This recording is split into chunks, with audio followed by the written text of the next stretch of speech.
What's up, everybody? Typical Gamer here with your daily YouTube live streams and more. And today for you guys, I got a watch party, my first watch party ever, I think, of the 2022 FNCS Invitational, the essentially World Cup for this year. It's in Raleigh. It's a real life in-person event, and we're gonna see who wins today. All right, this is day 2, and this is gonna be absolutely insane. I'm excited for this. So this is happening right now. It's happening right now. What the heck? What did that guy say? Can I turn it up more? Oh, I mean, this is the crowd. They don't really want you to hear the crowd, right? Ooh, look at the seats, bro. The arena looks pretty good. We gotta take bets too. Ooh, the bus driver. Oh, bro, look at this. Let's see if we can recognize any of the homies in the crowd. Bro, is that a Pikachu? Oh, that's a bus driver. Ooh, hey.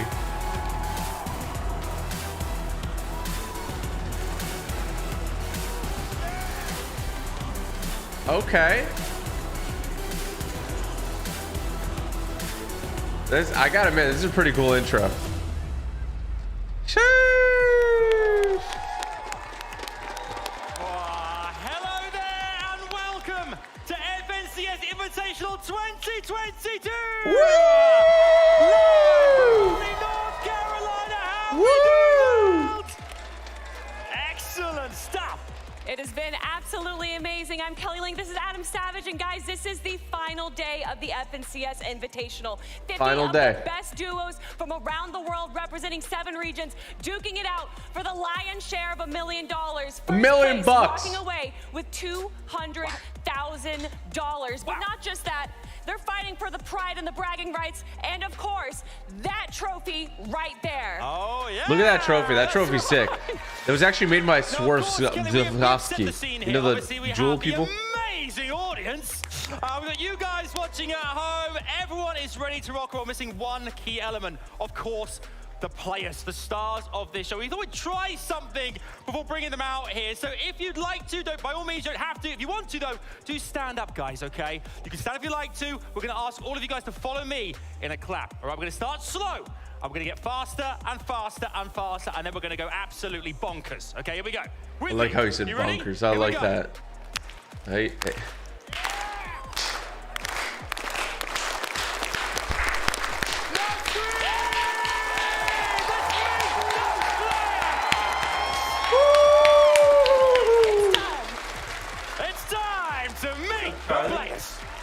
You enjoying the watch party, buddy?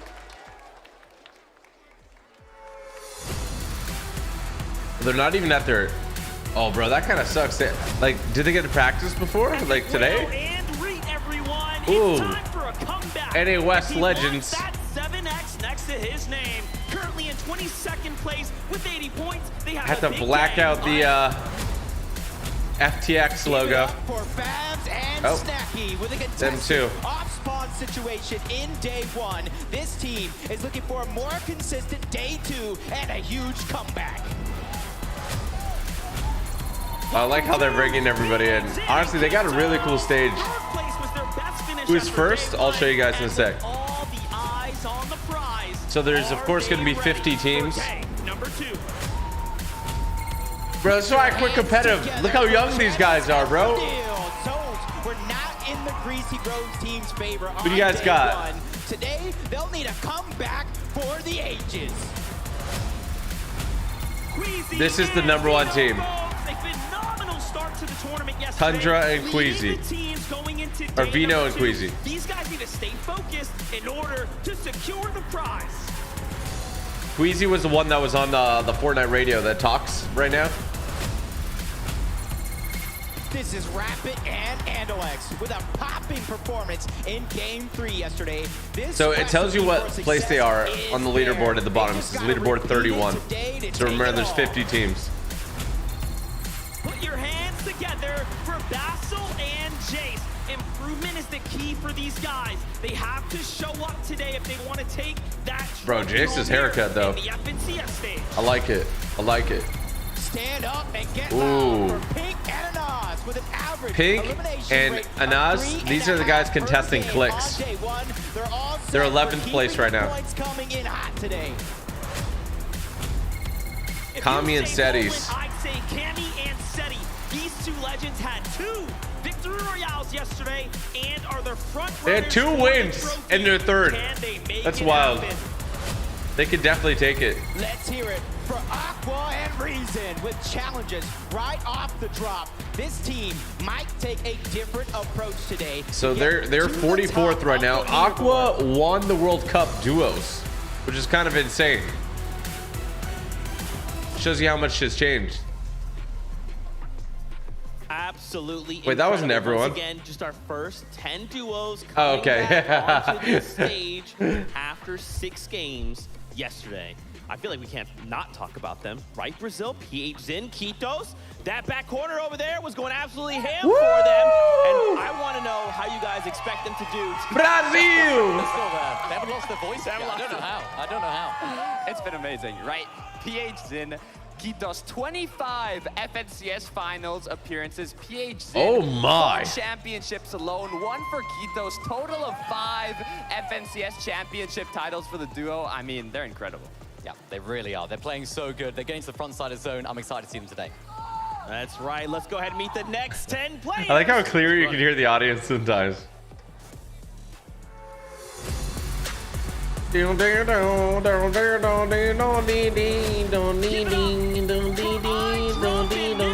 Coming in hot on his birthday run yesterday. Mr. Savage, These bro. guys facing huge Oh, he's blinged out, bro. What is that? Will this change? God, bro, today? Mr. Savage, what is that hoodie, bro? It's awful, Team bro. that needs no introduction. Clicks and What is Duke that? with the clash of the Clicks and Titans Duke. currently happening in Fort Jonesy. Will Clicks and Duke come out on top today? He's body Duke. I feel like Clicks isn't a very tall dude. How tall is Duke? Holding the NA East banner high with the victory royale. Oh, Scented out here. Look at him. Place after day number 1, this team is going to try to make it happen for real today. The sunglasses. It's really dark in Make there. some noise for Runa and Peppo with 2 top 15 finishes on day 1. These guys are looking to climb to the ranks in day 2 and take home Climb the crown. the ranks. Noah Riley. Together for Noah Riley and Bad Oh, I never see what Noah Riley With an looks like. elimination game yesterday and an average Clicks is of 5'7". an elimination Dukes round is of 4'11". Wow, how old is 2.7 per game. Dukes? They're hot. Hey, if he's 4'11", hard stuck. You know, he's a short king. And Alice, this Asia and NA East combo needs to focus on the end game today to boost their leaderboard placement to They're take 30th the first right place now. spot. I mean, it's going to be interesting to see. The W Keyers have Who wins this today. arrived. Malabuka Their and W Brazil Keyers with the total 20th on the of leaderboard, too. eliminations, this duo, it might be looking to change things Homie's up wearing the today shirt from the and hotel room. Let's go. comeback. Put your hands together for Drulex and Chicho with some great performances on day 1. These guys I wish it would show what always region they're from. proven that they belong in this lobby and they belong at the top. Alex and Bailey. This is Australia, right? Oh, I love the energy from Alex. Love that. These guys can still make it today, he's but it giving will me take Benji their Fishy heroes energy, effort. bro. I'm getting Benji Fishy energy from him. Pablo, Wingu, and Swag with a bumpy Ooh. start to day 1. These guys are in full focus mode for the comeback. Watch out, because Wait, it might who's giving the get props? dangerous. Was that the cameraman? Was that the cameraman giving him props? Out of nowhere. Everyone, I am joined here by Scented and Cold, your 8th place team out of day number 1. And Scented, we got to talk Oh, they're about using the that same monitor victory I use. royale run that you had yesterday. What was the recipe for success? You know, we just played our game. We got some good loot. We're getting half of our loot taken, so we were able to find some refreshes and put ourselves in a good spot throughout the game. You know what I mean? Yeah, definitely. And obviously, you know, you guys are in a good spot right now. What does he have in his 8th hands? place Is a that a great place to be handkerchief? in. But what's the strategy Handkerchief? for today? You're changing things up or still sticking with what you did? Where's that money? Just sticking to the same thing, just playing our game out, hopefully just hoping for the best. I love it. Thank you guys Cold. so much. And Curly one hair last gang, thing. let's Is there go, anything bro. You want to say to the audience right now? Enjoy, I guess. Like, I don't know. Guys, make some noise for Scented and Cold right now. Let's head on over to the next part. Look at the bananas. That's funny. Oh, is that a hand warmer? Oh, that's a hand warmer. That's actually clutch. Clown and Refscard with That's a smart. total of 78 points and currently 25th on the leaderboard. These guys will need to climb the ranks today 25th. They're and dead top center off. right now. Let me give you. Now, these are like the best players in the world. Like, this is the closest thing we'll get to the World Cup for at least a year. To keep it going for the best possible placement today on the day. A big welcome to Pars and Rays. representing the NA West region. They will need to focus up if they want to climb that leaderboard yesterday. Yeah, this is a was, of course, sweaty a event, battle man. at the drop. This ain't no build. Put a warm welcome together. He gave you a heart. He did. And Hi Joe with a central drop on the map. These guys should have. Are you gonna play the Pokemon game that comes out Friday? Yes, Ronnie. And that first place. Is this just normal FNCS? No, this is the FNCS Invitational for $1 million prize. You could only come here if you got invited, and essentially they only invited FNCS winners. So Booga's here, Clicks. I don't think Clicks ever won FNCS. I don't think. I don't know. But like top performers. So. On one and Baka, everyone, with an off. Oh, they look comfy. From the very first second of each game, they're looking to take over bro. day 2 and take over the top spot. Only looking confident, bro. You looking confident, bro. Let's hear it for Wox and Robob. They had a strong showing to close out day number 1 here at the FNCS Invitational. Robo got the lineup, bro. He got the lineup before the tourney, bro. This is Groles and Rifty. These guys got fired up on day 1 and will look to continue that streak today and take It'd be so weird play. Like, I like LAN events. I've played in a bunch of LAN events. I think they're fun. I prefer it over like online events, but battling it out at the top of the leaderboard amongst the best of the best. This duo had a lot to say before closing out the evening. Put your hands together for Falconer and Hellfire. Ooh, This Falconer NA and West Hellfire. EU combo These are cracks toward the end the of day 35th? 1, and Bro, let's hope I thought they would keep be a it higher. going today. These guys are nuts. Wait. That's not NA West Falconer, is it? No. I think he retired. 20 duos left to Are they from everywhere or just North America? These are from everywhere. So they got the best players around the world, invited the best players. You could not qualify for this any other way unless you like won first in FNCS. And they put all the best people here in this room. Now we're going to see who's the best. So essentially, this is the World Cup. Currently in the 7th place spot. I mean, they're doing great. Yeah, they're doing great. Another Booga duo not that's in doing this. great as Booga well is in of course, this. Vico and Marine. We Oh, look, thought they got were the Secret Lab yesterday, chairs. but they switched it up. They went to the reality tree, and it's working out for them. Of course, Vico with the highest solo eliminations. Bro, I of the really day. want to commentate one of these Elimination events game once. in the final game, so they close. I really, really want to strongly. commentate one of Can they these get it done? event ones. Put me in, We'll bro. find out, but first, let's meet the next 10 duos from the FNCS. I feel like I would do a good job.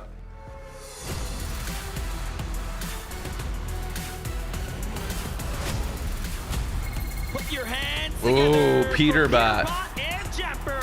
These guys are looking to make that. They're great 50 comeback so today. this is the We team that all did the know worst they yesterday. have the potential to do it. Peterbot's insane though, so anything could happen.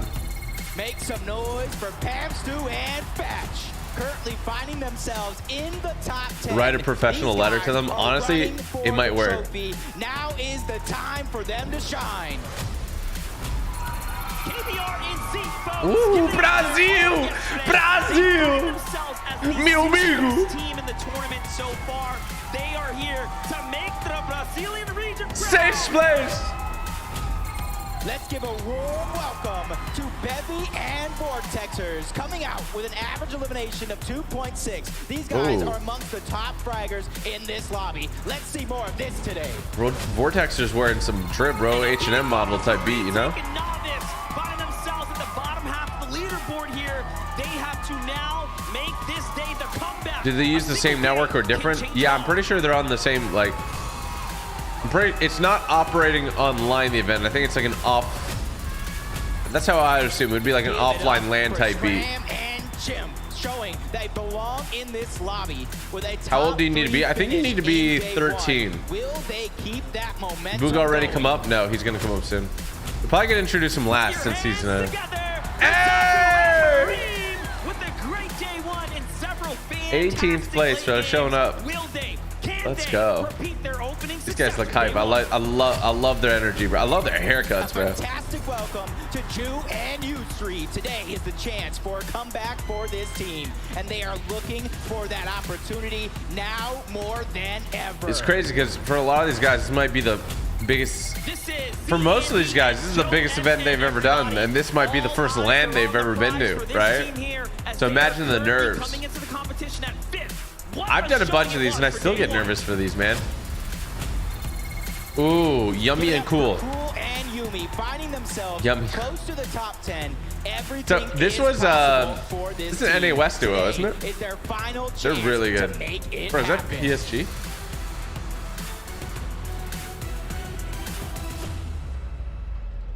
We got 10 more coming up. Is that what's happening? I am joined oh, it's replays. Now here in North Carolina by FaZe Replays.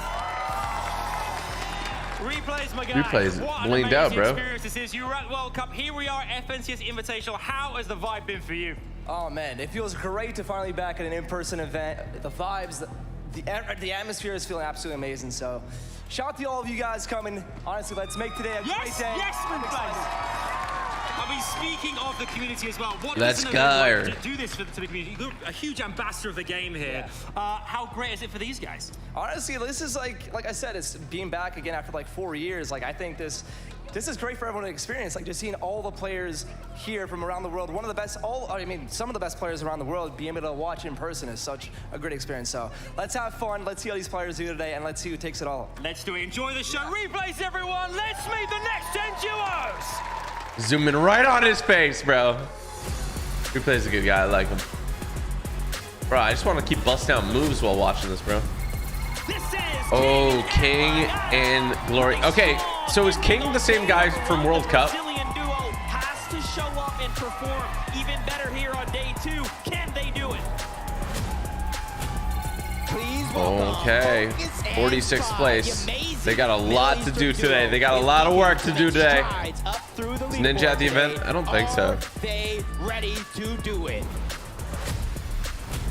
It's Thomas HD, second place. Oh my.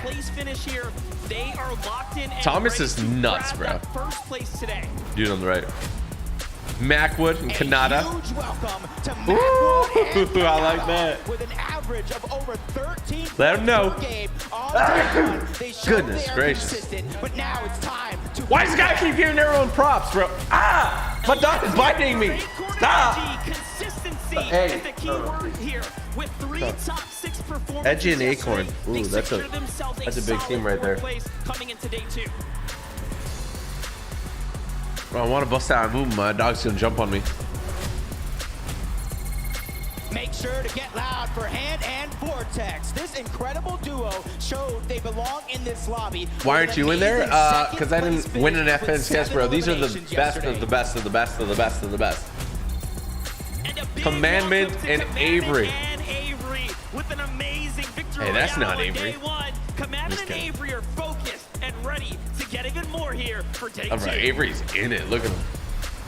Tayson and Chapix. Absolutely no introduction with the clash of the European. Oh, they're showing. They're look at this. They want to get to it, bro. Tayson looks nervous, bro. He looks nervous. A lot on his plate, you know. Look at that. Lachlan must be proud. Looter up there. We are in for a treat today. It's going to be a hero's effort to take it off. Miro and Booga, look at that. Oh, the crowd. It's the loudest the crowd's been. Fan favorites are ready and looking. Look at Booga, bro. This dude, homie, won the World Cup. 37th out of 50 today. Can he win again? My goodness, it'll never get old. I'm telling you, watching these duos make an entrance like that is always going to be incredible. We want to highlight it. Guys, is the volume good? Should I turn it up a bit? Probably a duo that we're all hoping, and we kind of touched on. Hope does well. Samara played tug with Edgy having a series of second place finishes in the FNCS. still hasn't seen that first place. And man, he wants it, and he wants it here. Look, he wants it. He's not the only one that wants it. Thomas and Edgy both competing for that trophy. Their first trophy, but talking a bit more on Acorn, I couldn't emphasize enough. I've never seen a jean jacket like that, bro. Their day one is and was for them. I mean, Vans Acorn having the most wall. damage dealt in the first and second zone out of any player shows that they prepared beforehand for this tournament. But the question is, in day 2, will they be contested? Will the change in zones cause them to not do as much damage? There's so many factors that come into play. Yeah, absolutely. And their worst game was a 42nd, and it was when Haijo and Belusi rotated in from that west side. It kind of made things a little bit difficult for them because they had so many teams in the area already. Of course, we have no Rayleigh there as well. It's very, very difficult for them to all be there at once, and unfortunately, they did fall victim to that. But their other games have been really, really consistent. They've been very, very solid, playing the end game layers really well, and I'm excited to see them perform today. That's right, Kelly, standing by right now with Acorn and Edgy as they prepare for the competition. Thank you so much, Zeke. I am joined by Acorn and Edgy. And guys, Turned make it up some a bit. noise for this team right here. Woo! You guys are currently in 4th place. What is that like to be in the top 5? It feels pretty nice, especially one of the only NA teams up here. But it's not over till it's over, and it's just going to come down to the last game. Well, with how you guys have been playing, 1 second place, 1 third place, what's standing in your way from grabbing that VR? Honestly, we just need to keep getting kills and refreshes and stuff. And if we just get mats and play with mats, we'll do good. It's really just we run out of mats, that's why. I mean, good luck to you guys. You have 6 more games Confident, to go. confident, bro. But everyone, it's time to head on back to the desk. 6 more games, so we got 6 games to watch today. Thank you so much, Kelly. As incredible as always, but it is almost that time to kick off the competition. So why don't we go hang out with Monster, D-Face, and Jacob PR.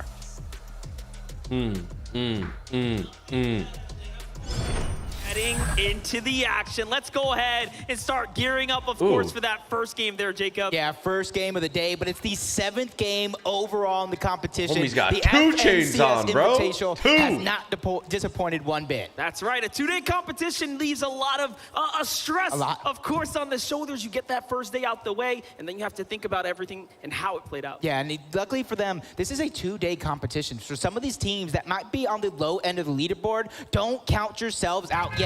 It's all about that mindset. Oh, is it started? But the mindset has to be ready because game number 7 starts right now. Oh, it started! It started, bro!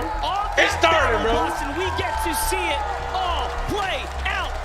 This is it, folks. It's day 2 of the FNCS Invitational. It's and we easy. are just moments away It's from jumping off that bus. All Let's right. get it. Ooh, Yeah, this time around, we got a little bit of a different north bus bus. pass than the most of them than we saw yesterday. Dead center. All the way south, moving north. That means Cloudy Condos is going to have action. Greasy Wait, Grove is going to why have does Janice supply and drop Reveal, show that's and a showing lot up of already? time Did this you time guys see around that? Because that's one of the things that Wait, I did a felt supply like drop frustrated drop them a little out bit. the bus 5 right north away? zones on the day yesterday. It left them very little time So to get everybody, things going. you know, But hey, has that their is drop some maps. DND Everyone's trying to drop the from best. doing well. That did Some not teams stop are going to be other teams contested that here. land in those A southern lot of teams areas respect from performing people's well. drops. It is all a matter of how you strategize.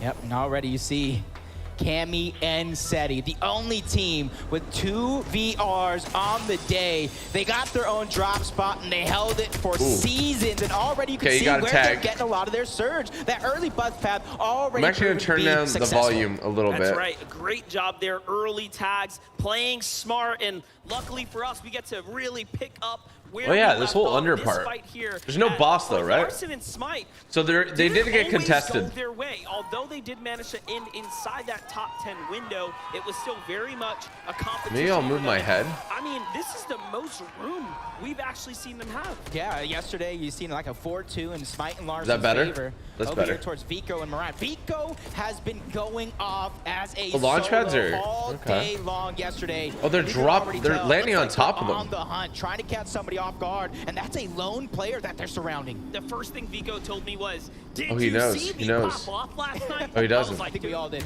You were going crazy, and we get to see how they're feeling. Ooh, and is you he can pressing tell the him? confidence is there. Look at the surging confidence to walk Oh, in he with knows. no builds. He and doesn't really know, try but to he make knows. this Oh, bro. A play here, but that build from Grawls is going to go ahead and discover. They're that trying there's to an opponent 2v1 down him. here, and up he goes. Yeah. Ooh! And finds the play on the Ooh! other side. What a read! And they just Stuffed cut him. him off. That was beautiful. That was a perfect read. He checked him out of a book of the library. It didn't even return him back. That is huge. And you can see Vico and Mariah, the only team currently in the top 10, playing in their first finals together. That is natural chemistry. That goes to show these are two fantastic individual This is Cold. This guy using the hand warmers. Dangerous duo, just like Cold and Scented. They had Scented trying to get Surge. Yesterday, so if you guys don't know how Surge works, essentially, because there are so many teams and players being alive in these games, there has to be a way to kind of whittle them down towards the end of the game. You can see in the top left corner, there's 49 teams left, 96 players. This does not happen in normal games. The performance of Fortnite goes way down when there's this many people going into the late game. So they created this system where whoever has the least damage starts getting hurt by Storm Surge, okay? So the way you avoid Storm Surge is by getting damage. So that's why you'll see people just tagging up each other, not necessarily going for the elimination, but going for tags just so that they are not affected by Storm Surge. Because if you need Storm Surge, you're going to panic and your strategy is going to go out the window. So that's essentially what's going on here. Because I know a lot of you guys don't play competitive, so. But hopefully not for Mr. Savage and iDrop. So if somebody does a lot of damage, they don't get the kill, it's still super mega important. Mr. Savage going in on Baka and on one. The fact that there are different ways to play the Chrome Jam Junction. Usually whoever gets Ooh, nice Surge. Nice Surge. Where's the teammate at? Savage stepping up to the wall. Let's see how quickly he can turn this around. Going for a little wall replace. Oh my God! Mr. Savage just get absolutely done up by On1 and Baka. Continuing that momentum from yesterday. Ooh, that sucks, bro. Mr. Savage got blasted, dude. They're gonna really just chase him heavy. Oh yeah, that's a beam. Over 100 on that one guy. Arguably one of the stronger European duos to show up here this weekend. Yeah, they smell the fear right now. They know he didn't go up yet. This is 2 more points. So it's 2v1. More Storm Surge, everything. Is it 2 points per elim? To keep it going and try to get that top spot. You have no idea what's happening? If you're confused, let me know if I can explain anything to you. He just went all the way up. He doesn't want to be a part of it, but they're just not wanting to let him. You see that mantle play? That is always the way to do it. I think it's very much worth it. Get those points. I think they're going to leave him. I don't think they're going to chase that. Oh! Oh, no! No! Saw nothing. We move on. Bro, that's something I would do. Look at that in the feed, though. King gets credit for the knock on the Baka. I don't know where they're at, but you got to know, an aggressive team coming from Brazil, if they see that green light, they're going to go. They have to weigh their options at that point. Like, what just happened? How did we get that? Luckily for us, we get to jump on over to Janice and Vadil here at the reality. This might be the spot to like farm Surge. For them to play out of because Vico and Miranda. Because you keep hitting the mushrooms, heal yourself, take a little damage, and the more you peek, the more you get shot, but you get more opportunities. You know. We were looking towards seeing today. It may have started off a little slow, but interesting to see what shotguns everybody uses. They can be, especially if they have the high ground against Muzz and Looter. But the longer this one takes, it looks like it was a little bit of a north zone. A lot of teams are going to begin to rotate in, so you know as well as I do, the longer you take, the more Bust and Looter down below, they're going to try to get some Surge. They got about 56 Surge right there. They try to disengage, but they don't disengage far. They just continuously hold that high ground. Smart of them. They're showing us that they trade some Surge there. Larson, some of the most confident players we have actually seen. Yeah, he's not backing down. What the heck? Bro, Looter's right up on them. I play better. Box to box, come see me. They could 2v1 him right down below, but are they confident enough to do it? Like, they have an opportunity to do it, right? Looter is super confident. The duo from OCE wants to. He's still got a lot of mats. Muzz taking some layers away. Larson just trying to stagger himself. Right there, those angles are going to be so important for both. Are they going to give up on this, or are they going to be playing same box right now? You want to make sure you're respecting the distance, not too much. In fact, you get chopped down, but it's a great angle here. This is a big fight. He's going to win the exchange there. And Smite's going to have, they're both going to be on 1 mini each, bro. They need to do something, because they can't win endgame like 1 mini each unless they do something crazy. Already now coming in from all different directions. Where's the Surge meter? You'll see it when Surge pops, which is going to be the next zone or two. And once again, it looks like Larson and Smite are trying to disengage. They don't want to get stuck in this mess. They felt and dealt with this lobby at the top spot, and they know that you cannot fall behind. You cannot put everything you have in all one moment. So for them, it's about re-matting up, because you look, they barely have anything. Well, lucky for us, things are going to simmer down. I know, there's so little, all these guys. but more Yeah, importantly, I mean, some of these kids are like 13. Like, Southside teams that are, again, going to be finding themselves making I know, a they're huge so little. journey towards those North Pooling zones. Jonesy Andy specifically, they're sitting right now in that 4th place position on the leaderboard, so it is absolutely crucial for these guys to gather as much materials, as much loot and resources as possible, and that's exactly what Zandy and Joe are making sure to take their time to do, because they know they've got quite the journey ahead of them, and they're going to make the most of it. Why the feed But freeze? let's get She back didn't to the freeze though. action. Thank you so much for that breakdown there, Taco. It really does give us the. I gotta give him props. Why the heck is he wearing a back bling, bro? Homie's living life dangerously. They, against all odds, performed very well with the zone not landing. Some of them are older though. Who's the oldest person here? That job done, but Smite in the feed. Can these guys hear their opponents since they're next to them? It'd be very hard. And the team conning them is probably not beside them. Where they 1v2'd inside of the cave. In these events, that's the last thing you focus on. It's a great angle for Smite here. He almost catches Ludo off guard. He was so ready, but here comes that's the bad. defensive shots. Oh, Now that's. low. He's gotta be careful. That wall is not his, and now he has to break through. This is how a pro player turns things around. Larson. Oh, emo taught him. Throws tomatoes off the just like that.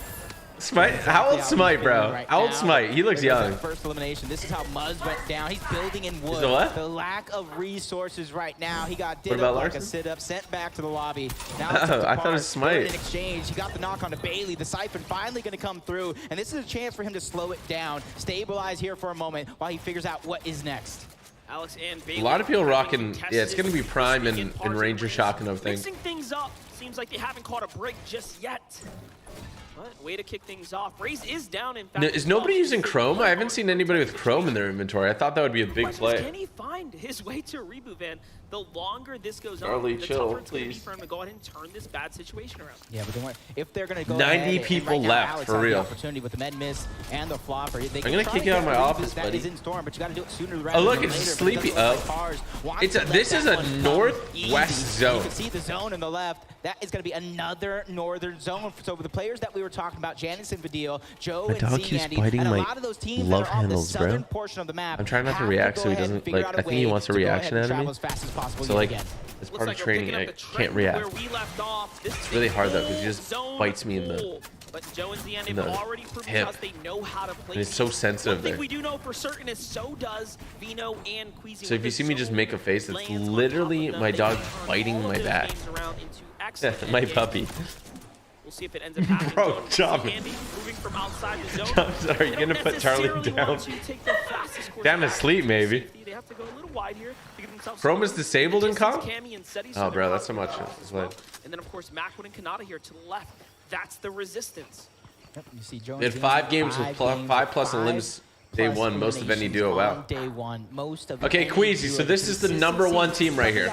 Queasy is #1. Absolutely insane, but they're both still alive, which is great. Queasy and Vino, our first place team. They got the zone. They're first by 7 They're points. setting up right on top of the blimp. They're not necessarily. Wait, he turned off his face cam? Continue to maximize their opportunity to get surge. And they're so far apart. Or is his face cam broken? Vino is He's cheating! No, I'm just kidding. On that mountain, they have that north. Yeah, that's the glide, bro. That's my favorite glider right there. Ooh, nice little low glide. Only hope inside the top 10 right now. Last game yesterday fell slightly short of their expectation, but one thing I Yeah, Europe is taking over here at FNCS. Player lounge late last night. Wait, do they all have the FNCS pickaxe, or is it literally just the winners? Gameplay to never drop another round. If they can put all of those rounds and learnings into play. Game 7, 8, 9, 10, 11, 12. And that Bro, look at that. The rotation with the boat with the shield bubble, bro. Everybody's hitting that VOD. That's the best one. That is the best rotate you could do. Since they are in the storm, but I did see Booga go down. Malabuka. Oh, Booga's down? Oh, Malabuka. But for this team, I love this rotate now. Cammy and Seti were in a different position yesterday. They were down on This is a good rotate, bro. They are over 300 above. This is a great rotate, bro. Absolutely nothing to worry about other than finding that sweet spot in zone. Here's Colton sent it. Playing very smart, taking their time. Look at everyone rocking the hammer. Wait, what else would they rock? I forgot. Dude, I prefer this meta so much more. The AUG, where you can aim in was the most toxic thing ever for like comp. Thomas HD coming in at second place today, finding themselves 19 above. Denmark has the second most players represented of any country. What? Behind the USA? Denmark? Come here, Denmark has the second most people besides the US. He's going to have a limited amount of loot to work with. It seems like Tripper takes the passive route. Wow. Tags, they get away. Is Denmark considered Norse or no? Of a day 2 finals, is that the pressure of Denmark considered Norse? Were they too early? Like Norse mythology area? I feel like this is them right now, feeling that comfortability, the flexibility of being Maybe that's at like that top the spot. Because you know as well as I do, depending on where you're at in the leaderboard, dictates how you have to play coming into day number 2. If you're at the bottom, oh yeah, the Nordic region consists of Denmark, Norway, Sweden, Finland, and Iceland. Anything that you want, and that's why that VOD review in the practice like is so Norse mythology and stuff. It's going to come down to that storm surge, though. We'll see what they can do. That's insane. Cammy find themselves Denmark alone is second most players here at the World Cup, at the FNCS Invitation. That's like water and oil. They don't quite mix. But let's get over to Brazil. Brazil! Zeets and KVR. They have big EU players on Oh my gosh! Bro, who gave this guy the AK? Oh, the AK go breezy! Plenty of heals to work with. Oh, what is That's exactly why they're staggering themselves so far back. The AK might not be bad in like comp. That's a feeling of oh, look at that chili chug splash. Storm surge starts beginning. For those players that are comfortable on Storm Surge, this is an opportunity to look around the lobby, figure out who is struggling. So it shows you guys on the right-hand side if they're above Storm Surge. The way you get above Storm Surge is by doing more damage. That's a green light. So players that are already above have done enough damage to pass that threshold. Players that are below are going to start taking damage because they haven't done enough damage. So this team's 300 above. They're good. They're chilling. There's multiple Storm Surges, though, so you got to make sure that you keep doing damage. Quick take there from Spies. He defends off. Why is backbling bad? It just covers like a lot. Oh! Oh, that is like a present. Let's go. Here, yeah, we're taking the 2v1. Bro, Brazil always has the best energy, bro. Parabéns, meu amigo. I just preface that type of situation. If you're down on Surge, you almost have to beeline it to the first team, and Cool's even going down backside of 435 Surge. They're cool in Surge. Looking like it's going to start early here in game number 7. There's no cars, but there is boats in comp. Yumi is out. The team from NA West that took the Chapter 3 Season 3 championship is out of the lobby in the first game. Oh, it's just... yesterday, Mareem and Zagu. Ooh, this other team might push on them. Yeah. They're going to get taken out in this competition a little early on their first surge. Joe and Ziani also feeling the pressures of a late rotate coming out the zone. Luckily, there is, of course, they got all the splashes. They're going to have to burn a second launch pad now. Ouch. Which will open up an inventory It's a slot. lot. But look at Joe and Ziani here. They will It's a have logjam Lotus zone. in order to bounce back. Golden Scented chilling over here. Great early builds there. That's the safety They've play. got 30 builds of metal left. That's a bit rough. It's not a lot. So far north, you see Chrome Jam Junction right there. That southern portion of the zone. Is anyone on top of the blimp, or is I feel like chilling right on the very top of the blimp might not be great. HD and Tripper still trying to hold on to as much of the high ground as possible. And you can see him peeking through, gathering all that information, and that's so important because you don't have to get ready if you stay ready. This is my problem. You don't have to get ready if you stay ready. Okay, bro. Little did they know that would have been an excellent fight for them to take. They were just coming off of a reboot pickup, and now looking back at it, they could have used that damage. This extra pressure here to perform is going to force them into either peeking, which will open up the risk, or jumping onto a player. And peeking they're going to go for high ground here. They're going to go for a position. They find I just had to box, fix my one's clipping inside stuff. of it, and a quick check just in case. Tripper and all of a sudden finds himself in a world of trouble here. Just a couple of seconds before. Yeah, I want to know who the oldest player is. It's huge right now. You see they're just trying to look everywhere, but that's the thing in these stack lobbies. Is Tayson playing? Yeah, I think Tayson's playing. It is so tough to find the shots that you look at this. Look at this. This is very good example. Homie has a blue prime shotgun. There's a gold lever action. He's not picking it up. 320 Never Acorn tell me himself. to pick He has up the very lever little to action, worry all about right? In terms of Surge, for him, it's just about making it to zone. I'm 11 and it's only 30. Yeah, it's 13 years plus to be in this. And you have to be like goated, you know? Okay, so these guys are 150 below Storm Surge. That's why they're just taking random damage. They're trying to out heal it, but it goes pretty fast. They are trying to just get in there because they're going to keep taking damage if they don't. Box fighters on the other side of the wall. Look at all the damage they're taking. He's just got a flopper left. They do not have time to This is really bad for them. Looking out. Anything for anything. Look at his There it health. is. Baka opens the wall. No tag. That's a miss. That's a He has problem. 50 health left. Reminder, find a little bit here. He's now leading. He does have the HP advantage. And he goes. Oh! He needs to get in there. He needs to get in there. Baka needs to clutch up here. No HP. Shot from behind as well. He gets the trade. This is such a tough position. Oh, they're above. They're above though. The other team was desperate. Wow, that actually worked out. Okay, the big problem for them is that they don't have any heals, and they're only 60 above Surge. So Baka is now by himself. But wow. They did get some early eliminations. Oh, they had the vault. That's huge. Storm Surge, but oh my God, how? They're only 40 up on Surge though. This is crazy. The map awareness, understanding the vault was just nearby and fighting their way towards it. I don't understand why he gets damage if he's in safe zone. There's 54 people left in this very small circle, so they start to deal damage to the players who haven't done enough damage overall in the game, who haven't been, you know, aggressive enough, who've been too passive. So you can see in the bottom right there, it says that they're 14 below. They have to do 14 more damage to not take Storm Surge, okay? That be their plan. You can see them breaking through the builds. They're just trying to find anybody. So in a little bit of time here, in 20 seconds, they're going to start taking damage if they don't do some more damage. Finding whoever is close and they hear the players nearby. It's essentially a way to thin out the lobby and not have, you know, 100 players in the very final circle. They're still 50 below. They need to find some Surge.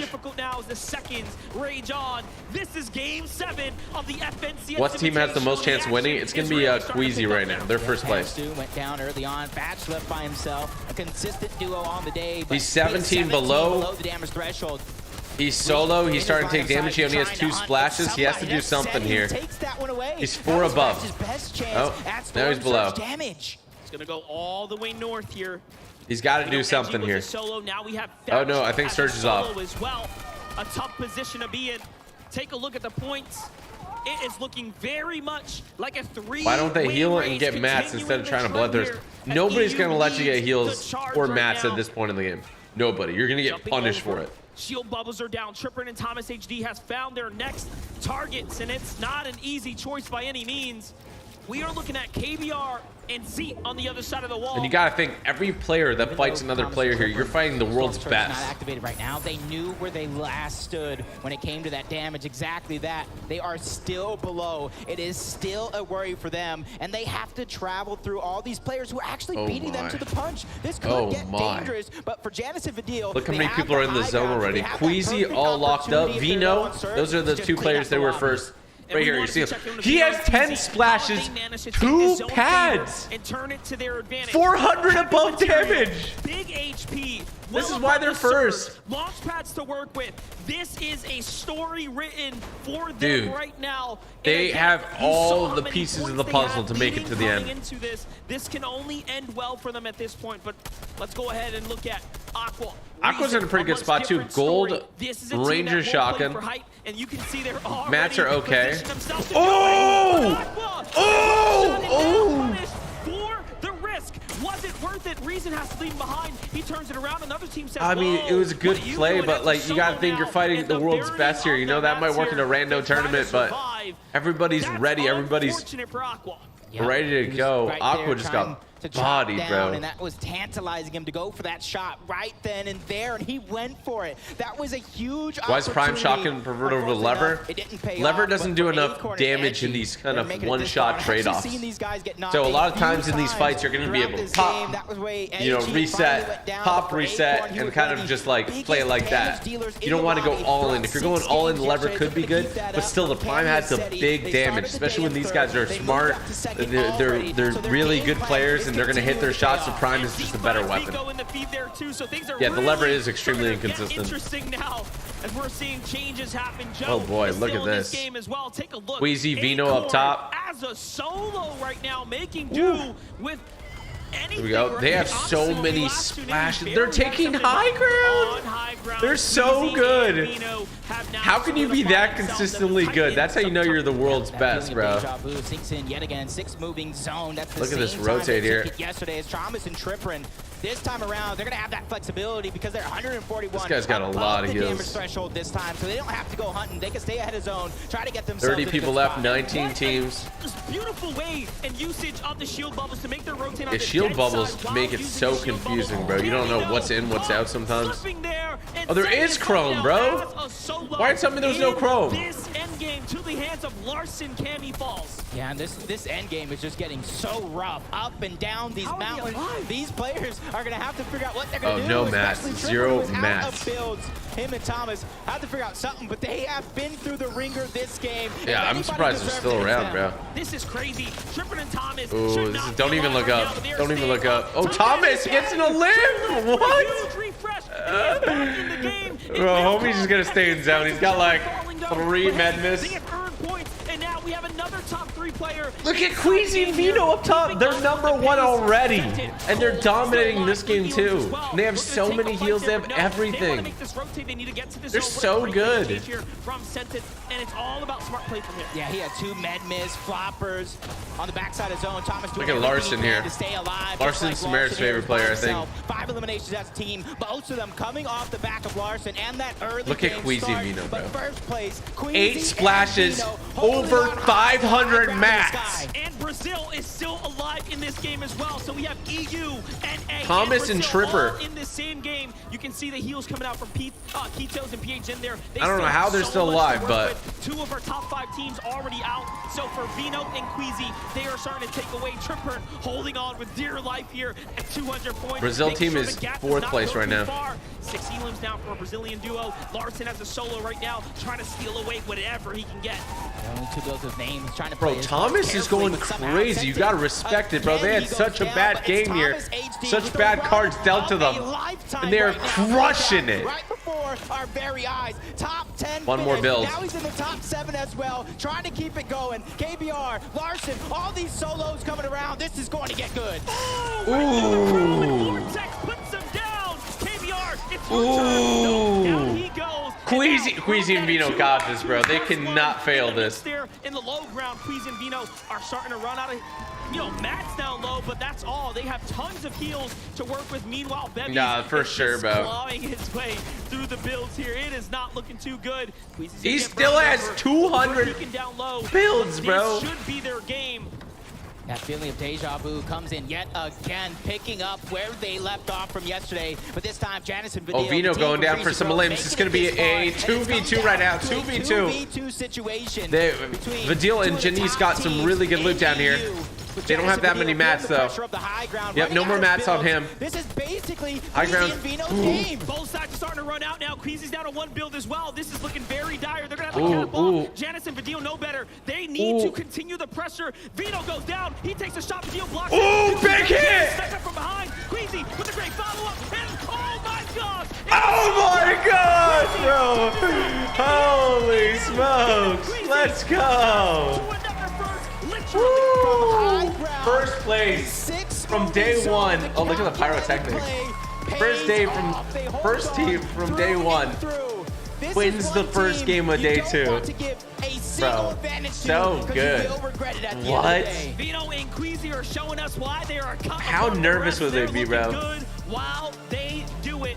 The ability to capitalize on pulling that north zone is just making it look so easy for them. Let's get caught up here. Where do they land? I'm joined now by your Game 7 winners, Bro, Queasy and Vino! they're too good. This is the best duo in Fortnite, like without a doubt. This is the best duo in Fortnite. We talked about this only a short time ago about coming in at like a strong start here, Vino, and you have done exactly that with an incredible endgame finish. They land north sleepy? It's unbelievable. It could have been us! Close it out. We're feeling good. Maybe we should get a bit more kills. A 4-kill win, but we're feeling good. We saw some of the teams around. Did he say a swear word or something? Why did they cut out some audio? Where you focused simply on the task at hand, which was seeing that out and getting the So Queasy's guy on the Fortnite radio that you hear. Playing our own game and winning the game. That's it. Homie is blinged out. Everything. It was a great start to proceedings. Got that 100 racks on his neck, bro. On day number 2. Let's get back to Zeke and the desk. Yeah, 100 racks on him. Adam, thank you so much, and massive shout-outs to Queasy and Vino. We interviewed them at the end of yesterday, and they said Queasy plays every day, bro. We need to go back. We need to review a couple things and come back stronger tomorrow. All these guys play every day. What a better way than just go ahead and win the game? I mean, to come out and in Zone 2, be zone favored, to be sitting in zone on height, basically max materials, basically max heals. Yeah, you could see that lined up from the end there. I mean, we saw it yesterday, and I don't know what's going on. Another North Zone for this duo with the potential they have, how confident they are. I do want to see how they do without a North Zone. We saw it going I think they'll still do great, but I think it was Queasy almost at 12 dude, you know how good that must feel? Look at that, bro. They have extended their lead. And they did it perfectly. They're first by game number 5. not a mile, but but the exact same place first by 15 points. It's in the exact same place again. It's just deja vu. It's Groundhog Day for these teams that are playing it. And of course, Queasy and Veno, it's the same outcome. What I noticed about them doing really, really well there was in second moving zone, they actually switched to metal. Now, that's the time when most teams are going to be using wood. They're going to be running out of steam because they used all their hard mats earlier on. Queasy and Veno are different. They know how to play high ground. The most turnover of height happens in second zone, and they were reinforced in metal. Little something. Well, that's kind of smart. I'm telling you, it's just one of those things, right? They kind of take that step back and they say, wait, remember, this is an invitational. We got to be on point. We can't make those small mistakes. And of course, they come out strong. Thomas HD and Trippin as well. We watched the top 3. They have not budged. Look, I got scared for a moment watching Thomas HD and Trippin. Bro, Thomas they went up against Baka and on one. You can actually see this was insane. Here, and that was a close one. One of them, I look, they were about to die to Storm Surge. They had to go in. Got knocked down here, leaving Thomas alone, but he did a huge amount of damage before getting knocked, and was actually able to escape. That's wild. That worked out for them so well to get those points that they needed. Yeah, it was absolutely valiant from Trippin there as That's well. actually insane, down bro. Taking out one of the opponents there, he wouldn't have been able to get res, right? That was a crucial amount of damage that he did right there, and it allowed Thomas HD to have that freedom to get the revive. I didn't think they were going to make it through this endgame. Their surge were looking pretty bad, wild, bro. Zone position here. And then Thomas clutches so many points, bro. It did require a nice little solo clutch from Thomas HD, who is synonymous with solo clutches. Consistency is what this duo is showing. Yesterday, they got more than 20 points in every single match. Also, top 15 in every single match, and today they're looking to do the same. That's right. Well, guess what? These are just some of our insights. Vivid is actually standing by on the stage. Let's hear what he has to say. I think Storm Surge management is the only thing that makes these guys better than you. I mean, it's everything, but I appreciate that. Complaining about all these North Zones yesterday. What are we going to start with here again today? Another Northern Zone. Now, I want to kind of explain why some of these pro players are having so many North Zones? time with this. Well, first of all, it's going to be all about Tilted Towers and the blimp that we can find there. Look what this position is doing around it. There is not a single arrow under this blimp, and what it does is it's going to force this funnel on the right side and the left side of it. So as they're making this rotation all the way up to the northern side of this map, they're all just rotating together, right? It's looking like the Mr. Beast X Fortnite line over there for these burgers. Absolutely incredible. And then when this zone actually ends up closing in, they're all just on the southern side of this, and it's so congested that it makes it that so south hard side of for that any of these zone teams right to there is so consistently handle brutal. this if you are coming from the southern side of the map. But of course, Queasy and Vino landing up there. They do take that victory route. Congratulations to them. That being said, let's kick it back over to the desk. Dude, that stuff matters so much. Thank you so much. All the zone stuff. Fantastic breakdown there. I did want to take a moment to highlight some of the other duels we did see, kind of performing well. Zeet, KBR. They finally find themselves in that top 15 this is the and fall in 5th place. Commentator. Now, remember, we don't need the look, why do they always do this, bro? Look at their hands. We just need to be consistent. Look, I love to see this duo performing well. The audience loves it. I hear the cheers Why is that a when thing? they're getting Elim after Elim, and now being bumped up to 4th place, seeing that this is the 4th finals they are playing together. This duo coming from being the champions of Chapter 3 Season 2. Zeet being an all-star. Yeah, I mean, anybody who's like top 5 is going to get the bag, bro. International stage performing, you love to see it. Yeah, we talked about it at the beginning of the show, right? can these teams pick up where they left off after day one? And Zeet and KBR were one of those teams that ended the day with a 3-0 lead. They were able to take that victory route. And of course, Queasy and Veno, they do take that victory route. But today better than they started. Their final 3 games yesterday, they had one of the most points out of all of the teams, and they're picking it up once more. That's right, another duo, PH Zin, Kitos, also alive there in the top 15. So real Brazil, they're showing up huge today. Brazil! Like that we actually got to see first time there. Does he have FNCS nail polish on? Neil and Janice, they've been relatively quiet, but they did make top 5 in this last game. So what are we kind of hoping to see out of this duo? Look, they adapted. I saw Janice on social media yesterday. He was like, I don't know what to do. I'm landing in an uncontested spot. The zones are pulling north. I don't have time to get enough surge. I don't have time to get enough damage. I need to change something. And clearly, Janice and Vidil changed something because they got 2nd place now going into today. It's a huge match for them. Yeah, they were doing great. I saw Vidil just doing a little bit of VOD reviewing as well, and he's really making changes.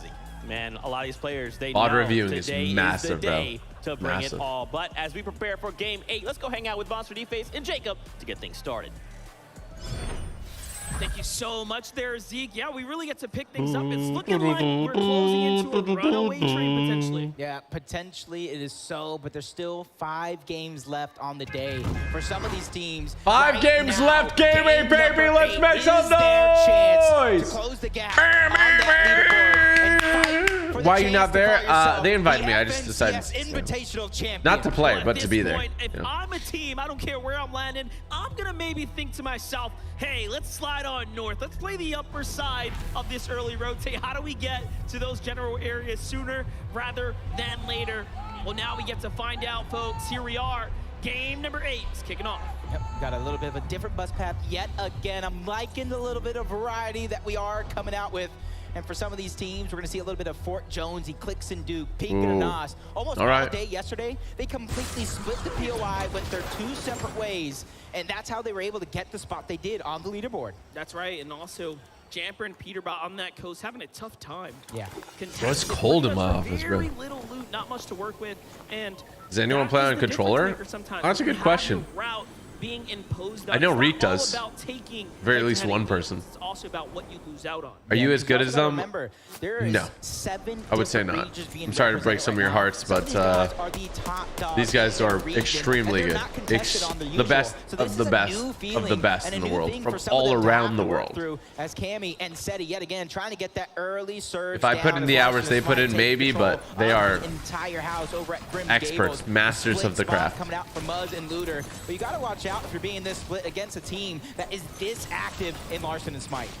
I did not expect Miro to fall so early, but it looks like Kanata might have found himself. Miro's on controller. Knock in the air. As now we get to look over. There are several controller players. The rotate out for Aqua, losing his teammate right now. Reason is down, and Aqua. Wait, so are all the versions of the FNCS pickaxe available to people? Man, as they are communicating with one another, what went wrong?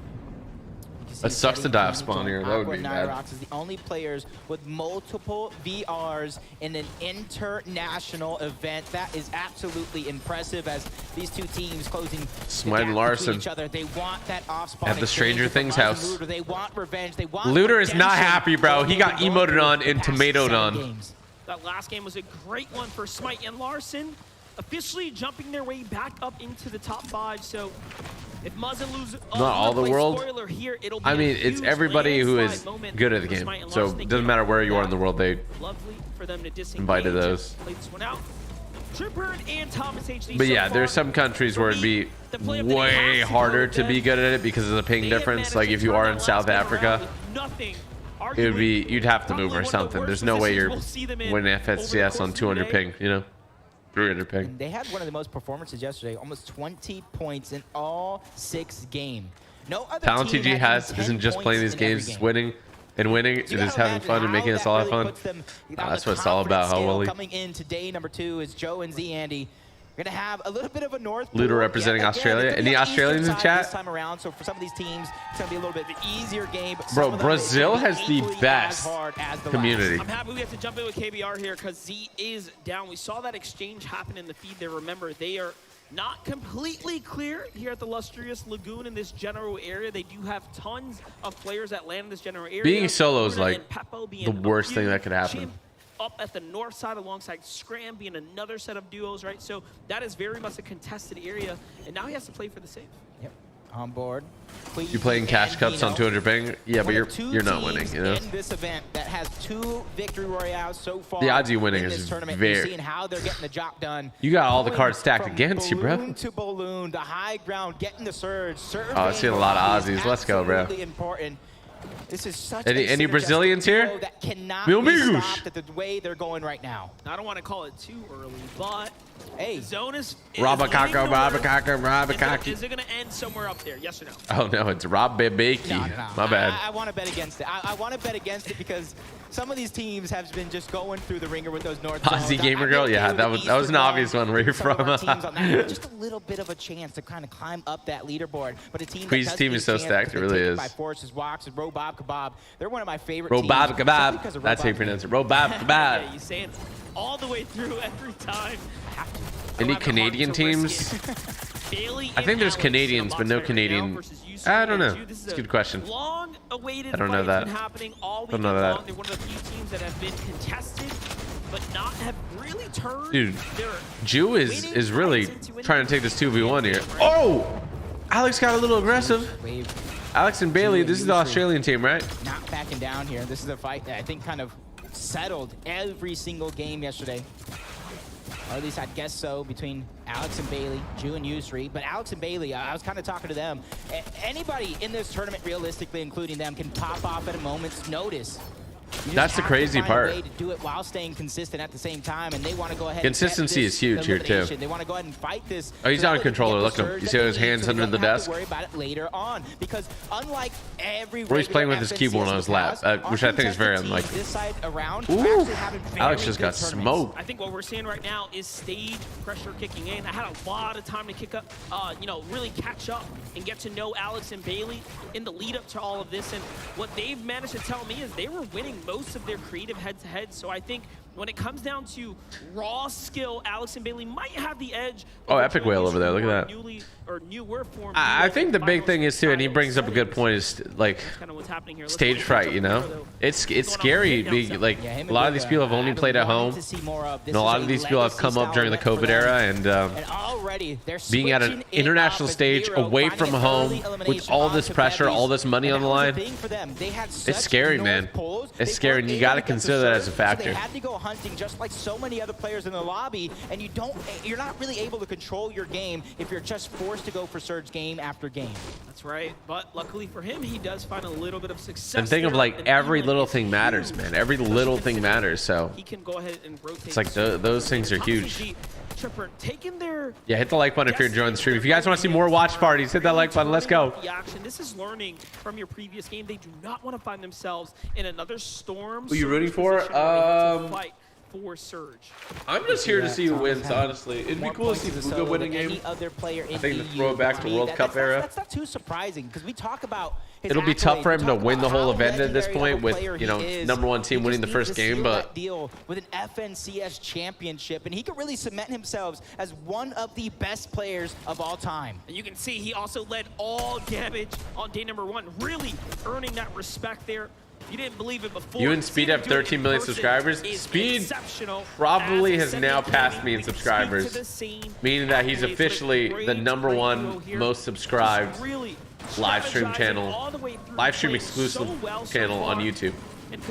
So that's a title I've held for, oh boy, the better part of the last. You see a lot of those cloudy condos teams not able to get 8 a ton years of damage to put themselves up for a good mid game, but right now they so already took down Macro. Speed is the new live stream king. They're hot on the heels. They don't want to let this one escape. The damage continues. The pressure is just insurmountable right now. He deserves it, bro. He's a hilarious guy. Content genius. He's at 13.1. All right, then Speed is officially the #1 YouTube streaming only channel. Uncontested at their drop, so they're playing with fire right now. And he's 17. That is wild, bro. Zone here to see what they can make happen, but Kanata. Congratulations, brother. You deserve it, man. Now. You can see Tayson now jumping onto all the loot. Some of it was already scavenged through, so Kanata should have the reboot card there. If the distance shots come in, let's change that. There is no shot we're changing that, but there, as we know, this is their area. They do play those outskirts. They will not rotate early to center. But he made a music video on the channel. Yeah, but see, I've uploaded random videos too. It's streaming primarily is what I'm talking It's about. not even going to be a storm fight when it comes down to it. So Chapix and Taste can do exactly anything they want. Ooh, fourth place is out. So that was KBR and Z, which was the Brazilian team. In this one. That's not where you want to be, but the fight continues, and Kanata is doing a absolutely fantastic job fighting back against one of the best teams in So you got to think every one of these peaks that you see, every one of these aggressive plays is pretty well thought out. Ooh, big hit. 50 HP on him. Is this 2v1 here? It is 2v1. Ooh, nice drop down. Oh, wow, bro. And Tayson still against all odds. He took a nice chunk out of him. But it was looking so dicey. Yeah, unfortunately for Kanata and Macwood, that's where that consistency of yesterday kind of comes to a halt, but there's still a couple more games on the day. They can climb back at any moment. That's right. Let's get a quick update from Taco on how things are going. Been a lot of action taking place over in the Tilted Towers area as well throughout this game, but absolutely wanted to highlight the way that Acorn and Edgy have just managed to split their teamwork responsibilities. You've got Acorn just spending all of his time securing the loot, securing resources for this duo. Meanwhile, Edgy, he's making sure to take care of their surge management the entire while. He's just posted up on high ground, looking everywhere he can for as many tags as possible so that their rotations can be as free as they need it. See, that's smart, because, again, Surge is so massive. This is an underrated skin, Domino. How much money do you get if you win? You get a the better part of $1 million.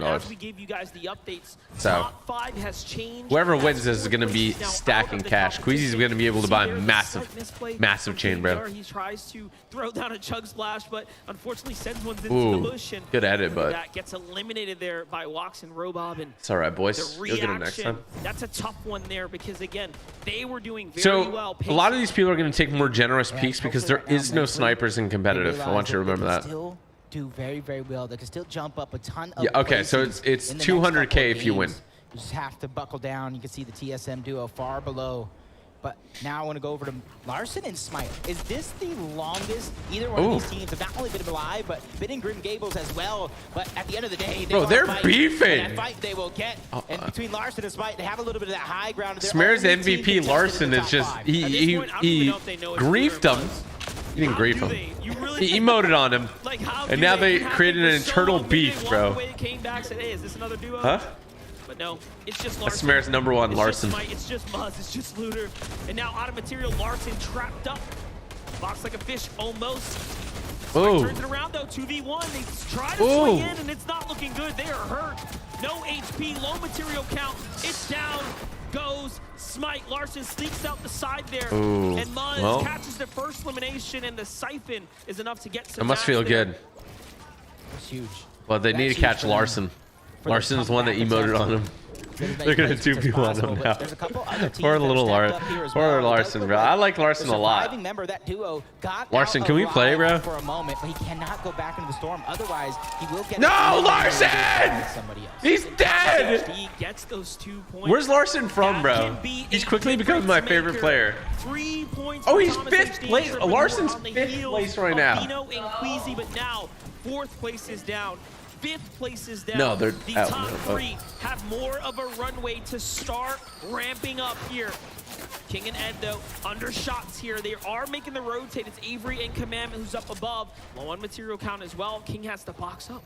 Low material count. You see how it flashed red? It confused them. On the north side of the map, on the western side as well, that has a little bit of a pull to go. I don't want to say I called it, but I wanted that little bit of an eastern side. We don't want to go all the way north anymore. We want to give a huge fighting chance as Sentin and Cold. They're just below. Yeah, so it's pulling east this time. Apparently it's been north a lot of these games, trying but to get themselves above, just like that. It appears it is just enough damage, but for them, that's not a feeling of comfort. He's the youngest among these players. How old is he? Not done just yet, and that's why they keep surveying the field.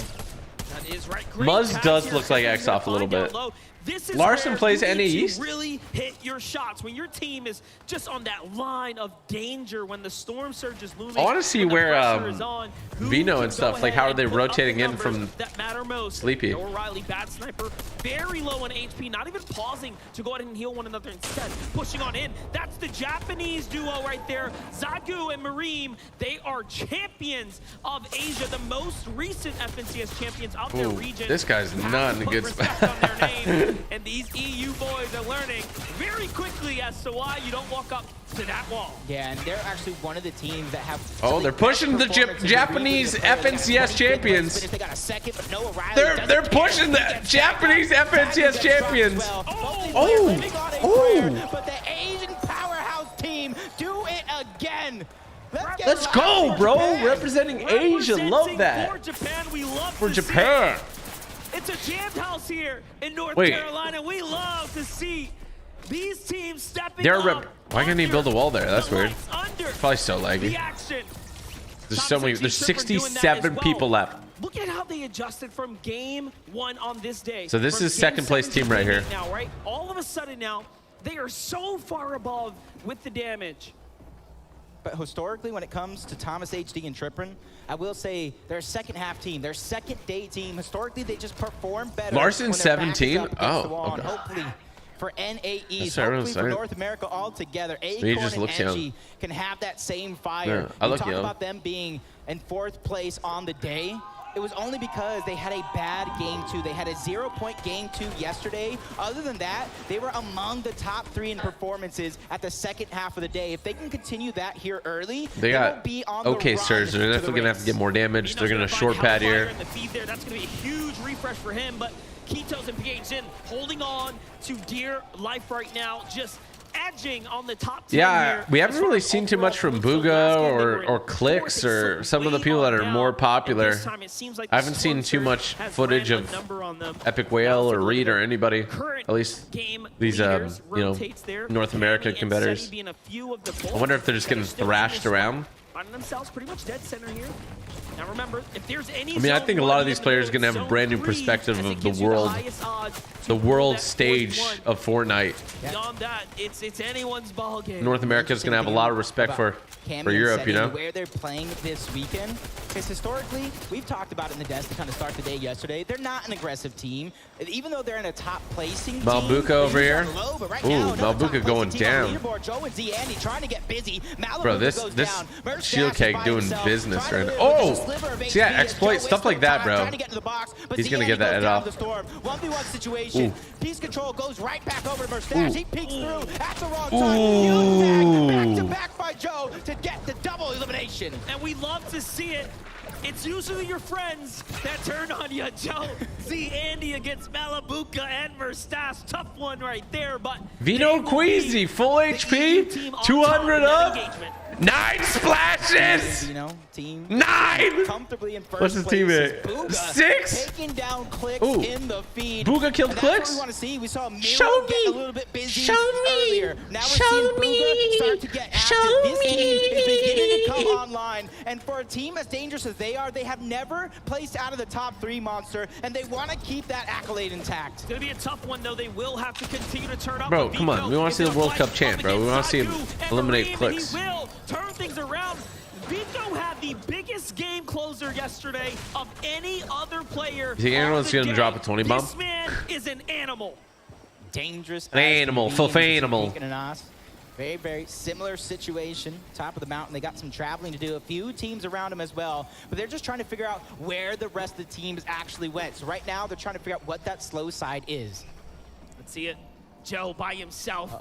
Joe Z Biden. Andy picked apart on the rotate. No heals for Joe. Bro, Joe's in What a- a tough spot to be in. But he's hey, at feeling least a he bad has type of way. for the rotate. He has 2 great weapons, It'll be tough. 11 Our builds. breath, I'm sure he is as well. Wait, See, he's just by no, he has his lip 1,000 looking around something like, builds, oh, but man, I gotta time not this gonna help him, I don't When think. do I move? When do I go? That's the question he's asking himself second after second. As Thomas and Trippin, 271 above the damage threshold. Not much to go, but they want to get there as fast as possible. Okay, read an Epic In a zone Whale. like this, you want to get yourself they're that landing sweet on spot, them. and it looks like they're going straight for the high ground. Don't overcommit here. Shield bubble comes down to protect themselves. It's a preemptive This will shield allow bubble. the builds to get to max HP, and now they can start to I was thinking read maybe the you throw room down of shield bubble Epic once you start Whale. getting shot, no? That's not an easy duo by Because any then means. you could have saved it, but I don't know. No, They're better high than me, ground so. cannot be claimed. There's still some natural terrain off to the side there. They have to weigh their decisions. Bro, like, how consistent Thomas is HD. Vino and Queasy? Like, that is much so impressive. better in this game here. That's what so gets much these dubs better. is the consistency of these Tripper as teams. well. Like if you get second place every game, if you get fifth place every game, I like this view of like you're gonna be, it really shows us you're gonna be a top team. how stacked You don't that have to win every game. right You just have to be side consistent. is. We're gonna probably see some teams launch pad early if they do not get the zone. Is Hijo Belusi picking up a couple on the Brazilian duo of King and Ed. You see Epic Will, a player. Did Queasy and Vino win FNCS? They did, right? The leaderboard having a couple struggles, but he is too a second half team. A lot of these teams are known with their backs up against the wall to come up big. Acorn and Edgy might have found some points there. That is huge, but no, it's just going to be taxed. Oh, actually, yes, yep. Edgy will get the Elim credit there. That's going to effectively push them over. Cold and Okay, not bad, not bad. Yeah, Clicks is dead. I know that. 7th and 8th place position. Booga healed Clicks, but they didn't show it. They'll show it later, I guess. Here, Booga and Miro, the first time they're showing them, I swear, bro. Eliminations, what a massive Homie has a skin in the game, and they showed him once. Come on. Continuously looking for the shots all around. Finally finding that comfortability here. Finally finding some sort of. Booga rocking the goat skin though. That skin's. Chug splash is coming out, and that's skin's fire, bro. Across, while all the skin's other teams great. are stuck in that mess on the side. They did just enough damage to weaken one team to try to put them the focus of that lobby. Vino and Queasy already positioned up at the north side here. Here comes another launch pad. It's down, and the heels are looking excellent. Booga, young millionaire. Homie's got the fattest bank account in this lobby right now. Win or lose. And he loses. Win or lose, homie's got that bread. From Queasy. Queasy bases out. He already won the event he needed to win. You know what I'm saying, chat? He already won the event he needed to win, bro. This is just a cherry on top. And he goes down to Avery from the side there. That is huge because they're having a pop-off game right now. Seeing Commandment getting a few eliminations already. Chimp and Scram finding success here on the day. They had a top. I like how Man City is. To replicate that some way, That's shape, great. or form. But Vino, Queasy, you know what time it is. 5th into 6th moving I zone. think This with is where these they lobbies, you could typically essentially try to pick go for any that skin high you ground want, and any hold skin on to it pickaxe, for the rest of the anything game. ever in the The game. top 10 that we started this lobby with. I wonder if you'd be able to choose the, those like Chinese Consistent is our exclusive remaining first backlinks. Vino, Queasy, Thomas HD, Tripper, Seti, and Camis are still in this game. Click's got the bag as well. Amongst all that, you have the solo Joe, who was just picked up. It's their actual accounts, isn't it? One of the only few who can actually jump back into. Yes and no. If anybody can do it and pick up some big placement points, it is going to be him. I don't know for this particular event. The lands I've been to, it would be your name, but like looking for that information. Like I said, you would still right now looking is high ground take going to you still have access to everything. As they're spotting all these players around. Yeah, every skin and cosmetics available to them. Got it. Yeah, that's what I thought. Because I've seen them all rocking like different seasons of FNCS pickaxes, and you lose it every season if you're not champion. So is the preparation, the hard work, and all of that coming together here for the EU trios or duos at the Tripper top and Thomas, remember this is second place team. Epic Whale goes down. We know they put in all the work. Vino is going to find Reed and Is then crack his way up to high ground. Vino is on height again, for a back-to-back bro. Just be the most winningest team of the This team is insane. Back-to-back What, games, bro? Somebody monitor what they're eating at the hotel, man. They're eating something. I don't know. They're taking their vitamins. And if they could just make it that far, they're trying to stay ahead of zone, trying to find some elevation to work with. Oh, Vino is cranking! And Vino right now doing a great job building high enough to shut Oh down that my! Queasy's gonna meet him there as well. Oh Look at this, my! ton of material. So it's not over yet. Launchpad comes in, and there it is. He almost gets boxed out. And Queasy and Vino. Okay, did they lose height? Oh, they gave up height. This is gonna be interesting. Payson and Chapix up top. On height, out of nowhere. And while all this action's going Can they down, hold height? They had so many mats. and Miro found They have two more 60 more eliminations. builds, They're dude. continuing to light things up as Andelix finding one. Vino stacked too. Oh, Vino goes down. Queasy, not a good shot. Not a good spot. Vino had everything, bro. Vino had. Oh, okay, that's wraps for them. And it's actually a time for This Thomas actually and Tripper might to be them. catch up finally. They're second. This is second place right now. If they do It's out well the here, lobby. Will they? it's just a solo right now. Tripper, it's all up to Tripper. He could be the one to push them up the first place. Right now, no team's getting taken out, but no, he's hurt. Ooh, that's wraps. First and second place are down. Miro and Booga still alive. Booga, the World Cup champion. For eliminations, this is The crowd going crazy. To the hands of Zeddy. Miro has fallen. And right now, look at that. Third place team, fourth place team. What a big gap. 40 points between third and fourth here. We have ever seen a team like them, and it is paying Chapek's hitting on top here. Booga solo right now. His duo going down. He is chroming it out. He is hurt. He is hurt. Rocking around 60 health right now.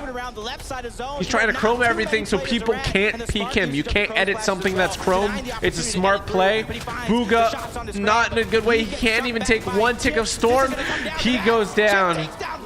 Into the top 10 he goes, though. And look at Chip go. Top 10 now. There as he manages to turn around, now out of material. It's all or nothing. A quick edit down low as well to keep him in the Chip, game here. But the low not a lot of health. Cold and Sentient down low. Lot of loot floating down river. They don't have a lot of builds though. Setty's up top, healing out. He's gonna play his own. Tyson and Clown up top. I think it's just one. Ooh, okay. It's just Clown up top. I think his teammate went down. This is going to be a big opportunity for Wox to try to pick up 7 people left, 5 teams, lots of solos here. Same could be said with Zeddy. Lots of solos. Bobbifying himself, dashing, trying to take the high ground, but a misstep. Cole just got blasted. No, that must hurt, bro. I'd be so mad. I'm surprised we're not seeing anybody rage at these events, bro. Wox trying to take the top. Wox, 100 health in, popping 2 minis. Can he get him off? He only gets 1 mini off. Clown up top. Clown, not a lot of builds, but he's got heals. What is going to happen here? Healing up. They're the only duo alive standing right now. One duo left. 1v1, v1, v2. A great jump shot there, and he is down. He's got a lot of health. It's got to be the duo that wins this, right? Yep. 2v1. Clown getting hurt. It's not looking. Yeah, it is. Ooh, that's going to be wraps. Vortex and team taking game 2. The last duo alive. Teamwork really. Look at those pyrotechnics. And off the back of hand, that 2 love to see it. eliminations at the end to get the siphon. Wow, that was crazy. Was the recipe for their success. And they were just so close to pushing double digits there. A low ground win is not absolutely insane. Let's get caught up in a little insight from the pros. Oh, yeah. Hello, hello. I am joined here by Vortex and Hen after that incredible game. How you feeling, man? Pretty pumped. Just gotta keep it up. I mean, I like that. obviously grabbing, what, 8, 9 eliminations in that game. Is it 2 per elim right now? Win next game again. Okay. Yeah, I like that. I love it so much. Obviously, what was the recipe for success there? There was a lot going on all around you guys. We made lots of mistakes yesterday, and we're trying to come back stronger. So we're trying to fix all the mistakes made yesterday and, you know, win today. So what were some of the mistakes that you fixed in this day? Search and rotation. I love it. I mean, thank you guys so much for joining me here. Oh, surge. I thought he said search and rotation. See what you guys do next game. Let's head on back to the desk. Thank you guys so much. Hen and Vortex picking up game number 8. Bro, look at that. And all with look at the emotion. Oh, bro. This is kind of what we talked about. Is that clicks? At the end of the day, right? Bro, he was mad. Like an initial setup. Let's go ahead and let's fight a few times. Let's play. Bro, I want to see more people's rage cams. Really want to bring it for them to come out in game number 8, basically the second one of the day. This is a really good jump start.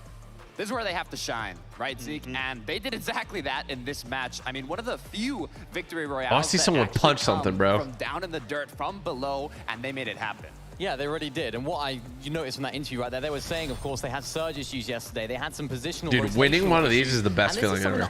I still remember when I won the Stream Invitational, bro. They don't really have that lead. They don't have that. One of the best feelings ever. Is trying to take on the role at the moment, but they're 2 fraggers by heart. And I think that overnight sort of VOD viewing session that they must have done has really helped them fix those issues. Because although they may not have that dominant leader in the game, they've been able to look back at their games. What and think, okay, place were they in? Vortex and his teammate, and then kind of like the holding. Right, and reserves there, being almost a game entirely of solos, except this duo. They just kind of held out, right? They're saying, we don't know why, but everyone's fighting all the way around us. Let's just wait it out. Top 3 here are, oh, it's a 2v1. Yeah, let's close it out. 9 eliminations, no big deal. Look, Queasy and Vino were looking for high ground. Tayson and Chapek that hurts, bro. were looking for high ground. The battle up above was dangerous, and it was actually too dangerous because the duo. Oh, bro, that props. They definitely hurt each other on their props, but the adrenaline was running through the blood, you know? Hen and Vortexer just made it happen. And I All feel right. like looking back at the game, Not Queasy and Vino, they were looking good. too much right? For a change moment, here. they just, well, for most of the game, they were actually low on builds. And then we kind of Queasy and Vino didn't even push up to top 10. I wonder where they're at. It's them. Like, no, someone's above them. It's Tayson. It's Oh, sorry. Chapman. Where did they come from? Yeah, The team that won that game didn't even push to the top 10, so I wonder where they're at on the leaderboard. For that was when they went for a pad in that half and half zone. We saw Vino and Queasy very, cold? very split. Of course, that had to expend so many more materials to not Are only we, box their own individual boxes, but to get back together as well. I think Queasy may have gone a little bit higher. Oh, we can do a clean feed. Guys, should I watch the clean feed, or do you guys want to hear the commentators? Ended up landing down below, so many of those What do you builds were think? wasted there, and I think. The login with Epic? Yeah. Right, that are making their way up that leaderboard. Seti and Cammy, the consistency with the drop spot, it's looking dangerous. We'll talk more about them in just a Clean, moment. then I can First, commentate, Adam, you know? who's standing by. Adam, what you Why got? do I have to log in for the clean feed, though? I'm Thank you very much, confused. Zeke. Can I get Huh? a huge round of applause representing All right, give me a Brazil? sec. It's KBR and Zeke! Amazing stuff. I'm joined as well by their translator, Gabriel. Gabriel, I'd love to ask Zeke firstly. Currently 6th position in this competition, 4 games left. What's the strategy for the last 4 games? Sexto, então, Zete, você está em 6º lugar do seu time e faltam 4 jogos para terminar. Falta Qual vai 4 ser a estratégia jogos. de agora para frente. De agora pra frente, a gente vai tentar nessas últimas 4 partidas pegar o high com a dica do nosso amigo DK. We're gonna try to take height. E tentar levar o top 1 pro Brasil. Vamos, Brasil! Vamos, Brasil! Vamos! So he said we're gonna take the strategy of our friend over there, DK, just to go on high. See, I told you! I understand Portuguese, bro! And lastly, I told you! KBR as well. Can we ask, what's it been like representing Brazil in front of these amazing fans? Representar Brasil. Então, QBR, para você, como foi representar o Brasil aqui nesse torneio? É muito feliz estar representando o Brasil. He's very happy to be representing. Do cheat dentro do jogo. E He's very happy to be representing como a torcida é Brazil. muito grande, tipo, a gente tá com uma quantidade pouca de pessoas, só que tá dando grito maior que a da torcida toda. There's very few people who can get a bigger He said I'm incredibly excited to audience be here, reaction and than people from with Brazil. all these people, we only have a couple of Brazilians and we're louder than everyone See? else. Bro! Thank you very much, KBR and Zeke! It's too easy! Put me in there, bro. I could have been the translator. So much The dude's probably after watching the feed, he's like, that's not what I said at all. I tell you, this corner right here, they're going absolutely ham. Lisboa, My yeah. goodness. Let's kind of focus Lisboa. back up now after this game is done. well, I hold want on. to talk about Sammy. I knew I was going to do this. Cammy and Seti, there it is. Don't worry, my brain just makes up words all the time. Cammy and Seti doing really well there in the middle Doing really of well. the game. But, you know, finding themselves kind of in an interesting position. They had plenty of builds, but it didn't quite help them make it to the end game. Look, I don't think they're worried, right? They did. Yeah, what I'll they do the needed clean to feed. I just have to You can see log right now, in Seti's for some getting reason, Elim so. after Elim. He was alone at the end there as his partner. There you go. Cammy went down and said he was forced to clutch it up, but he got an incredible amount of placements, and they're playing Just for petting that crown. Charlie. And that crown. Okay. is Give me a second, guys. I'm gonna what you log allow into my for the Epic 12th Games. match. So they still have time to rack up those points, to play consistent. Wait, what and does to this do say? I what can't they even need read to it. do. Log in to so get many access to solo the clean clutches feed. from Seti All across right, the man. seasons, of course. Yesterday doing so the same, and he's sort of becoming into that role in the duo. If Cammy is down, Seti will clutch up, and we saw him using the crow Let's see, slashes let's see, let's see. there as well. Not only blobifying himself and rotating using that, he was also throwing it at enemies. This is the clean feed, allegedly.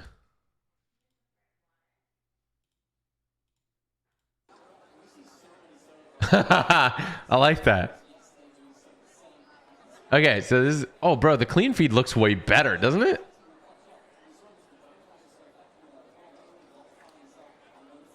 Bro, I like how you can't even hear the voices at all. Okay. Bro, the quality is better for sure. Okay. We're going to be watching that one towards the... towards when the game actually starts. I'm going to try my hand at commentating this one, all right?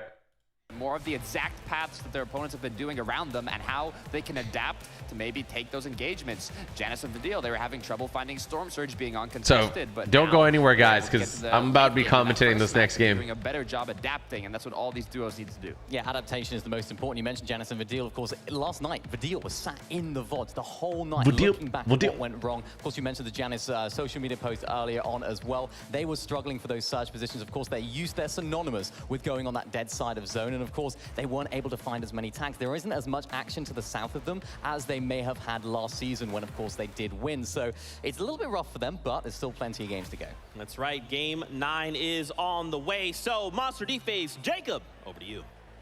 Let's go ahead and start gearing up here. We have the pleasure of starting to get into the late half. These are what we call the champion rounds. Yeah. Game 9 will solidify just about the halfway mark for day 2. Yeah, Solidify, solidity. Battle Bus Monster, you said it.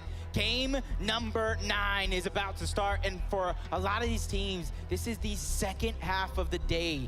This is the second chance they're going to get here to try to pick up as many points as they can. And for teams like Muzz and Looter, Larson and Spy over towards Grim Gables, they're feeling each other out more and more and more. Okay, let's let me refresh this, make sure it's up to date. All right, look at all these players here. Is this everybody? Okay, so it is a west to east. It's an eastbound battle bus here, going through the lower 1/3 of the map. So north teams are gonna have a far place to glide. Reality Tree is gonna be able to loot up really quick. Vico here, he's got the FNCS shark. Wow, that's a big, it's a big shark. They're gonna be able to loot up really quick here because of where the battle bus is located. Are they? Oh, I thought they were taking a quick 2v2 off the start. He's looking for anybody looking for Surge right off the game. He did a little move I've actually never seen before, which is very interesting. This is Vico here, and they're quickly taking their route. Somebody has landed close by,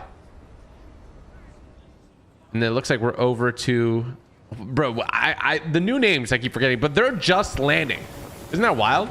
And this is going to be Tayson and Chapix. They've got their FNCS pickaxes out. Everybody's got access to all the cosmetics.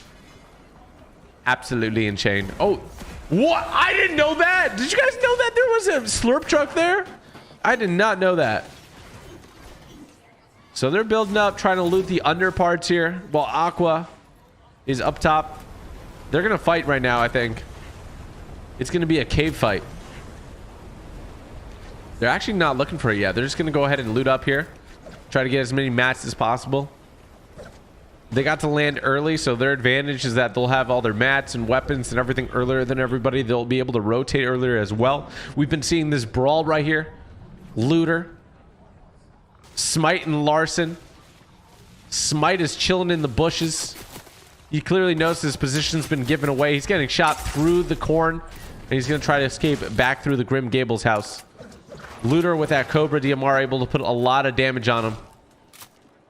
And look at Muzz. Muzz does look like X off a little bit. Not too much, but they're going to be able to get a lot of brick from here very easily. And in competitive, you actually get brick more easily. You get wood more easily. You get materials more easily from farming things.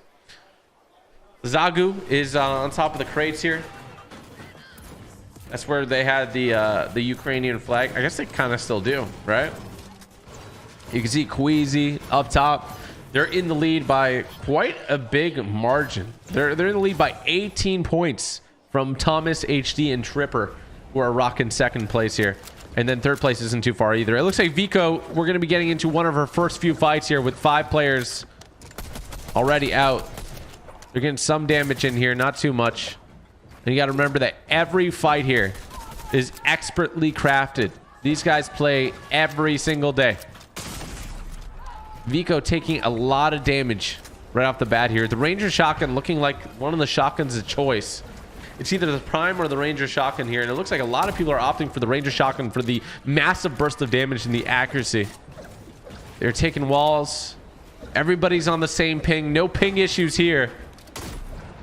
And we can see that the 9th to 13th place team being displayed on the top right. Ooh, big shots. Looks like they might pursue this fight here. Matt's looking pretty good. Novice looking for the elim, but he doesn't know where the player went. Looks like they might have left. No, Vico is still in the builds. Snacky goes down. I haven't seen too much about Snacky here. Vico trying to run away. He's at the bottom here. He's on wood though. Ooh, 103. That is a spell for disaster. Ooh, did not mean to hit the zip line, I'm sure. And it looks like he's making his way out. He was actually pretty agile. They don't want to take any risks here. Oh, secret. Ooh, only one shot off. I'm sure he was hoping for a lot more damage there. Novice getting pinched a little bit. Where's Novice's teammate at? Vico hurt, but his teammate Mersion is just vibing here. He's gonna go ahead and pick up the Green Ranger shotgun and make his way over to his teammate. He's not gonna spend any time farming anything like that. Just wants to make sure he can get to safety, and they're gonna probably get a little bit of shield up with these mushrooms. They're prioritizing positioning over any heals or anything like that, using the geysers to get away. Him being the lower HP player, actually they're about even on the HP. Kind of left his teammate behind. Larson has moved over to Greasy Groves though. Smite and Larson, and they've got a pretty decent inventory. 2 launch pads. Look at all the heals that Larson has on them. They're rocking the same 2 skins. Common theme from a lot of pro players. We got Macwood and Kanata over here chilling in what looks to be 3 shield bubbles. Kanata taking some damage here. He's getting targeted. Team possibly on Blimp. Where are they getting shot from? It's not showing. Yeah, I think they're on Blimp. Blimp's a great spot to get searched from, but people will be looking at you. 43 headshot coming from Z Andy. He has 12 chug splashes, 3 big pots, purple hammer, and a purple prime shotgun. That is one of the best loadouts we've seen so far. But Lucy up top, easy surge when you're on the Blimp there. You got a 360 view from Tilted, which is one of the most hot spots in the game. Is Buka playing? Yeah, Buka's playing. Acorn kind of playing stealthy here. He doesn't have the most mats. His teammate is down. Cold and Scented setting up. I wish they'd open up the map. I want to see where they are positioned here. And I want to know if this leader is this leaderboard kind of switching up live right now, or do they calculate all the points end game like they usually do? Is Clicks alive? We're not sure yet. They haven't really shown that side of the map. Thomas and Tripper. You see how they're actually not playing on each other, which is an interesting strat. They're at different locations on different mountains trying to find different sources of surge. It's actually a really great strat. You know, chilling together is good, especially if you get pushed, but not too many players are just randomly landing on teams right now. You can see their average placement, average eliminations. Thomas, definitely the fragger. Tripper, definitely the IGL, I'm assuming. Commandment and Avery chilling on top with the Rave Cave head. Buka died first. Ooh, okay. I'm gonna have to take your word for it. I didn't see that. Avery stacked on mats. He's even stretching. Look at that. Now they're actually 10th place, so they have a chance if they have some pop-off games here. Peterbot and Jamper looking for a sneak kind of attack here. This is actually very powerful. You'd think it wouldn't really work on pros, but if you have no audio, you have no audio, and being sneaky is the best way to give no audio. So they're waiting for one of them to make a mistake, one of them to pop out. They know they have to rotate. They're playing it patient. It's possible that Malbuka knows that they're there. Peterbot's walking up, looking for an assassination, hitman type beat. Oh, ooh, they got the play they wanted. I'm not seeing any limbs on the board right now. Oh, Peterbot does get a knock. He does get a knock. They switch perspectives here. It looks like we're looking at Vico. Vico finally going down here, but he drops his loot so that Mersion has a better chance of winning this. Mersion kind of letting it go. Falconer and Hyph kind of, they're on full HP. They didn't get pick off at all. And running a 2v1 against pros is going to be very, very, very near impossible. They're looking for him. And these pro players don't give up too often on when they know it's 2v1. So they know he's in the area. They're in zone. They're going to find him. That's my bet. They're going to find him. He is chilling here. He is nervous. Look at his face, man. He is scared. And rightfully so, because he's about to get 2v1. Peterbot and Jamper looking for this cleanup here. The 2v1 on Malibuca.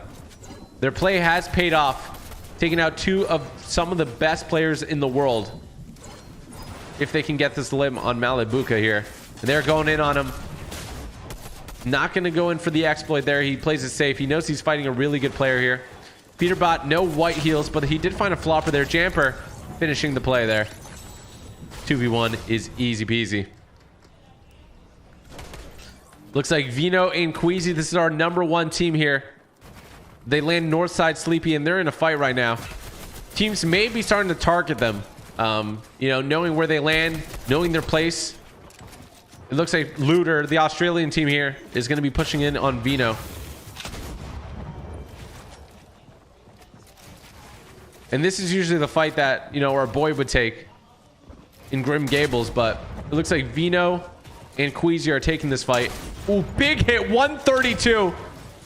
Not a max, but it's close. Queasy looking for the limb. He's all hyped up on a chug.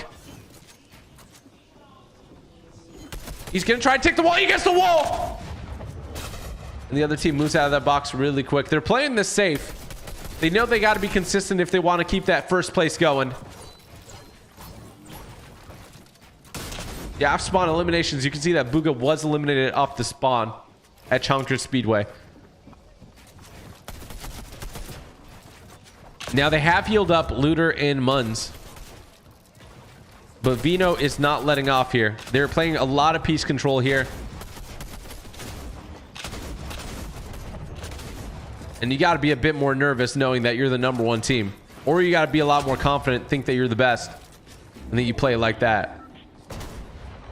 I don't see these teams letting each other go. I think that there's going to be one team that dies here. Whoever gets the first pick. Ooh, Looter taking a lot of damage. That's a third party there. Who's third partying? Oh, it's King and Road to Glory. And it looks like Vino is going to be rotating out here. That third party is going to help them out. And Looter is in a really bad spot.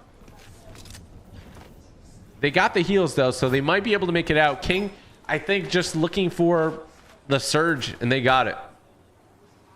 Did Clicks die?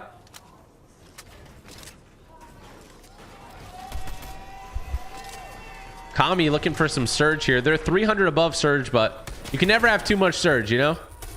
Macwood looking for some surge back. They might be trying to trade here. Kanata rotating in. Macwood's going to get some shots. Nope, he is not. Now, you see, they got this rotate with the giant weather balloon here, so they're just going to just chill, see if they can get more picks. Setis and Kami, third place. Third place and first, like, it's not super far off. It's only a 21-point difference, and I believe that elims are 2 points per elim here. Andy using this vault to his advantage. I haven't watched too much competitive play with the vault in the game, but it looks like it's a huge source of just heals, right? Of course, and it looks like people leave a lot of heals behind. I thought it would be run clean, but Acorn, who's a solo. Ooh! He gets a massive shot in the full piece, but misses the second shot, and he gets one pumped. Tripper and Thomas, this is one of the duos that we got to watch out for. They are second place right now. We got a team over there in the reverse PP tower, the T tower. They're 42 below on surge. They need some hits here. They get one off, but they're going to need at least one more tag. There you go. Oh, no. Surge keeps moving. And they are below the bar here. They're going to be looking for... Oh, they see these guys down here. Still 23 below. They're going to keep on taking damage here. They have the heals to sustain it. If somebody tagged Tripper, yeah, they're going to be jumping on him. They're going to be jumping on him. That might be wraps for Thomas and Tripper, but... We've seen them come out of these situations. Tripper, who was just revived, got down once more. The Surge eliminated Tripper when they were doing that exchange for Surge damage. And if you get eliminated Surge and somebody tagged you, it pops up. So they know that they're on the hunt here for second place. Second place team goes down. Keto's picking up a big limb there. That is going to help their odds out. The more top teams that get eliminated there, the better for them. And it looks like first place is sitting pretty, 251 points. The points are definitely calculated live here. Kami, we're watching the third place team here. See if they can do something big, trying to pick up some more surge. They're about 250 surge ahead. And again, they're still chilling. They're still vibing. Larson's still alive here. And they are looking for some surge. They're only 100 above. You want to be, at least for each surge kind of area, you want to be 250 ahead, because when the next one pops, you want to keep on being ahead. Goodness gracious. It's looking like a tilted zone. Without them opening up the map, I don't know exactly, but looks like tilted might be in the very center of it. KBR and Z looking to hit a launch pad. Little low pad there. They're decent on mats. Extra inventory slot. Good heals. They're rotating on a kind of the dead side here. It's looking congested toward the northeast as a lot of northern and eastern teams are piling in together. Team on top of the blimp is sitting pretty right now. Larson taking a lot of damage there. They're going to be running through a lot of their heals and their 50 below surge. This could be it for them. It really could be. His teammate has a bunch more heals, though. He's not sharing. He's not sharing right now. He's looking for surge. And they're looking in the zone, seeing if anybody's desperate there. They're looking at Man City Scram.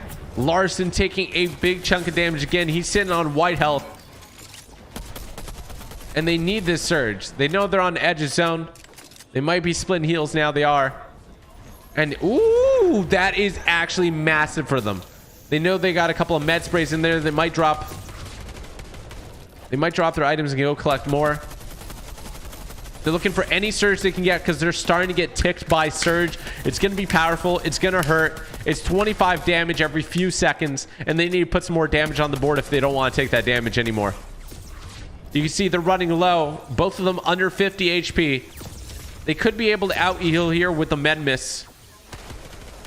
But it is looking rough for them if they don't find some more damage here soon. These two teams pressing each other. Both of them looking weak on surge. He picks up some surge on the down body. Chupapi Minyinho goes down. It's just Siruna versus Ju and Eurus. They might be taking that play there. They might have got their surge already. I don't know if they're happy. They're 12 below. They're still going to be looking for it. But they wipe out the team there. Ju and Eurus. I don't know their names. I think they're in a position that they don't really want to take any more damage there. They got what they needed.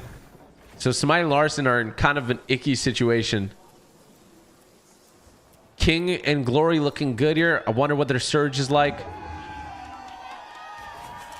King is looking. They got him pressed into a corner here. Absolutely beaming Mixon. He's going to make it out alive, though. 62 below surge there. Going to look for some more here. And they need to rotate southernly. They can definitely be held out, but ooh, Smite has gone down in the Larson duo here. Okay, he's picking him up. They're in a really bad spot. They've been in a bad spot. They're 133 below surge. Scram is going to try to make a play. They're pushing into the box. They go still 130 below, even though they got in a limb. They're making moves, but it's just not happening for them. It is rough. Second place, inching up towards first place. It is anybody's $1 million tournament right now. Larson's looking for it. They're getting pressed right now. It is not looking good. They're doing the best they can. Smite goes down. He's below surge. No health. 5 on the med spray. This is it for Larson. It has to be. There is no shot he makes that here. He would need a miracle. And a miracle he does not get. They absolutely must feel like everything's against them there. Supply drop slowly coming down. A beacon of hope possibly for a team. Setis and Kami popping that that chug barrel down, getting their health back. They're 150 above, but they need more surge. You can never have enough surge. If you're above, you're going to be below next zone. Is Click still alive? We're going to be looking out for Clicks too. CBR. KBR is solo right now. Cone peeking. He is in zone though. Zone has pulled towards the blimp. The blimp is right above. This is going to be a jam-packed zone. There's going to be a lot of surge here because less teams are going to be dying. North part is heavy contested. The southwestern part is going to be dead side here. A lot of teams going to have to rotate. They're going to be rotating through each other. It's going to make it kind of crazy. Vino here, first place team, only 40 above surge. They are looking pretty though, very pretty on their materials, on their heals, and they're going to make their way in. A lot of teams rotate in. Ketos gets absolutely beamed at Sky. Belusi and Hijo sitting on high ground, and they are having the time of their lives. They are way above surge, I guarantee it. They've got great mats. They have great items. They have great weapons and heals. This has got to be a team that will make it to top 10 at least, I'm thinking. Yeah, looking around, trying to see who's live. We still have first team, Mr. Savage here as well. Kami looking through. They've picked up on a limb. They're getting materials. They have max wood. They're looking good on materials. Seti's looking good as well. Absolutely beautiful inventory from this team here. What is going to happen? They're chilling. Absolutely vibing. Zone is a south pole. A lot of teams are probably going to utilize the blimp if they can get up to the fans. Commandment chilling down low. A lot of teams chilling down low. Not too many teams were able to get on top of the blimp because they were going to get bullied off. Ooh, does that kill him? He hit the top. I don't know if that kills him. Duke is fighting it out here. Click's still alive. They've got a great inventory of heals. Duke taking a lot of damage. He's got a splash. He's in a really bad shape here. It might be wraps for him. Even if he makes it out, it's going to be a bad situation. He is not going to be able to make it out. He dies to Storm here. And then Clicks is already dead. That means they are going to be losing out on points. He knew it. He ran the numbers just like I did. Hijo still holding height. This is very high up right now. They're using metal. They're going to actually pad to front zone, it looks like. No Riley getting targeted here by Scented. And it looks like Queasy on height right now. He just Harry Pottered himself. He does not have height anymore. He's building up against height. Belusi's still holding it. Hijo and Belusi cranking for that height. Okay, they're holding height steady right now, bro. They are holding it steady. Kami looking for some mid-ground layers here so they can continue to rotate. Hen and Vortex not sitting on a lot of mats, trying to get in on cold here. They are making some W key desperate attempts. Not sitting on a lot of mats. They know they increased their odds. Queasy and Fino sitting on height. This is our #1 team. Second place team is only 11 points behind them, but they're not on height. Vino and Queasy are. Oh my goodness gracious. My dog is trying to get on top of my desk. He wants in on the action. Cold. Absolutely insane rotate with the Chrome here. It's just chaotic down low. Hen's gonna try to play low ground with Vortex. I don't know where Vortex went. It looks like he's taking some storm damage from the bottom left there. And they're gonna try to heal up together. They got another little med miss there. Kami looking for something. He's sitting on still a lot of health. He's not too worried. He's looking above. This thing has been rotating on and off of this blimp continuously. Any team that's been up top can maintain up top. It looks like Vino is probably still up there. Scented and Cold fighting down low. They've got good mats. It's going to go up that hill, though, so they're going to have to burn a bit of mats trying to go up there. No, Riley with an absolute ramp flip, destroying his opponent there. Pink is down. Sadis and Kami still doing well. Clown, who got second place the second game there, and his teammate are both still up. We got Vino and Queasy on height, guys. Unbelievable. absolutely unbelievable. They're able to maintain height almost every game of today. And they're getting some picks here. Absolutely insane aim as they try to catch the body. They can't see where the body went. They really do need those mats. Noah Riley, solo down low, is able to heal up almost to full. Savage and his partner, eye drops, not looking too hot. They're trying to take height from Vino and Queasy.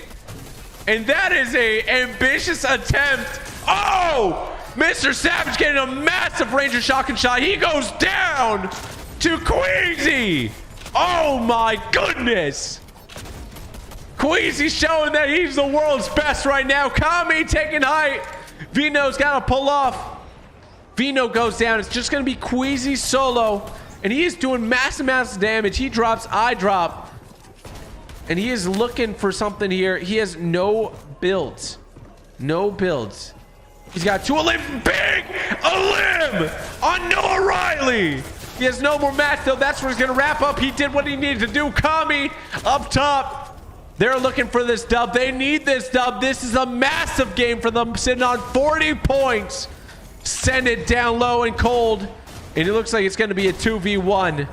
This has got to be a dub here for Kami and Setis. Scented, who's had an amazing game so far, is looking to rotate up. He knows it's a 2v1. He knows it's going to be near impossible versus some of the best players in the world, but he still cranks for it. He almost eliminates Kami, but it is going to be a victory royale for Setis and Kami. Absolutely insane. Absolutely insane. You got to give it up to him. You got to give it up to him, man. Absolutely amazing play. Let's go ahead and hop back. Oh, that kid's drinking some juice, bro. He's drinking some juice. Hey, hey. Oh, yeah.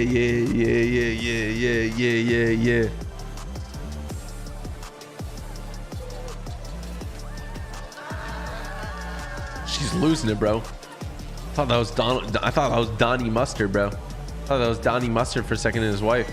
I don't know if he has a wife, but I think he does. All right, let's go ahead and hop over to the feed here. And let's see what's happening. I want to see them interview the team. We've spoken so many times the last few days. We're almost approaching getting matching bracelets time. This is crazy. Congratulations. What a great way to head into the halftime. Another victory royale. Like, we need to get more. You need to get more. That's confidence. Looking at the last few games, we need to get more. You wanted to start this strongly. Said you've done exactly that, and you're managing to manage your games exceptionally well. You guys want to see it? You're managing your games exceptionally well. Yeah, thank you so much. We just have to be confident going into the last 3 games. I love it. Yes, thank you so much. Now, looking at the leaderboard as well, obviously we had Queasy and Vino who are very close as well. We now know that this is coming down very... We love a battle going into the last few games. Queasy and Vino are there, a few others too. What are you guys going to be doing in this break now, in terms from a strategic point of view, to prepare yourselves for the last 3 games? Just chill and wait for the games. Just wait for the games. Seti, is it going to happen? Could you be FNCS Invitational champions? Yeah. Of course they can. I love that. Guys, love it. Give it up for him. Let's head back to the desk. Thank you so much, Adam. Congratulations to Seti and Kami. I mixed up their names last time because my brain does crazy things. A massive does crazy thing. Game number 9. So right now we are heading into a little bit of a break period. Our duels will be having about 20 to 30 minutes, step away, recollect themselves before the last 3 games. Now for you all at home and of course here, don't forget, stick around, watch till the end of the broadcast for some FNCS news. Now, Vivid, Taco, welcome back to the desk. We got to talk about Seti and Kami. Well, they got to announce World Cup, right? The stage a little bit for the duo. These guys were stacked all game. They had borderline max materials. Look at the loadouts. They had the launch pads. And I mean, even in the situations where they would have been forced to use them, Vivid, they were just able to casually navigate builds like it was nothing. I mean, they're impressing me right now. I'm not gonna lie. You know, day number 1, they did get those 2 victory royales as well, and then this third one, I really like. Wasn't expecting them to get another one, but sure enough, they find themselves on the high ground again. So uncharacteristic. We've talked about it so many times that usually they are not a high ground team. They like to play towards that mid ground, just casually go throughout the game. But no, ending this game with 5 eliminations, which, yeah, that's not too many, especially when we saw Sensitive Cold get dead. But again, you know, just realizing that, hey, listen, we're on the international stage and people are making mistakes, and we have to go for the higher ground when we feel like we can. It's just the fact that despite the level of competition that we see here up against Cammy and Seti, these two still control a third of the victory royales for the matches that have taken place so far. That alone is an incredible feat to accomplish here on a stage of this level. And I'd like to think Isn't that wild? It really came down to that 7th, 8th zone period where you could really tell that Cammy and Seti, they started to recognize the fact, Quizivino, they're not really building out as much. They're kind of taking their time. They're working through these high ground layers, starting to see if they can actually find somebody for resources, find a way to refresh themselves. But it was just a beautiful overtake there, and they had enough. They only had 27 builds, I believe, when they first took control of Hype, but sometimes it's all it takes. I love that they were talking about confidence, right? Finding that opportunity, like you're saying, they were just like, hey, they ain't building on high ground. We have plenty of builds. Let's just rush them. Boom, turns it into a victory royale. Mini Miner, you were standing by here during this break period. What you got?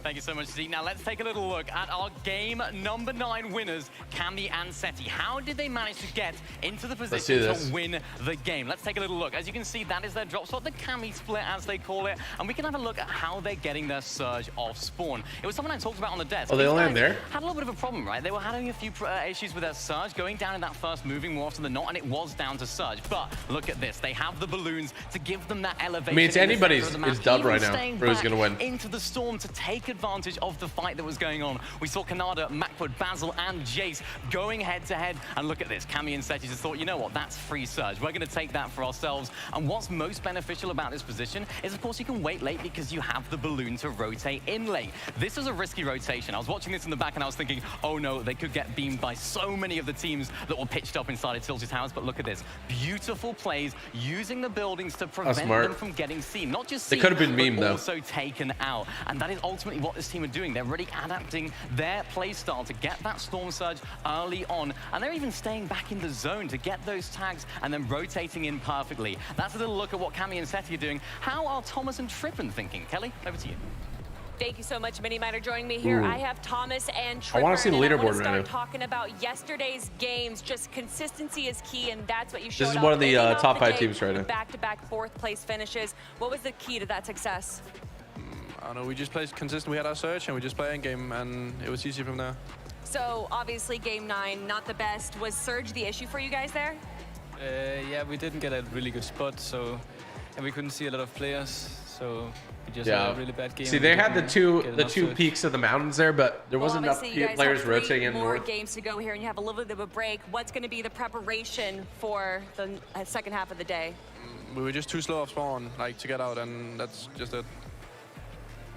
Yeah, I mean, obviously you guys are going for consistency. A little bit pause there. Eliminations, though, don't seem to be a focus for you guys. Why is that? I don't see a reason to go for dumb kills, so...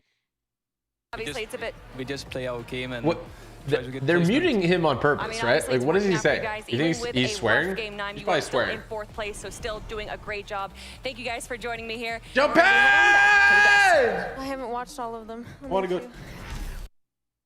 A fantastic Who's interview that? there, and of course the raw emotions from the players. We have a very special guest joining us here Did you on hear the that? desk during a little bit of a break here. It's none other than Somerset. Welcome. Thank Hills you. is not allowed. How are you enjoying things? Oh, it's been great. It's just so surreal to see everybody just here together and watching people competing. It's been awesome. Yeah, I mean, it's a very different atmosphere, right? Like when people are getting eliminations left and right, you're just hearing the fans go crazy. Absolutely. Have you heard the Brazilian corner of the the venue right up here? They're right up here. Anytime you see Quitos, I have actually. I'm all the way on the other side, and I can hear them all screaming. I love the support. It's great. You can still you love to see it. Yes. Let's take a look at the leaderboard here. We'd love to kind of pick your brain. Somerset, you're one of the best to do it. I mean, one of the toppest tier competitive players Don't act like we don't watch, because we all know. I want to kind of just get your thoughts here. It's when close. you look at this top 10, is there anyone that kind of stands out to you that you're maybe thinking, like, I would really like these guys to do well, Riley or popped up maybe a bunch. even I want these guys to do better? Dude, the top 4 are like For me locked. personally, I've been watching Queasy a lot recently. They've been absolutely dominating. But also I have a couple of friends on the board, like Tripper and Thomas HD. I really want them to do well. And they're all such good players, and there's always something that makes them stand out. So every game, it's just a surprise to see how they play and how they play against one another after they've been doing it for years. Yeah. How do you keep yourself focused, especially like in a situation like this? I mean, at this point, you just have to know that when you're in the game, you're in it to win it, and you have to be so focused on the right things, because whether you're an IGL or you're a fragger, there's always a role you're needing to play, and being able to communicate with your teammate properly is so important, especially for moments like these when you're trying to get those impact frags and to just win the entire game, because it takes a lot. There's so many different steps. Yeah, what all goes into that? Because I know, like, I've watched a lot of you in recent tournaments especially. Like, what role do you play? And then, like, what are maybe just a few things you kind of have to be mindful of when you play that role? I'm personally a fragger, but I'm always having to make sure I'm calming everything properly, being as quick as I can, constantly staying close with my teammate. Because if you fall back, you can easily just mess up the whole thing. Yeah, 100%. I know recently, Taco, I see you squatting got dog. cast an event that, of course, Somerset was in. How are you feeling about all this? And, of course, Somerset now being here. I mean, I think it's awesome. Somerset, you had an incredible performance with your team, and I think Vanessa especially, she's got to be feeling awesome with everything that went down. You guys didn't walk away with the win, but at the same time, I still think that it was clearly a strong indicator of the fact that you know exactly what you're talking about. Thank you. I don't even stop. No, I don't know, like, I'm just like, stay humble, you know? Like. Yeah. Of course. How do you feel about, like, seeing all the fans here in person? They're all Cypher left-handed? They're I didn't know losing their that. minds. Like, are they just running up to you like, oh, Somerset, I know you. What's up? I've actually, it's so surreal, because I'm trying to, like, walk 10 feet, and I've got all these people like, can I take a picture? And I'm like, hi. Like, it's like, I'm the one that's more excited than you know what I mean? Like, it's a completely opposite experience for me, because it's not what I'm used to. I'm used to streaming at home, looking at the chat go wild, and now I get to put, like, a name to a face and meet all these people that I've known for years, and my community that's just been so supportive over the years. It's been great. That is amazing. Why aren't you there, TG? Thank you so much. We hope you continue I can explain to it enjoy later. all of the action. Kelly, I believe you're standing by. What you got? I am indeed, Zeke. I'm joined here by Joe and Zandy, the current 8th place team right now in top 10. You got to be feeling good. Yeah, feeling okay. Last couple of games I haven't gone the best. Just need to play good in the next 3. So what exactly happened, and what do you plan to change to make it a better second half of the day? He's got a fade going on. Looking everyone. I mean, it seems even when you guys What he go said down a in little here. bit early, you're still able to grab those elims. So what is the part that you're able to do so well there? All we can do is just get kills. Like, You didn't block it out, bro. I heard him say kills. Keep running across the map. So obviously there's a lot of people watching, hopefully being, Bro, they really being don't able want him learn to say from you kills. guys, wanting to be pros like you guys. When you do have these far polling zones, I'm surprised what that, is like, something that don't they would have a be button where, like, good piece of advice it's like for these 3, people aren't they watching? like 3 seconds into the future or 5 seconds into the future where they could block at the last 5 seconds? Isn't that the same thing they have on radio? How are they missing the word kill? Dead side rotation always works, or it works sometimes. Guys, thank you so much for joining me here, Joe and Zandy, and can't wait to see how you do in the second half of the game. But guys, it looks like it's time to head back to the desk. These guys must be nervous. You'll love to see it. Kelly, thank you so much. And again, I'm always going to shout out the players for just giving us that moment of time, just check in with them, see how they're doing, see how they're feeling. We have another special guest lined up. Nick A30, my boy, it is so good to see you. I don't know if you can hear it, but the venue is actually losing their minds that you're here with us. I can't hear too much, but actually that's one of the best parts about those events, like the crowd reaction and the hype. Like, I was just looking at the crowd when they were showing it on the broadcast, and there was people dressed up as Peelies, there was people with signs. Like, that is the best part. I love it. That is so awesome. Nick, welcome. We hope you are having a great watch party with the A team, the A squad, all of the Nick homies next out icon there. skin leak. How are you enjoying the competition so far? What's standing out to you? So I love it. I mean, I tweeted about this, but like the walkouts were epic, and the commentary from Monster and everyone was just phenomenal. It was on point. It was crisp. The quick stats are so cool. They add such another element, and I think the spectator client has improved so much. I mean, there's no lag. You can see everything in real time. phenomenal. Production quality is great. Zeke, you're looking good and you're killing it too. You guys got some nice setups, like I just want to say. And you know, it's been interesting to watch a lot of these top players like Cammy and Seti, Queasy and Veno. And you know, I'm rooting for Clix, Booga, Savage. There's so many. It's like you just can't. I don't know who to root for now. That's right. Yeah, we just had Somerset on, and we kind of got her like thoughts and insights. I wanted to pick your brain as well. Watching some of these players, especially, I mean, you've competed in a number of these tournaments as well. What kind of goes through your mind in these situations, in these like high intensity? Like, obviously, we here get to see everything, but when you're a player, your vision's a lot smaller. Yeah, and I'm like, I get really nervous too, but I'd say the way to get not nervous is to practice. When you're practicing, you become more confident. When you're confident, you're thinking right, and you can actually like make those calls. I was really impressed with like Cammy and Seti because they popped off early in day one, and they're still showing up. I also was very impressed with Queasy and Veno. Like, they're so calm, completely opposite of me when I'm in that situation. Like, they're always on height. They're always finding it. And actually, Game 7, I want to, like, call out that. Like, they did a fantastic job when they dropped down. So I think it was Veno who dropped down first, and Queasy was waiting, lurking from above. And the duo on the bottom drew their attention to Veno, and then Queasy comes in from behind. He stalled a bit after Veno drew their attention. It's just such great teamwork. And, like, this is what it's all about, Zeke. Like, you're seeing the top level plays like that you don't see in like public matches. So it makes it so fun for hopefully everyone watching, and you know, it's just great. I love it. Thank you so much, Nick. We love hearing from Nick you. icons getting leaked. That insight next level. We hope you have a continued awesome watch party. We'll catch up with you a little bit later on. Once again, massive shout outs, Nick 830 and Somerset. We love you guys so much. Why don't we check in with our casters, Monster D Face, Jacob PR, what you got? You know what? I like Nick A so much. I might actually just take his jacket for you, Nick. I got you. I'm gonna take Zeke's jacket. We're gonna split it in half though, and we'll go ahead and send it out. But let's talk about some of our favorite moments. You better do it. Thomas HD Tripper. Insane. We agreed, right? We agree on this one? Absolutely insane. And what they went through at the start of the day, we were surprised they it was wild they made it that far in that game. And that was absolutely important because you gonna go on the stream too? All that chaos I don't think so. is the reason why they are still in contention. And that is just amazing on a stage this big. Yeah, if there's been a team to stand out, it's moments like this, especially with Game 1, when they can just pull out those clutch points against all odds. But we have so much unfolding here. This is what I love so much about the FNCS Invitational stage. We get to get an update on a special guest for you guys. Yes, thank you very much, Monster and Jacob. I'm joined by the almighty Vanessa! Vanessa, welcome to the wonderful audience here at FNCS Invitational. How has your time been here so far? It's been absolutely incredible. After seeing World Cup all those years ago, I've always wanted to go to a LAN, and I'm way into Fortnite more now than I have been. Who is this? It's really insane to see all Who's this Vanessa? in person. It really is. I mean, you guys are fantastic. Is she a streamer? Amazing. I mean, obviously, you play competitively as well. What has it been like for you seeing all the top 200 of the top players from around the world here to compete? It's been incredible. It's been insane. I'm trying to steal some of their strats. They keep doing little things. I'm like, yeah, let me keep that in mind for later. Let me for next time. Also, I mean, community-wise as well, obviously World Cup, now here at Invitational a few years later. How great has this been for everyone watching at home and for these audiences? Okay, so this is what happened. Let me explain it real quick, okay?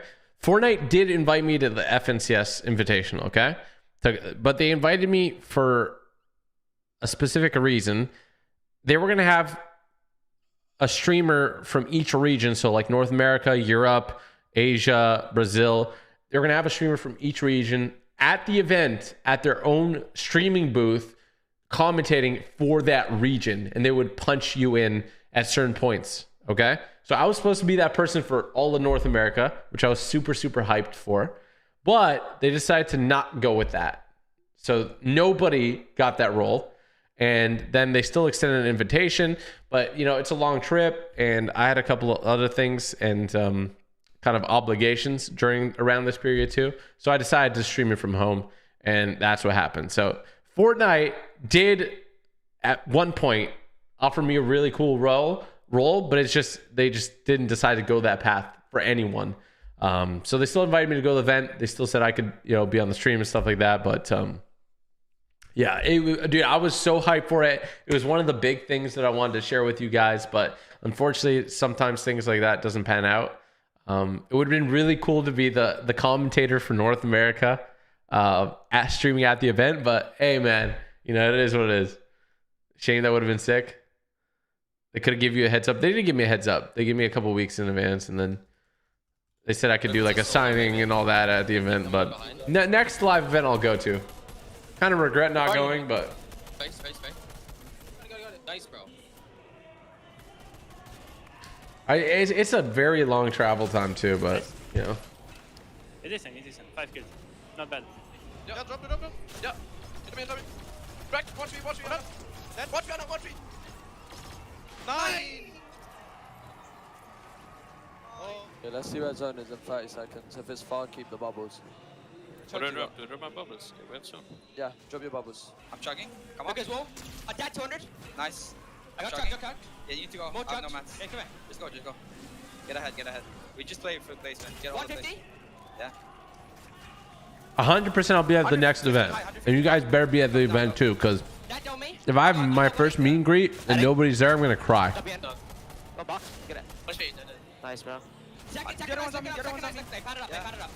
I dropped. Team padded up. Okay, go down. Position. Nice. You were doing great commentary, by the way. Thank you, Mustard. We hope you enjoyed that. Now, guess what? We got a really special interview from Adam, who is on the stage. This is Around the World. It certainly is. Thank you very much. We have 2 phenomenal players here on the stage. Please, big round of applause for Pars and Jace. I love his haircut, bro. All right, guys. His mustache. It's a great look, bro. What a fantastic experience in Pars. If it's on the West Coast, I'll be there. Hey, I better see you there, Tony. Carolina with these beautiful people here and competing against this stacked lobby. It's been an amazing experience. Honestly, it's my first LAN, so I didn't really have any expectations. See, it's a lot of people's first LAN. But the whole thing's just been incredible. Has it made a big difference playing in front of the audience, knowing, I mean, as well, being the player hotel, being around the other players, has it really added to the experience for you? Yeah, just the atmosphere in general is just incredible. It's electric. It really is. And Jace as well from OCE. Remind me I'll be there? All right, Wally. I guess, you know, all the way from like Australia. You'll be there too if it's on West Coast and there. Okay, so we got at least 3 of you that will be at the meet and greet. Perfect. It's a new experience because I've never been at LAN before, but yeah, it's been fun. What do you think you'll take away from this? Obviously, the community have been absolutely loving this as well. What do you take away from this experience as well? Just experience for more LANs in the future, hopefully, and hopefully next time can win. What's up, Jesse? I'll come last, but yeah. Don't be such a pessimist. I'll be there. All right, BH Legend. All right, we got 4 people that are going to be at my meet and greet. Perfect. Back to you, Zeke. How you play with Nick A? Yes. 5 people. Oh my God, we have 5 people. All right, believe in the me that believes in you. Okay, we still got 3 games. Ain't nothing. Come on, Jace, you got this. Fantastic to see now. Our players are slowly kind of making their way back onto the stage. They've kind of had this little bit of a break to collect themselves, talk amongst their duo, potentially a coach. What are kind of some of our expectations? We only have 3 games left to go, Vivid. Okay, looks like we'll have at least 10 people, you know? It is vital for these duos to put everything on the table. It is, yeah. There's only Bling Bling, would you be there? We Come on. Yesterday it was like, oh, we have tomorrow. When we started the day, it was like, oh, there's a lot of games left, 6 games. But no, now the halftime, like you mentioned, is over. Only 3 more left to do it. And the top 3 on the top of the leaderboard right now, they are pulling away from the rest of the competition. So not only do you have to perform, but you also have to stop them from gaining points if you want to break into that. It's 2 things from how I look at it, because as far as the top 5 are concerned, you don't want to start hitting that autopilot region. And what I mean by that is you don't want to start thinking about, oh, well, this is what it looks like to be first place. You start thinking about yourself having already won. Cammy and Seti, Queasy and Vino, these 2 are Bro, they must be so nervous. Between who's actually going to stay in Yo, that Queasy, how much is your chain, bro? Hit me up. I want want to know. to see the bottom as well. Those teams, I don't want them to check out necessarily, because there are still 3 games. There is still a substantial amount of prize pool money up for grabs and some pretty significant jumps if you can get just 1, 2, 3 more placements. Yeah, I think that's kind of my key takeaway as well when we watch things like the FNCS for their respective regions. It's not over until game 12. Anything can and anything will those heat packs. happen, right? So for all of you here in the venue, for all you watching at home, if you have a favorite duo that maybe isn't where you want them to be, continue to cheer them on, right? Until that last game, anything can happen. They can find Why is he zooming in on the pack? Get into that top 5 and get the victory royale. Anything can This is second place. You can see these players are zeroed in. They're focused, Vivid. The pressure is on. You've been in situations. Bro, they have like tiny this. mouse pads. What is going through these guys' mind? Do you think some of them are maybe racing? Is this the final? This is day 2 out of 2 days. And this is game 3 out of 6 for the final day. Or sorry, 4 out of 6. The end result, right? Every single possibility is running through their minds. Are we going to end up on top? What if we get second? What if we lose by 1 point? What if we lose by 2 points? What if I got that one elimination in the last game? All of it right now. Oh, let's go. We are Clee in a edits. bit of a break. But the ones, there are a couple of them out there that are still thinking strategy, that are still fully mentally reset, and they're locked in for this game. And those are the ones that have the edge. And look, I know I just mentioned about how we are primarily looking towards Queasy and Vino and Cammy and Seti in that first and second place position, but You think they're playing on 60 hertz? by the No, way, I'm just kidding. each of them in that last match. You think they're playing on 240 or 360? Collectively, and a 20-point difference What do you guys in think? their actual scoreboard. So as far as the leaderboard is concerned, these guys have just been steadily climbing. I believe they're actually third currently in that leaderboard They position. are, yeah. And if we're talking about a dark horse entering the race, I'd say these two are the ones to keep an eye out for.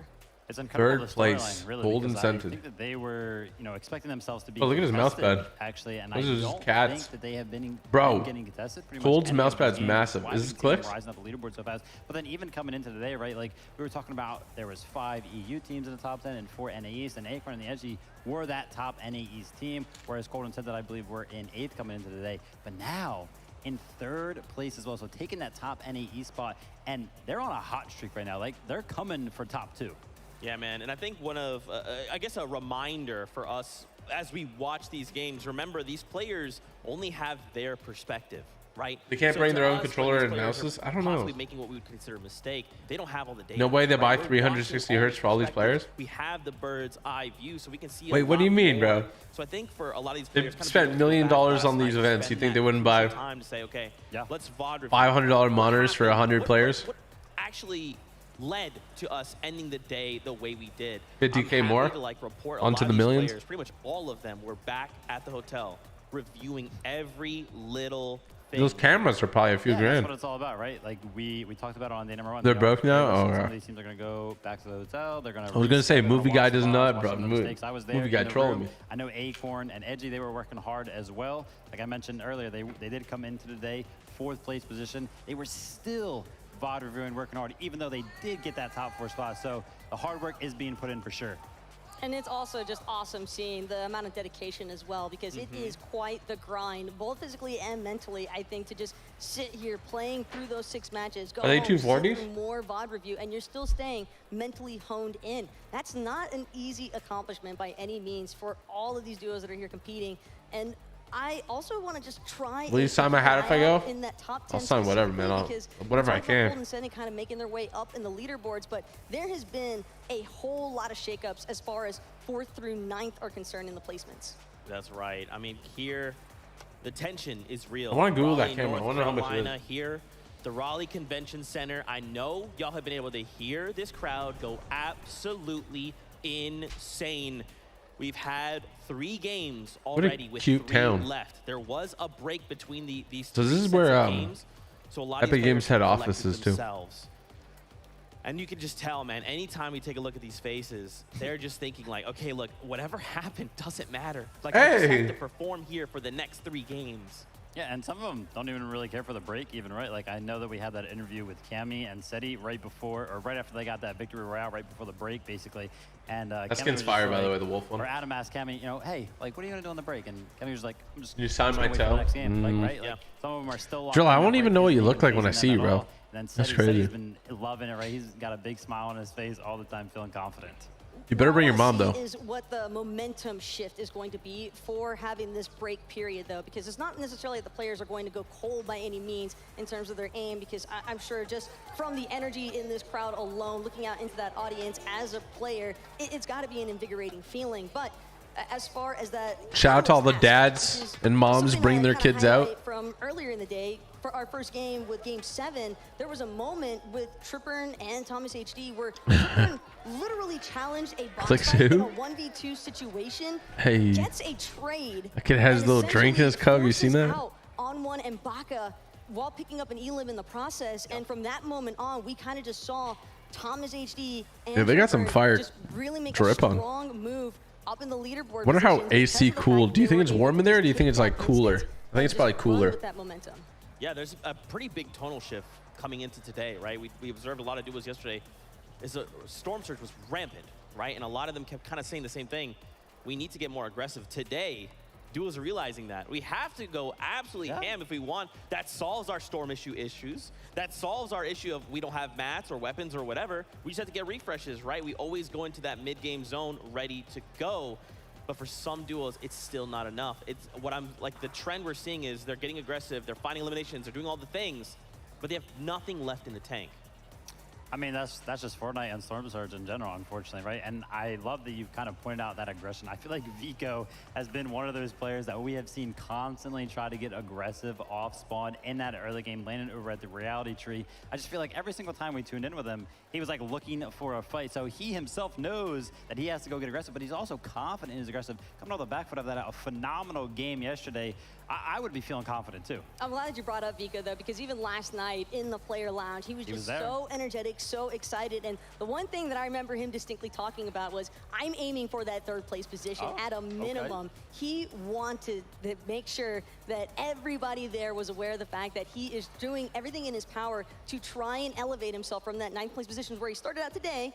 And I believe it's still a decent amount of work cut out for him, but if he's able to keep consistently putting up elims like what we've been witnessing, you never know, because we've already seen duos such as Hen and Vortex, for example, where they secured 50 points in one match. Jeez, bro, that's wild. The fact that that we're talking about players right now, and one of them that we have to talk about, Zeke, it's Vino. Yeah, man, just take a look at Vino's these stats. wild. I mean, Vino. Where's Vino from? I will always continue to talk about this player, specifically his evolution. Ever since he hit the competitive scene, he was always known as just the guy that could do one thing. He will not lose a fight, ever. You put him on any team, you got a problem, you send him in. He takes care of the issue, but now he's evolving, right? He's understanding, okay, maybe I can kind of do both. And we see many players not capable of doing that. Some can say, well, I can IGL, but I'm not most comfortable fighting. And then we see the same on the other side. Vino is one of the very few players that can kind of do both. Yeah, look at him. 2 thumbs up right there, 2 peace signs. He's feeling confident. He wants to get into the next game. And shout out to Nick A30, right? I'm supposed to be the analyst, and he was the one breaking down one of their plays. It's actually one of their their highlight plays that they do all the time. They do this thing where one of them drops down on one side, and then the other comes right down on the other side. And Nick A30 spotted that. So shout out to him for having that analytical mind, having the game knowledge. But Cammy and Seti talk about game knowledge, being well aware of their surroundings at all points during the game, so much so that we have seen them take high ground twice now when that has like never been done before by this duo. No, but they understand fully that when it comes to the competitive environment, especially an in-person event like the FNCS Invitational, you're going to have to be flexible, and that is exactly what they have managed to deliver time and time again. The fact, again, that they have a third of the Victory Royales out of the matches that have been Where's played Samara? She's taking care of Charlie right now. Volumes, and again, How'd it feel playing with Speed? Speed's a great guy. Loved it. They're also keeping in Funny mind, dude. we might have 3 Victory Royales, but at the same time, we're still not in first place. That as well. So we got 3 more games. So it's just a little bit of break right now. To gauge things by. Yo, shout out to Cody Hernandez. Your glasses should be here on the 19th. Well, congrats, man. It's going to be a lot of good times with them, I'm sure. Amy, thank you for the membership. COD, Mickey. Next level. Why don't we check? We have Angel Stringer. Thank you for all the memberships. Aussie Gamer Hero with 13 months left in the commentary. TG, the watch party, sending love to you. Samara and the Furbies. Let's go. Thank you so much. All the way from Australia. I appreciate you. I want to talk about how these players. Fujak, thank you for the 5. How do I get the new umbrella?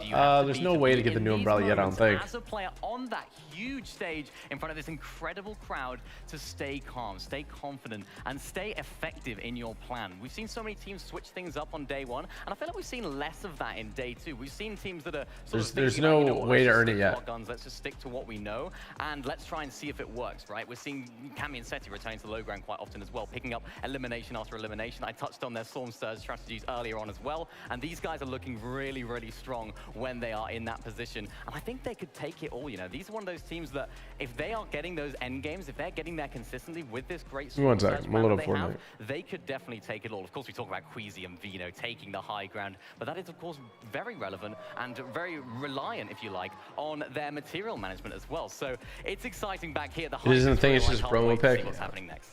But there's a wallpaper you can get, right?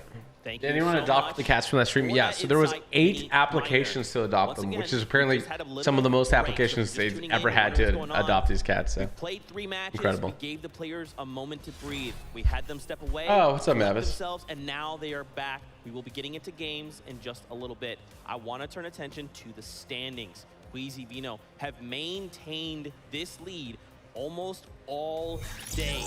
But This is crazy. Look at that. Seti, they are right Cammy and there, man. Setis are close, bro. 14 points behind. Waiting for First and second are almost like locked. Now, last game, we did see Tripper that and they finally Thomas. said, high ground, we're sick of it, and they pushed them, and it worked. Now, this goes go back to Okay, we're gonna have to see how that works out. haven't been managing resources. 137K people watching. Ooh, look what I got.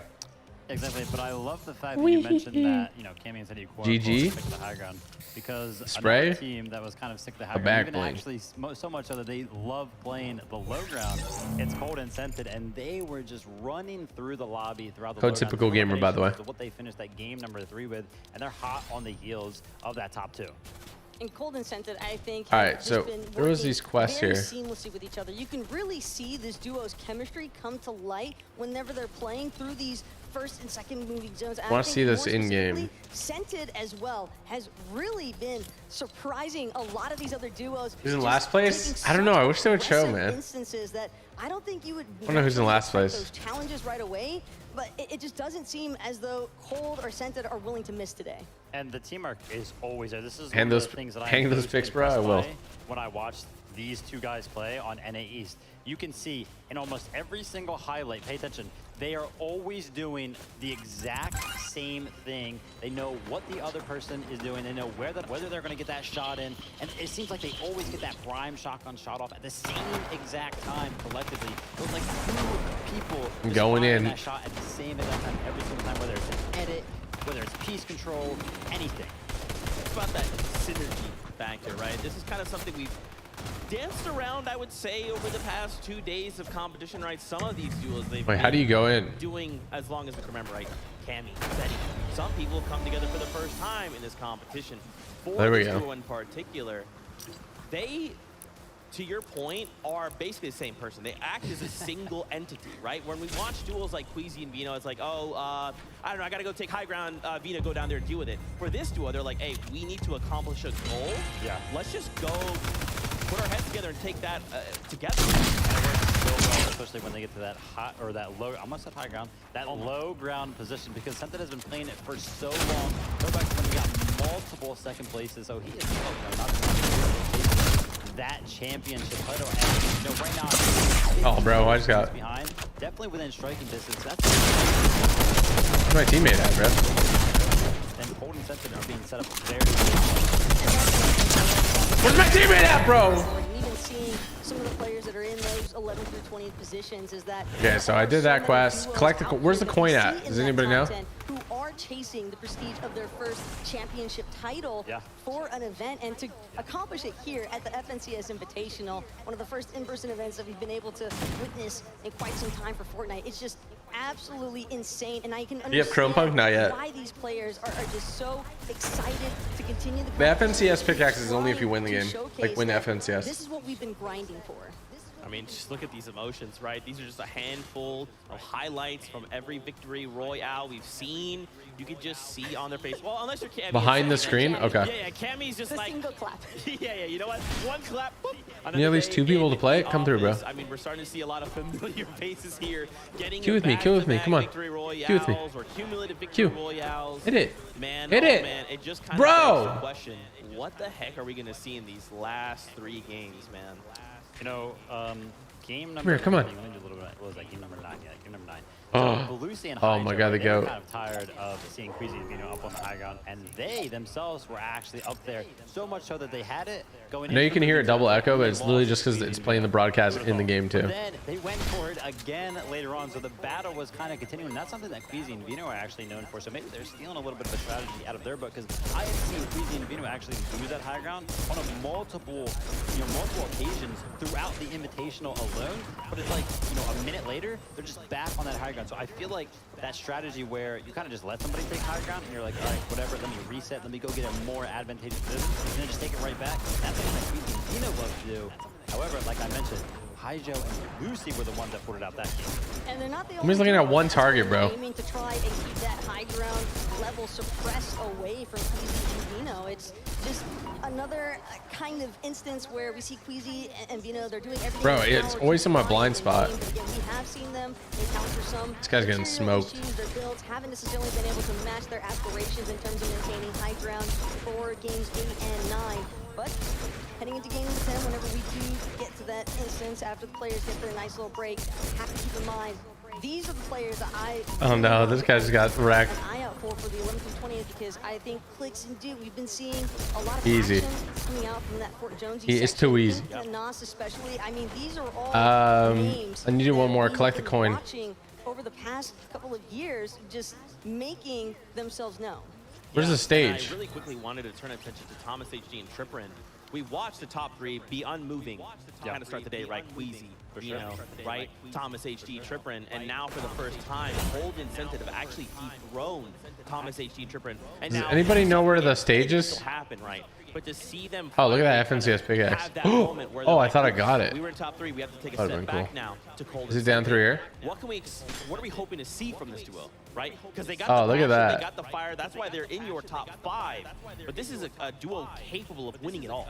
So Look at this Hall of Champions here. I think It was like 3 points, 4 points. It was like So, 3 points. we consider it maybe a little bit of a tie right now, right? Maybe a little. Does he have to go behind the stage? And have a good game out of. I mean, it was just one game, right? I want to see them return to the form that they had. Oh my gosh, you had the parkour up to it? If they do that, then I think that they're fine. If they do that, then I think that they're fine. Top 3. In terms of securing that top 3 for the NA East hopers, for the NA East hopers, EU top 3 at that point. But you know, top 3 at that point. But Still have to keep an eye out though for Hen and Vortex. It really seemed as Should I watch it in game or should I watch it on the stream, guys? Which one? I was considered for a reason, and his fragging potential has really been highlighted Hold throughout up. these last couple of rounds. And Should I watch it in game or should I watch it on the stream? Oh, getting fudge. 50 points in a single match on top of the Victory Royale, but it is unreal to think that he went back to back with strong elim performances, because I don't think that a lot of people really had too many expectations for him. He's been relatively quiet, especially given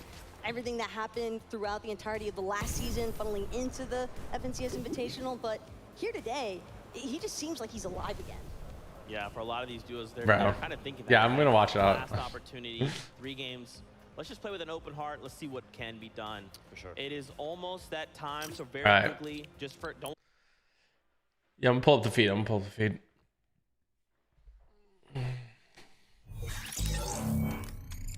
Ooh, look at that.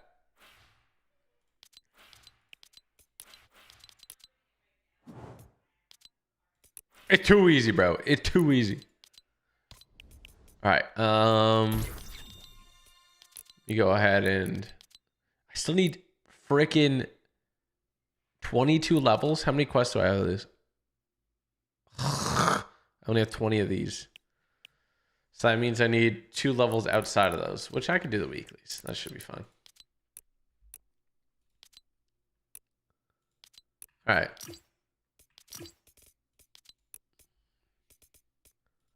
Let's go back to the stream. Was why is it that they have been so good? It's the practice. It's all Let me just refresh.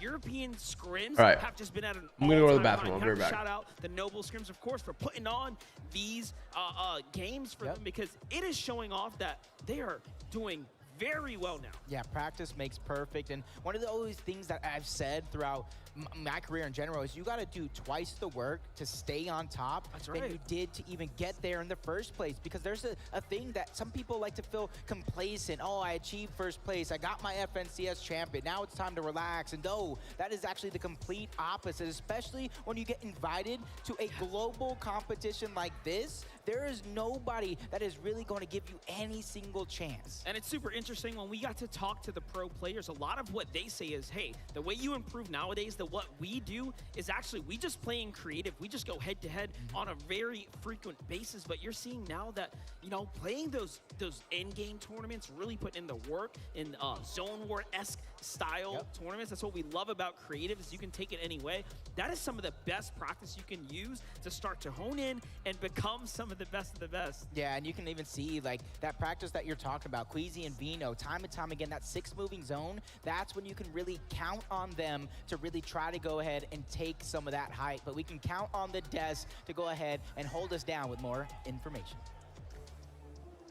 Thank y'all so much. Fantastic. As always, we're getting ever closer to starting game number 10. We're almost there. We're making sure we're checking that battle bus, making sure all players are on board before we kick off the last 3 games of the FNCS Invitational. My goodness, the crowd here has been electric. They've been cheering on the fans. You guys are allowed to be hyped. It's okay.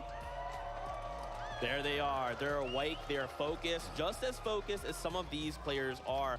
Vivid, I wanted to kind of ask you a quick question here about aggression. We're seeing these players, they think the answer to winning, the answer to solving many of our problems is aggression. Whether that be pushing a duo, whether that be making a single edit and hoping for the best. What are your thoughts? Do we need to be even more aggressive? Do we need to maybe slow things down for the last 3 games? You know, I tried to remove bias as the best I can. Sometimes, you know, it slips through. And this right here, this answer is going to be biased because I was like, like I'll straight up tell you, I was like one of the most passive players to ever play Fortnite, right? So aggression to me would have never have been the answer. I personally would just be maybe looking at the positions that I'm setting up on throughout that mid game and the early game. Hey, you know, maybe this hill isn't working. The people that are landing around me, they're not rotating towards me. They already know that I'm going to be setting up here. What other positions around can I go set up in? Or maybe I can go get some, like, you know, sneaky little beam on somebody that is rotating one of these crazy other rotations and maybe, you know, figure it out that way.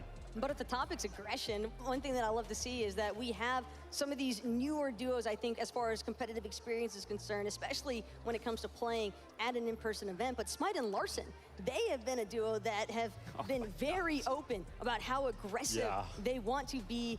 They've been looking for that challenge up against Muzz and Looter all day yesterday specifically, and now here today even. I think that we've still been seeing some instances between Smite and Larson, but at the same time, they just gotta be careful to not necessarily go too hot-headed into some of these engagements. But I think for the most part, their aim has looked pretty strong, and when you're on point, it kind of makes sense if you want to go all in. I love the fact that you bring up that aggression because one of those games I was watching between Smite and Larson and Muzz and Looter, I think Muzz and Looter like left Grim Gables. It was like going into the 3rd zone, so I don't know how they were fighting for that long, but they were like 700 above, and you already know that they did basically all of that damage to Smite and Larson. So I have no idea how they're doing so much damage when there's literally only one duo around them. I'm getting word we have Mini Miner who is standing by with a special guest in the player area. Mini Miner, who you got? We have a very special guest indeed. We have Blake, one of our pro players, one of our alternate players here. Blake, of course, you're a pro player yourself. You've been in this situation before. All of these players going into the final few games. What must be going through their mind from your own experience? I mean, it's just an incredible experience being here. Not really the question, but yeah, they're definitely nervous. Like going into these last 3 games, you know, they gotta like bring it all and keep it up. Yeah, for those teams that aren't doing so well, how do you resolve those problems, right? If you're going into this final 3 games, things can change. So how do you approach the sort of attempt at fixing those? So I mean, like look at Hen. They started in like 40th place and they climbed all the way up today. So I mean, you just gotta like keep your mentality straight and not get tilted. And I feel like that's like the biggest thing. Like everyone has a chance still. Absolutely, everyone has a chance. Wise words indeed. Thank you very much, Blake, for the interview. Now back to you, Zeke, on the desk. Thank you so much. Blake, you are absolutely incredible. Never forget it. Now, I'm getting word we are standing by with Adam and Kelly. Hey, what do you two have? We have so much for you here, guys. We have had a lot of action thus far. 9 games gone, 3 to go. 27 countries, 7 regions. FNCS Invitational 2022. Only 3 games left. But everyone, before we can get into game number 10, we're gonna need your help because the players need to hear you, the world needs to hear you, so we need to make some noise on 3. 1, 2, 3!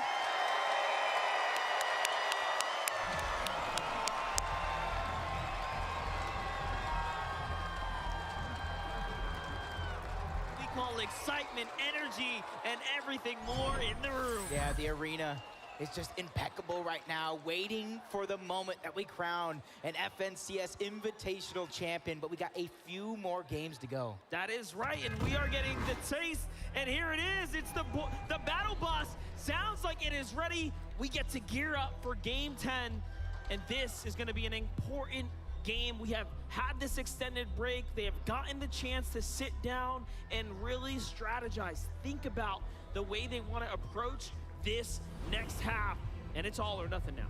Yeah, big changeup of zones from day number 1 to day number 2.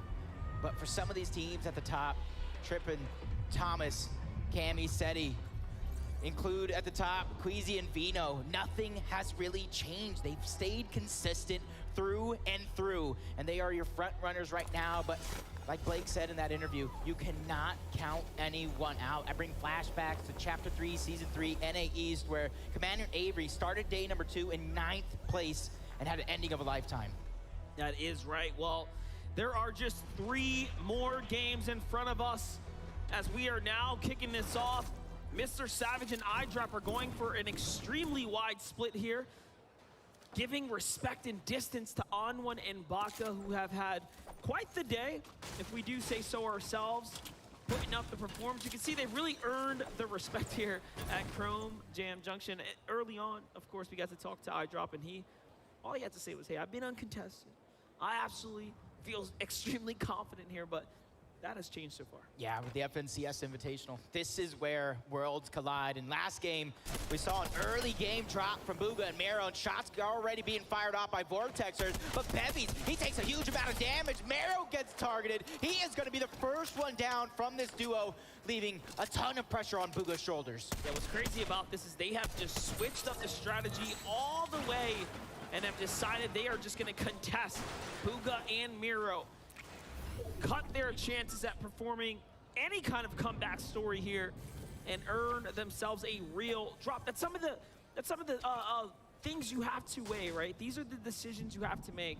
There's nothing wrong with getting a side drop, a split drop, but realistically, if you want to win, you need to have winning loot. Trunkers has got it. Yep, going over to Grim Gables, a fight that we know oh so much off spawn. Larson and Smite, they have the majority of the victories over here, but last game you saw them kind of disengage, not really take that fight, but a fight that we know so well. Cold and Scented taking down Raze, and you gotta imagine Pars was there to follow. Both of them sent back to the lobby. The NA East duo starting off game number 10 hot. That's crazy because we haven't seen them actually contest them in that way, so they are mixing it up. And for them to do that tells us, hey, let's play for first. We want to play for points. Let's play for first. We got to close that gap. We need elims. And for Scented and Cold, a couple second place finishes, close calls right there. Really smelling and tasting what could be theirs, but falling short a few times. Larson and Smite, they know how bad it was to disengage before. They want to be able to try to take this one, but 2 separate 1v1 fights. It's all about the individual in a duo competition. Meanwhile, I saw Vino find an elim as well in the feed, so our first place team already picking up the pace as well onto Alice. Shots on the other side though. Muzz putting up a great defensive attempt here, but Larson is hurt.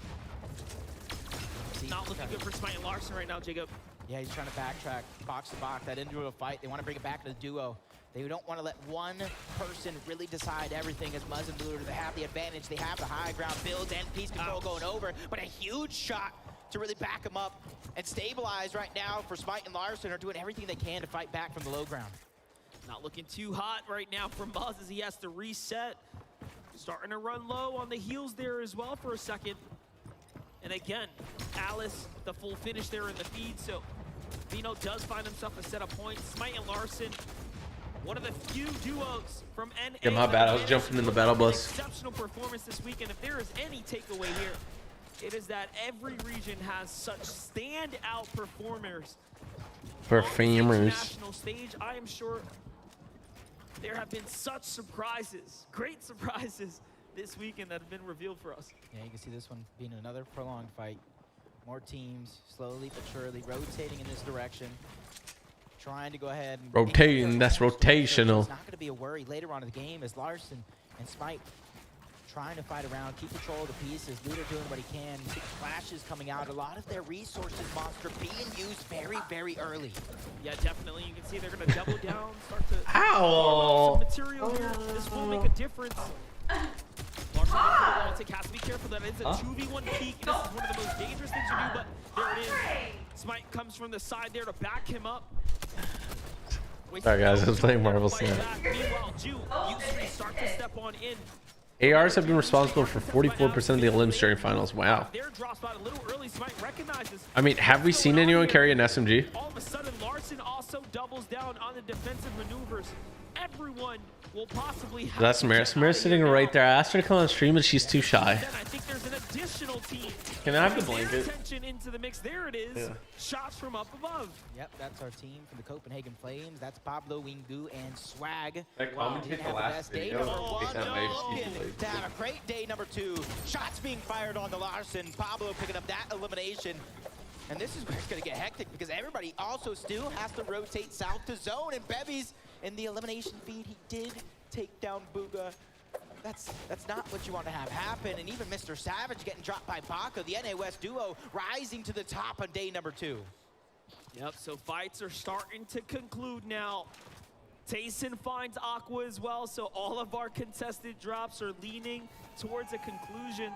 KBR and Zeke. KBR by himself right now, our 5th place team currently in the back half here.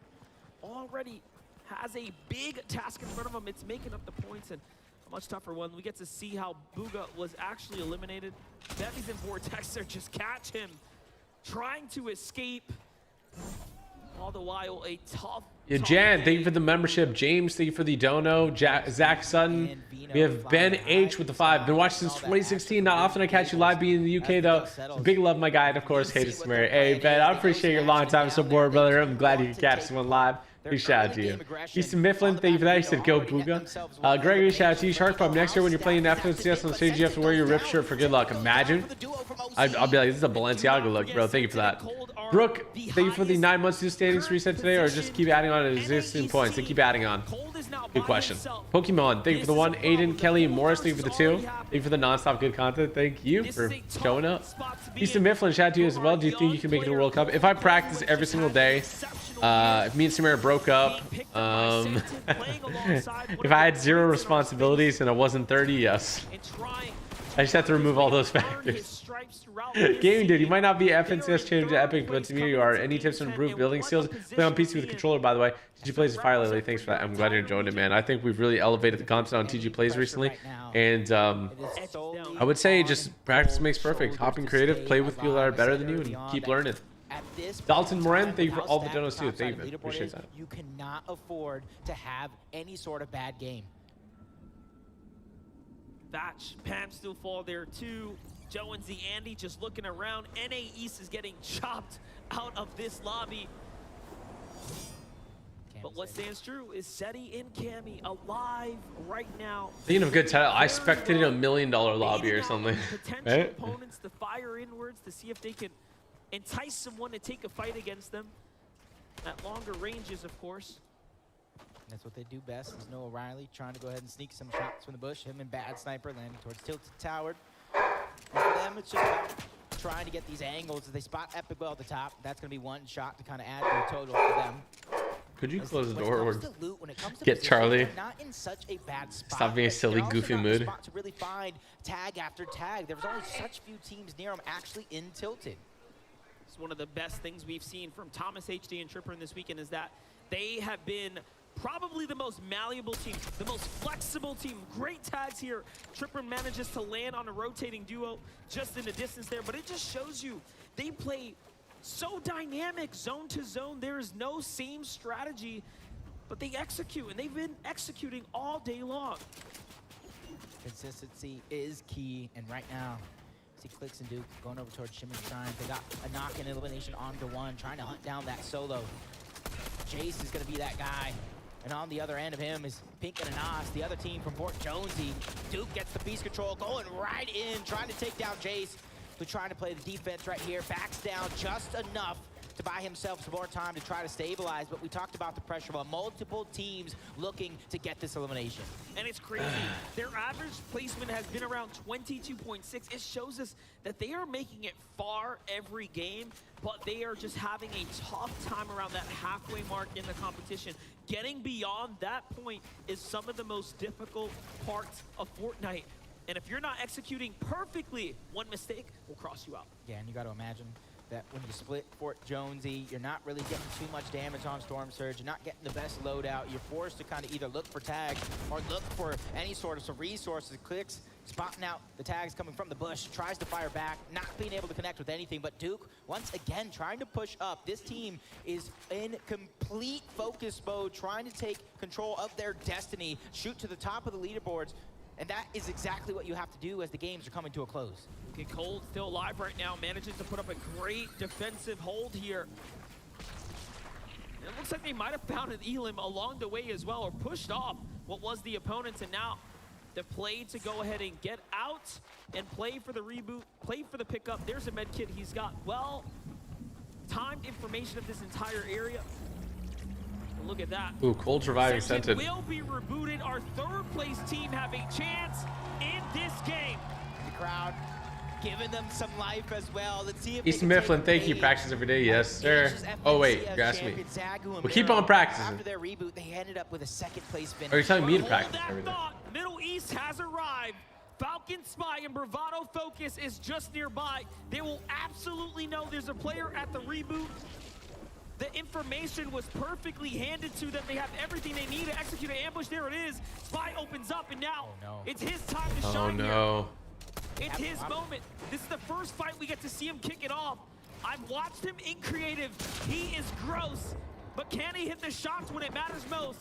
A worst case scenario is a scrappy player like Spy and Focus here looking to fight back. Huge 100.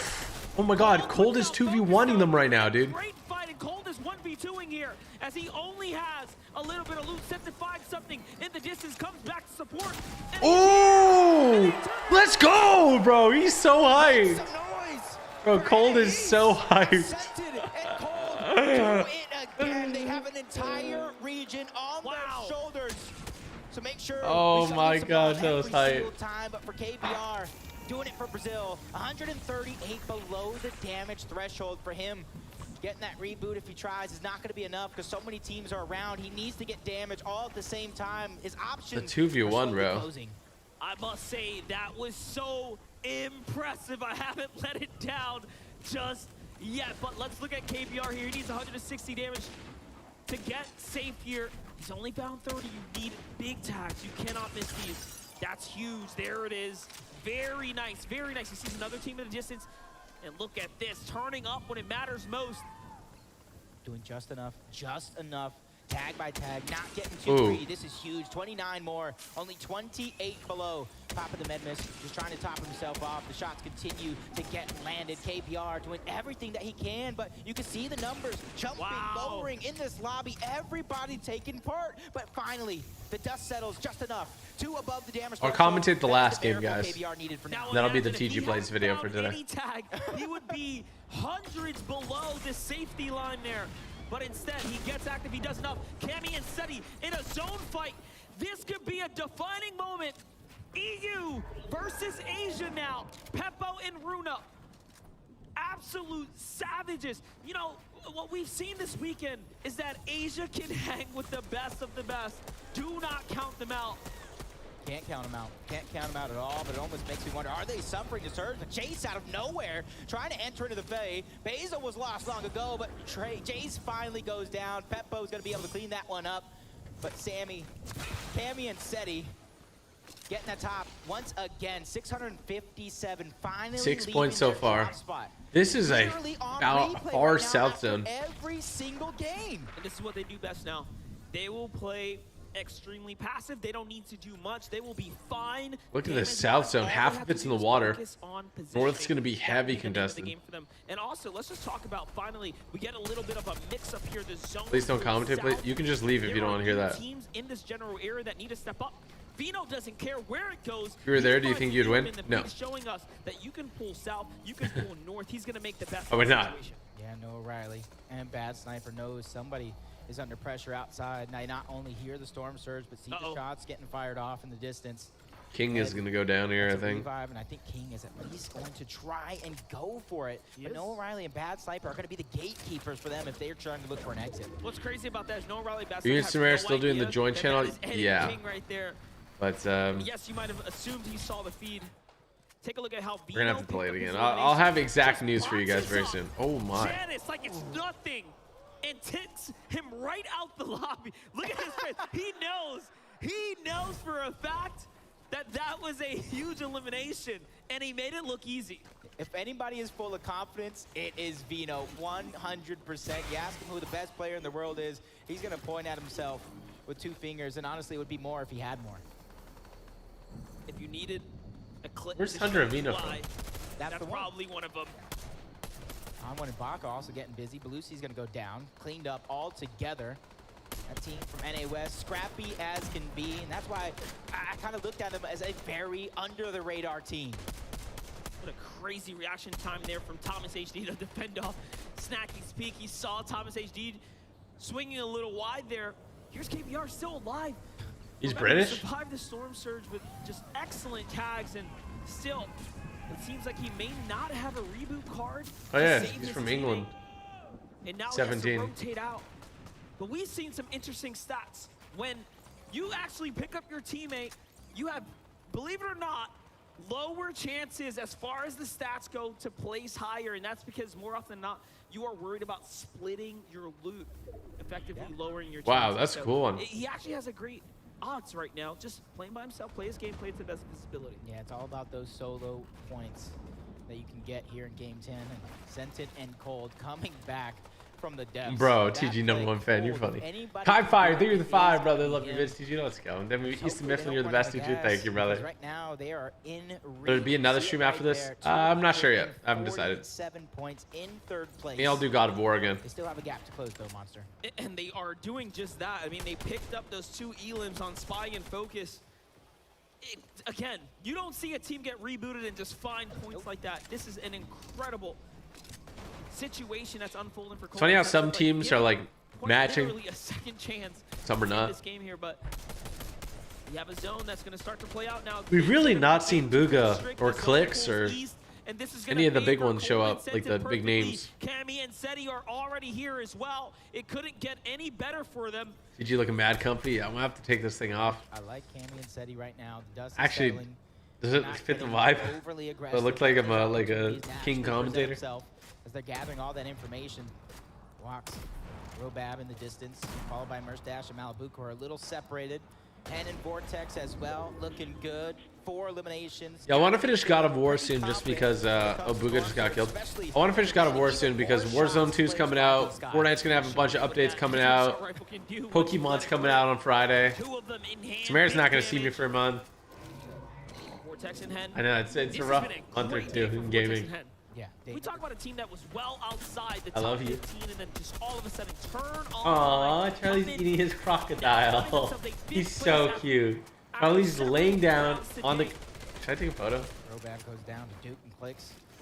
We're trying to make up that day #1, trying to bolster their position as Merstash gets one as well. Avery and Commandment under pressure. They had a victory royale the day yesterday. This is Charlie right now, live Charlie, eating his crocodile. All directions now joining in, but luckily for them, they have so much position here, so much control of these pieces. They can back out and still be safe. I need someone to send Avery a tweet and just ask him, how does he play leaning with that posture? I'm so confused. He's just chilling. He's vibes right now. He is fully invested into the game. But here's Ketos and PH in. 300 above the surge and a very long rotate in front of him. Look at that pickaxe. Can they find a launch pad? Do they have something to work with here to get out of this spot? Nick A30 and Cypher PK better win. Everybody's good. Bro, who's gonna tell him? Got another elimination on Alice, bringing their total to 4 in this game alone. Trying to run Okay, so I'm reading you this comment from Evan. Are you ready? Don't let his cute face trick you. He will bite you to death. He is waiting for you to be lacking so he can take a little snack from your arm. It's so true. More and more adding up. Alice is gonna fall there, and it happens once again. Here it is, the half in, half out. We should get him an even bigger one. Half in, half out. Should we get him an even bigger one? Take it all away. He's graduating. The big toys. Imagine they did an all content creator one. I mean, if you guys want to see me win a tournament, you know, just set that up. Right past Avery Commandment. This is dangerous territory to be in. We all know you don't want to walk past enemy builds like that, but luckily they do not swing open, not worth the risk. Wear your Versace robe? Ooh, that might be the play. From the start of the game, every single game towards Reality Tree, they get busy very early. Could you get my Versace robe this one? Looking for that piece control. Like 20, 30 minutes. And you see that duo that was once there. I want to come in the last game and do a fun intro for. They don't want to risk it all too early in this game. Macwood and Kanata on high ground. This is what we love to see. You know, you put them in a lobby like this, you expect a couple of games, maybe one, maybe two, to go this way. This is a high ground team. Now, the problem of today, or this weekend, has been these high ground teams haven't made it. We've only seen Aqua in a few end games. Clix is still alive. He's going for it. We've only seen Thomas HD, Queasy around. Making the end game so important. You can see that these guys are so good at it. Right, 6 moving zone. Got them on the big screen. Queasy. What website did you go to watch this? This is watch.fortnite.com. At least try to make a play for the high ground. And I feel like they have the most success in the lobby so far when it comes to making those plays happen. But Sensen and Cold talked about the position they are. 3rd place on the leaderboard. Thomas and Tripper just a little bit above. 453 when it comes to that damage threshold for them. The only focus is getting to the next zone. But their loot looks great. The launch pads in the inventory, they have everything they need. Queasy and Vino are playing such an interesting strategy. Late from behind, super late rotate. all the way on in, and that is such an interesting. Look at their surge, bro. 500 up. Is allow the zone to pull very, very far, give them room, and then time that entrance. And now look at this. It puts them in a prime position to start eyeing and sizing up high ground. But Sentin, Cold already there, beating them. Oh my! What the heck?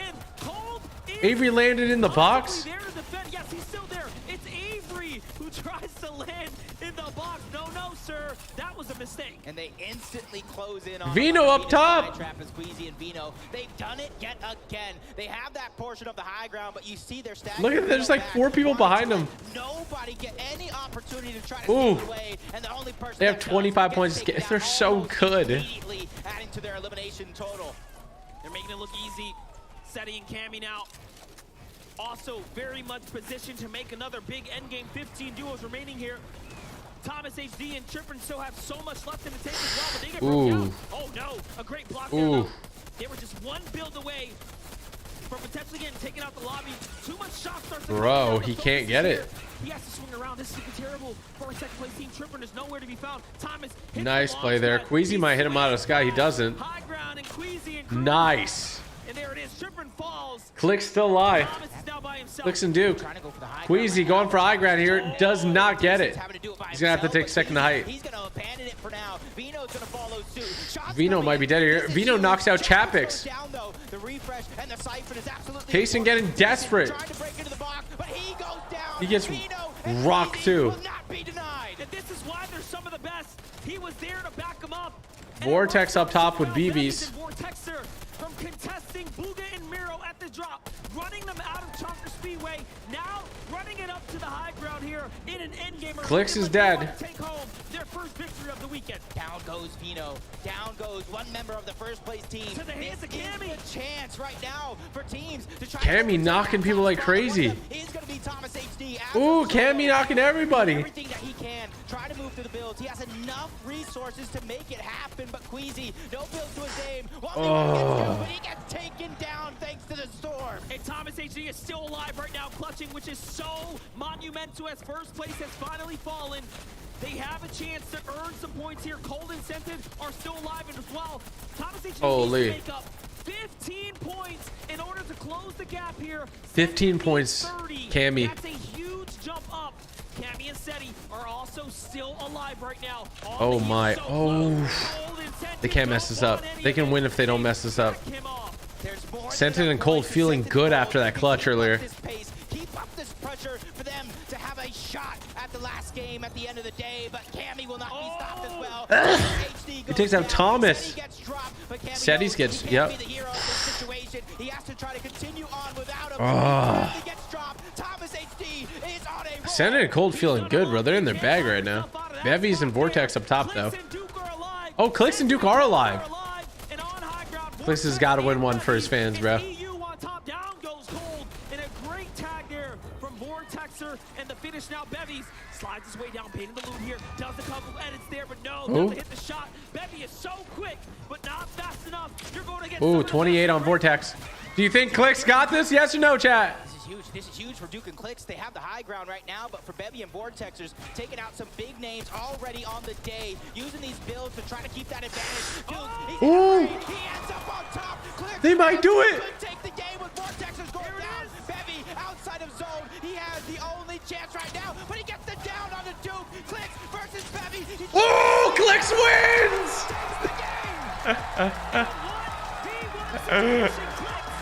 Oh my gosh. Wow. Progression throughout each and every moment. They find Drink that little water bottle. Drink it. Off their shoulder, taking the victory royale in game number 10. Bro, that one guy went right up to the fire, huh? You guys see that? They have nothing to lose at this point. And all that matters is that they managed to show us what they can do against some of the greats. Let's go ahead and get a word from them. Thank you so much, MDF. I am joined here by Clix and Duke, and my goodness, it is better late than never, grabbing that VR in Game 10. How you feeling, Clix? We're feeling good, you know. We struggled at the start, but we finally brought it home, you know, so. And Duke, Duke, when you're watching Clix in that final moment after you go down, what's going through your mind? I was just hoping that he had more whites because he got the siphon from the full kill, and then I heard a pump shot and he won. Clix, I don't know if you heard it, but the audience went absolutely insane. Let's do it again, guys.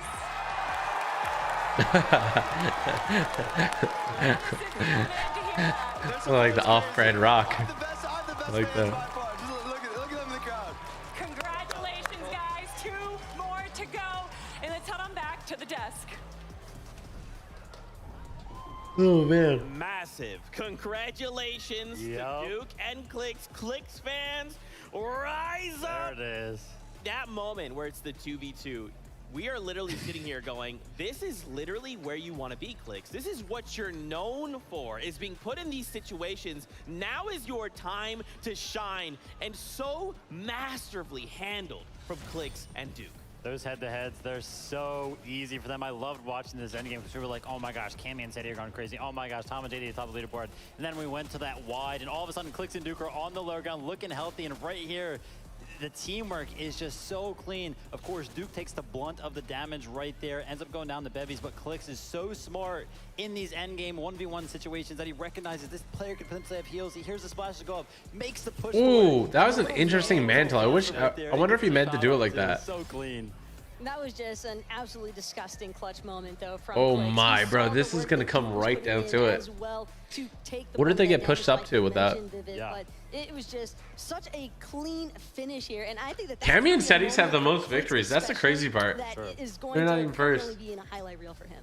That's right. We're going to talk about more. It's a kill diff. A moment. It's a kill diff. First, we have Adam, who is standing by with Cold and Scented. Yeah, thank you, guys. Let's give it up for Cold and Scented! Cole, we're going to talk about the clutch up earlier on. You rebooted, then you suddenly find FKS and Spy coming through. You managed to stay in the game. The crowd went wild. Walk us through that one. I don't even know. Scented had moved to the Coney vault. Yeah. And I kind of they just caught me alone as a solo, and I just kind of tried living. And I had no more mats left, so I kind of just had to fight, and it ended up winning. You did. And obviously, you know, that now puts you in a great contention now. You're currently 3rd in the leaderboard right now, 44 points off the top. You guys, 2 games to go. You must be feeling confident here. We're feeling good. We're locked in. We're just going to play our games and see how they go, honestly. Like that. See it. Love to see it. Cold and Scented, everyone! Woo! While I'm here too, give it up for Noah Riley, a bad sniper! Noah Riley, you guys are currently sat in 7th. We haven't talked to you much this weekend, but what an incredible display thus far with 2 games left. I want to get top 5 at least, and then I'm happy. Top 5 seems to be the target. Are you feeling the same way, Basil? What do you guys do now with 2 games left? How do you manage the next 2 games? I mean, we just have to do the same thing we win. The last games. We win. Keep consistency, and it will be fine. It'll be fine. Yeah. It'll be fine. We're very chill over here, Zeke. Back to you, buddy. Hey, you know, just keep it fine. Everything's fine. That's what I like to hear, personally. My goodness, this game, though, game number 10 of 12, was absolutely insane. I think the big kind of overall storyline for me was Queasy and Vino, right? Then their kind of counterpoints, Cammy and Seti, right? Yep. And what was interesting to me about this was actually, for a long time I was sitting here thinking, yeah, Cammy Seti versus like Queasy and Vino. It's actually a cold and scented versus Cammy and Seti tournament that's happening here. Queasy and Vino are just kind of like happen to orbit around both of them. Yeah, 100%. Listen, I think that so far, you know, we do have 2 games left, but I think Cold right there in that 1v2 situation, that's got to be like the play of the tournament so far for me. Literally keeping their contention for 2nd and 1st place alive right here. Look at this. FKS and Spy coming in. They're trying to get these sneaky shots in. Cold literally is in a 1v2. If you look at the minimap in the bottom right, Scented is so far away. So this is literally like a straight up 1v2, and Cold ends up finding both eliminations beautifully handled right there. Oh, look, his name might be Cold, but he just absolutely... Rose.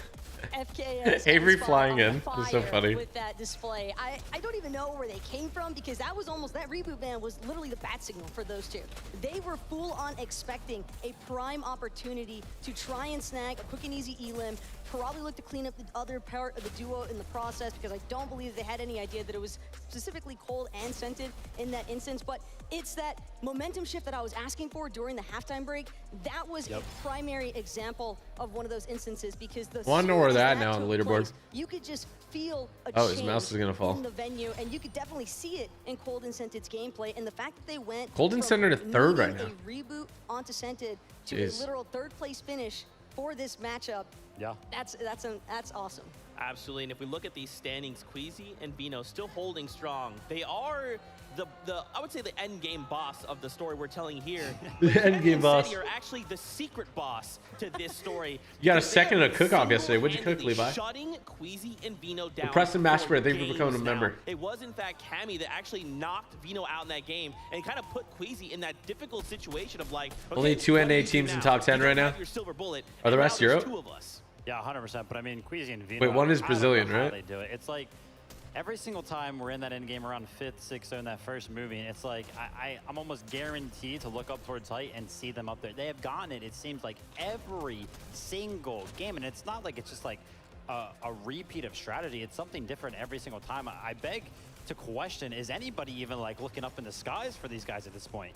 I think that that's just an attestament as well, though, to Queasy's IGLing capabilities and the fact that Vino himself can also kind of fulfill that role, even despite the fact that he's an insane fragger at the same time. But going a little bit more in depth there with Queasy, I think it's kind of cool to see, because but setting up a live broadcast like this must be insane. It must have so many people, bro. The player frustration level, mental fortitude becomes so impactful here, and we've seen him make a comeback before.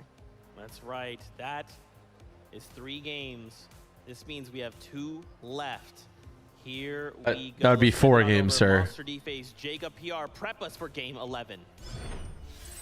That's right. We have the honor to call all the action. We're starting to get into the final moments now. I do want Game to give 5. so much credit as well Coming to up. Avery and Commandment, representing as the last NAE's FNCS finalist champions. But here we have it. Game 11, Jacob. It's here. Pressure is on for last game before the final game. Last game I'm going to commentate with clean feed.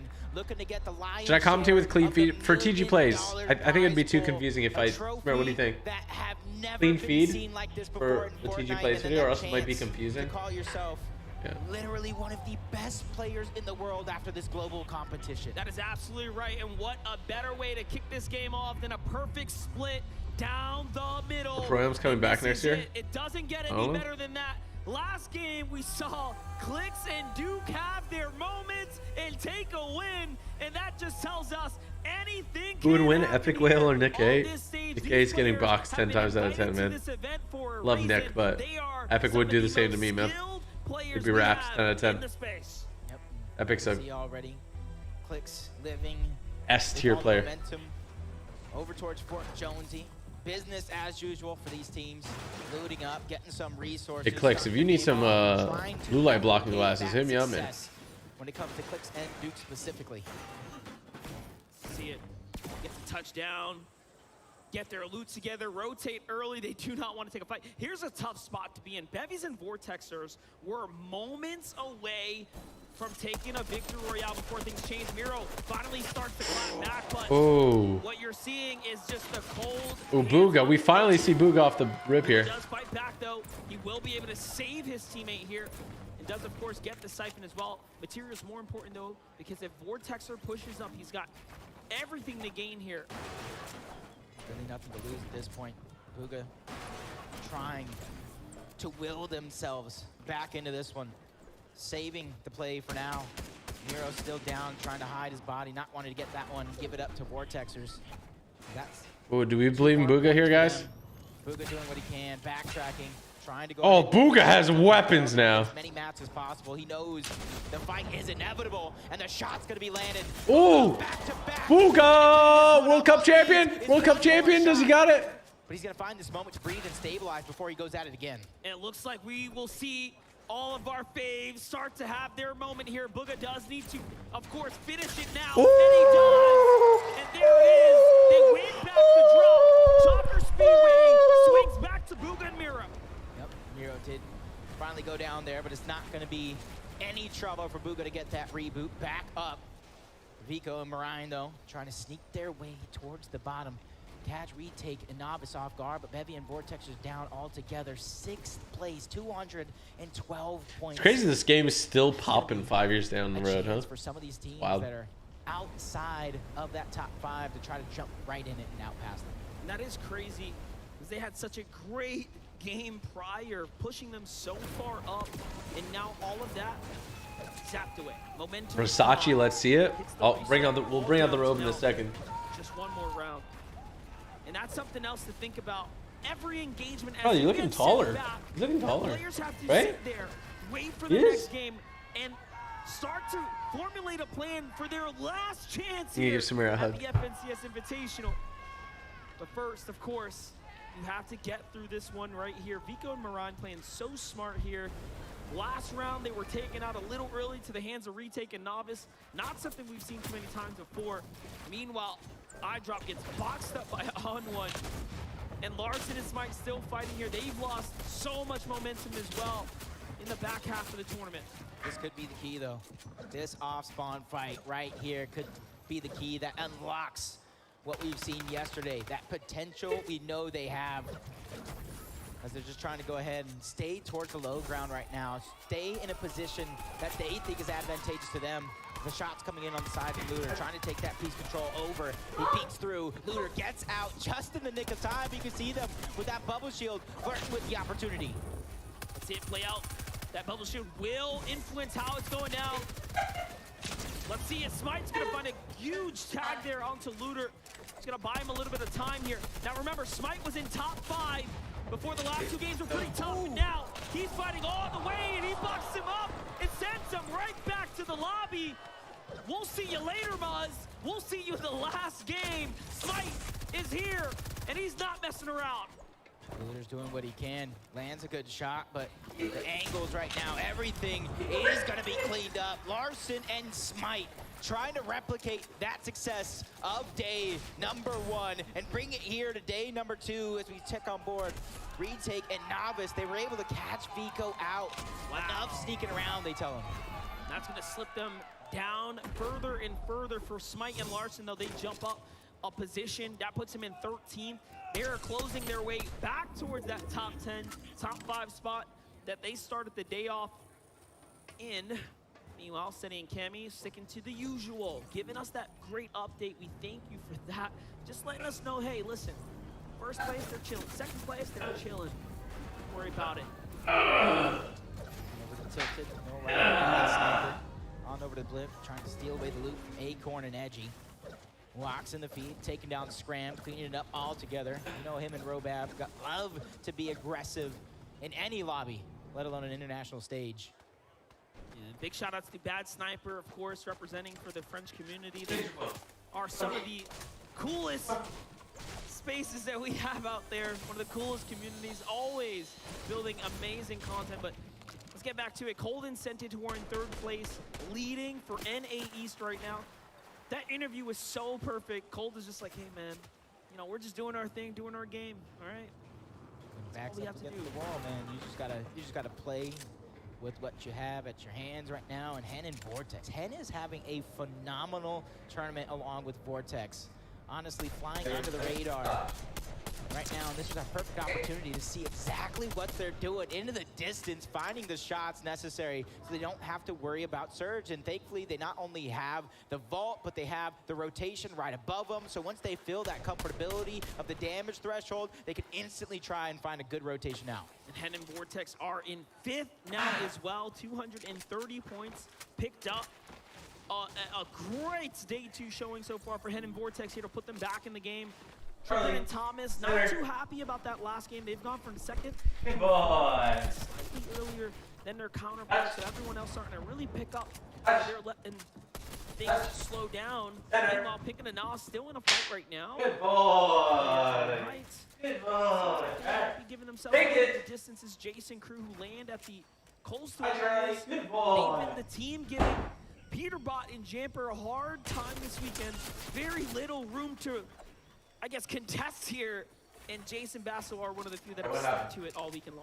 You can see them tempting fate, baiting Jace to run away, allowing Basil to get a couple more shots as he possesses that height advantage. Pink and Anas doing what they can to fire back, not finding any success, landing any damage for them. But first you don't succeed, you try again, and with Basil continuously putting out the shots, that's where they're gonna try to peek through. He's gonna cover Pink while he begins to rotate out and lead the way. Ziani's down.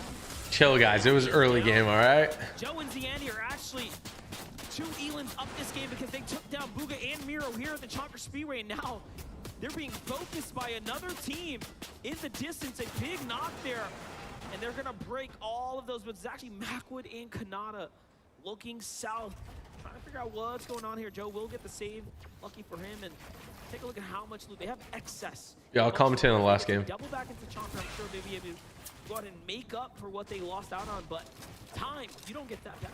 Yeah, especially right now, the blessing of those Chonker Speedway teams, one of them going down, the other one rotating out, but Scented and Cold, we talked about it almost all weekend long, even coming into this contested again towards Loot Lake, but they're not fighting it at all. They want to go ahead and play these games out because right now that has been the recipe for success. And honestly, with that last game, clutch up from Cold, they have to be feeling like they could take it all at a moment's notice. You said it yourself. All it takes is one big Iron frickin' Silver Surfer here, huh? Like Cold really come into his own, finding his own here. What a story it has been for that player there. But Luis and Vino, chilling in Shiny Sounds, no sweat at all up here. Okay, we're fine. We have launch pads, we have plenty of heals, we'll be just okay. And now they're gonna go ahead and start moving south there. Back on over to No Riley and Bad Sniper. Belusi and Hydro are here, but someone in the distance, it's Bad Sniper who takes down Belusi. And look at how much loot they get rewarded with as well. Now they have decisions to make here, but they already have 2 launch pads. Acorn and Edgy are still here as well, lurking. And Bad Sniper's much smarter than that. He knows there's a teammate behind him. You can see how he's looking back just to double check. He's gonna drop a Legendary Ranger for the epic shot. Fights like this, but that end game Ranger shotgun is just amazing. Let's see it. The distance right now, but they're on the hunt for that elimination. You said it yourself, they know he's a solo, but Acorn and Edgy hearing all this action go down, they want to also take part in it. There's a couple eliminations up for grabs. Bad Sniper's just on the move. Hydro goes down. Finally, they get cleaned up. No Riley and Bad Sniper adding 2 more points to their total, getting all that loot, surviving in the storm. And lucky for us, we do get a quick update with Mini Miner here for Game 11. Homie's muted. looking really, really good on the Storm Surge all day. And you might be wondering, how do they have the heals for that? Look at this, Cammy emptying his entire inventory into the base that they've built on the top of this Cammy split area, on top of the balloon. And they're able to take damage now because, of course, they have those extra heals on standby. All we can see, just Cammy getting as much heals as possible, bringing it up into the top of that. And, of course, Seti is, meanwhile, while he's doing this, he's getting his tags. You can see on top of the balloon, if he does get tagged, as he did do earlier on, he can go all the way back down, use all of those heals that were inside of the base, and they don't have to waste any. So we're seeing them go into zone with 800-900 surge tags and having max heals. Great stuff. That's crazy. What a good play. He might be mini, but his brain is big, giving us all. Did you lose weight? No, I gained weight, bro. A couple people at home might be jotting that one down. Oh, that's how they're getting the surge. That's how they're looking so well when it comes to end game with all those resources. As Mixon takes down Fatch, Hen's going to be by himself, and I talked about his incredible run. Now he's going to have to really put that to the test with 75 damage above the damage threshold when it comes to Storm Surge. That is not much at all. You can see Hen just sitting back there by himself right now, needs to continue to earn his way up if he wants to hold this 5th place spot. He's managed to claw his way towards. You wouldn't have thought it was possible looking at the way things played out yesterday. 12-point difference. Those extended moments between the halfway mark and, of course, 2D formats have to offer us is the full spectrum of the best strategies and plays that can be developed. Sensitive getting a little greedy there to get a flopper, but it seems like it was worth it, and that's because they can tell that they are just above the surge. And this is where I always say, only the best have to hit these shots when it matters the most. Easy Dino talk about the best of the best. Well, they might have heard Jim Monster, and we can see them be 97 below the damage threshold. This is a big switch up, but that because what the heck? They're below? So far south. Yeah, they must be mad it's pulling so far south. Damage, but they're gonna find it either way. That's Scram and Chimp who are under pressure right now. Queasy Vino using that launch pad. They're trying to get ahead of all these teams that they know are stuck in the zone. Queasy marked him. Queasy marked the Nos. He's gonna go for it. You can tell and know a third party swings in. This might be the moment that changes it all. Queasy and Vino are extremely hurt. That's going to use all of their chug splashes. They're below the Storm Surge, and it's even Bro, what happened, Queasy? Pink and a Nos versus Vino and Queasy. It's on. Taking that oh! What a piece it was. Big shots to be fired. Oh! But they clean them up. 1, 2, 3. They are out. They are showing us why. They are in the lead. This is a force that cannot Oh be my! stopped. I would hate to end up in front of them because they are looking like a runaway train at this point. KBR and Pete, phenomenal run, staying alive by himself for Brazil. KBR getting tagged out of the sky, 11 HP. Storm Surge also doing its thing. But the pressure of the zone as they get stuck inside, not too many heals between them both, so they gotta hurry up and find their way out of here. That was wild, bro. All that damage they did will go to waste. And Brazil must be so proud. KBR and Zeet have managed to hold top 10 and PHN and Kitos as well this entire weekend, just putting up such phenomenal performances with, again, some of the least representation of the region we've seen here on this international stage. But Cammy and Seti, as always, in the storm, a huge hit there. Zeet's gonna feel that one. KBR ditches his teammate. He's gonna take the bulk of the shots first. He loses his shield and picked out the sky. Sammy, Seti here has found it. Oh, in the finish there onto KBR. Reed and Epic Whale. The Brazilian duo. I don't want to get in these guys' line of sight. Everybody is getting terrorized by Cammy and Seti. Next up, bro, what a good strat that blimp is. NA West, 6-time champion Epic Well. Reed is becoming under pressure as well. Dropped to about half HP. Multiple players taking focus of him as well. Hens by himself. 1 elimination. 268 above the damage threshold. Slowly falling below, but for him, it's about finding that spot into zone, going ahead and building more than just a 1-by-1. And the reason why you want to do that is because if nobody spotted you there, you don't want people to know that you are a solo. Yeah, I was about to say that. Housed up right next to 5th now. Little do they know, and then you have just the ever so dangerous Trulex, Chicho, just in the distance. Thomas HD are below the Storm Surge with 0 elims coming into game 11 right now. So this is that kind of position that's going to force them into a box. If they start to recognize the opportunity that's nearby, it's going to be tough, and here it is. They say, let's start working our way towards it. We need to get to the edge here. There's only a couple teams there. And does a great job of fighting back. King and Ed are starting to jump into this conversation as well. And shots right in. Yeah, he smacked around a little bit. Sacrificing some of his own shields just to get the damage, but once again, they fall below. 7 at that, just one shot. But nobody is peeking. These stack lobbies know when and where to try to go for everything. But Hen's on the other side as a solo. More damage is setting in on the Thomas HD, and now Storm Surge begins to tick. And sometimes that's all you need right there, and there it is. Tripper looking around in the distance. He's worked his way up. Trulix and Chicho are willing to open up a big box there, and Tripper now has a decision to make. Do you go for the gunfight or try to heal this one out? And it looks like he takes the ladder. He's just going to go ahead and look to survive right now. King and Ed work their way towards a loot. It is a matter of time, and it looks like our 4th place team, Thomas HD, does just enough to be in the game, but he falls there, and the look on the camera tells us that they are devastated to fall in 4th. 4th place just fall, like you said, and Scented just went down as well. Cold gonna have to clutch up big by himself. These are the final 2 games. Every moment matters, including this one right here, where Hen is just under pressure from Trulex and Chicho. Trying to stay alive, trying to find a way to stabilize, backing up slowly but surely, but those pieces are going over to Chicho and Trulex, one by one. Sorry, I was watching the new TG shorts. You guys should watch it too. This is going to be interesting because for them, they also don't want to get too far behind the rest of the lobby when it comes to the zone. They have to make a decision quick. See how it's going to play out. Looking very tough. Let's go ahead and watch how Hen falls there, because now what this tells us is that things are starting to open up on the standings. Look at this. Hen finds King, walks in, plays for the elimination, and he actually gets that one too. Queasy and Vino still alive, bro. 3 launch pads. Freeze him in time, lock him in at 5th, and open things up. 1st, 2nd, and 3rd has so much less to worry about.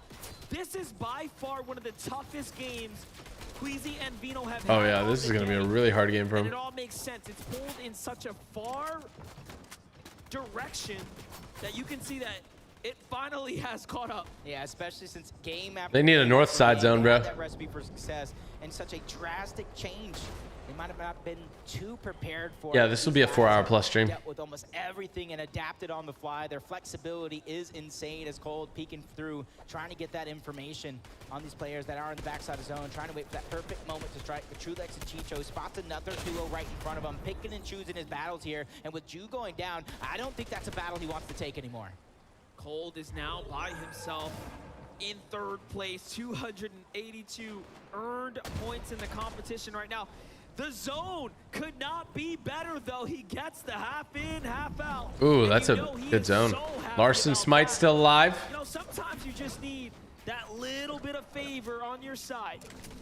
78 above the I know, too easy. Isn't it crazy? Life moves fast, man. What's your dog's name? I forgot. It's Charlie. Do you think we'll win FNCS? It's really anybody's right now. It's like the top 3 anybody can win. So me, Queasy, Vino. Because they don't have to worry about Surge. All they have to worry about is getting to the front side of zone. Top 10 teams have eliminated each other more this weekend than any previous FNCS finals. Bro, the stats are insanely below. Who was in the top 10 representation, and we have truly had such a fair balance, a fair representation on the stage here. It's been amazing.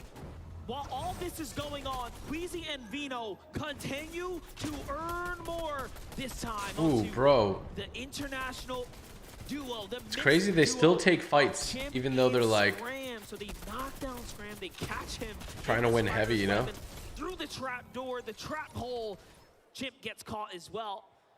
You can see he just punches his fist there. He says, man, I missed that one. Yeah, and a prime example right there of why you try to use as much as your hard mats first before you go ahead and try to use that wood, because it's easily destroyable. They can break through it, shots can fly through, and it's going to be hard to hold. And game number 2. Bro, TG, reach out. We're asking questions. Who do you think questions I've been replying to all day? I'm so confused. It's like Fortnite Olympics. It really is. Macwood under pressure, trying to trade the shot. 693 above the damage threshold. That is not even a slightest of a worry. Clix and Duke had their moment last game. Macwood and Kanata might just be doing it here right now. I have not seen them in a better position yet. They have the mats, they have the launch pad, they have the positioning. Replying to your inner demons, I guess so. The unthinkable, which is play for high ground and take this. Ooh, look at that. They're 12 ahead of second. It's gonna be Vino and Queasy or Settys and Cammy. Like, it's either one. This has not been the most friendly game for them. They might not be in the same position. They might have to adapt, just like Spite and Larson. Trying to adapt, accidentally phases through the build. Why'd you stop streaming Fortnite? There's a lot of new games coming out. I still play Fortnite every single day. I post it on TG Plays. I'm not streaming it as much because I want to play those other games. Like, I want to finish God of War. I don't want to, like, just leave it unfinished. I want to play Modern Warfare 2. Been having a blast with it. Bro, what is this crank? For top 10, but like I said, I called it. If I know Macwood and Kanata well, I know that they absolutely want to make a statement, but they get chopped down. Macwood saves himself. It's all good. Vidillion, it's a big chop. Closest right now, putting the most Is there anyone from the UK playing this? Yeah, the top teams from the UK. Position up, poise up. Cold is still alive. Oh, Queasy. They said, NA, what? We're up here. Let's do it. With or without resources, that is their play. Call it their signature move. 5 eliminations. They're on height. But now they find a way to Queasy and Vino on height. They've taken height from North America. They're trying to shoot out height. With the launch pad going out, that's going to be recycled for sure. Everybody has to go up and down these terrains. This one, Monster, is a Ooh, this one's a massive valley they got to go through. Looks like they're not going to go for height anymore. Queasy and Vino. Bad Sniper gets slapped up by Kanata. Vino is dead. Kanata takes down Vino while he's at it, and just like that, Queasy is left by himself. Just 3 builds. Well, the solo plays are coming out big, and those are absolutely necessary because he's still in 3rd place. He's still in contention. Cole's trying to do it again. Oh, Cold. It was so close. But he did so much. And to get this far, BXN and Gito trying to do that same thing. Settys and Cammy, where are they at? They're still alive. They need to make up 14 points. They might be able to get up there. They're on height. Oh my god. So if they get 47 points, they'll be tied for first. They're at 33. Oh, Duke in here. Where's Clix at? Duke is dead. Clix is solo. Huge elimination there. And that is 8 elims for Larson and Smite. They are just showing us why they are a dominant force. Some of the best fighters to rise out of this last year. No Riley. So happy having a tough time here. On the big stage. Yep, no Riley taking some damage. Oh my gosh. I thought he was going to try to go for the crazy high play. 19 HP in a dream. Has to find a way to stabilize here. Pop those minis. Get as much shield as possible. Dude, Settys and Kami up top, bro. Clix versus Peterbot here towards the mud. They're trying to do everything they can to stay alive. Larson, we talked about 8 eliminations, but they added 1 more. 9 total. But Smite gets chunked out. But Larson's there to save the day. Ooh, I want to see Larson and Smite win. I really do. 10 eliminations. Larson and Smite have fought their way all the way back up. Larson, bro, they're just farming. Oh my gosh. Cammy and Settys are going to be in first place after this. There's no way. They're damaged. They're down to low material. It's all or nothing right now. Cammy and Seti know what to do here. They've been here before, and they have the resources to hold this one out. This is going to come down to it. They could get their 4th victory royale. Wait. They need to eliminate one of them to tie with first, I think. And then if they win this game, then they're going to be over first. He's trying to get as much HP as possible. Seti now starting to run out of material on the high ground. This is it. It's going to come down to nothing or everything here. As he has no match, great tag there, and a trade, an open exchange. It's not looking good for EU right now.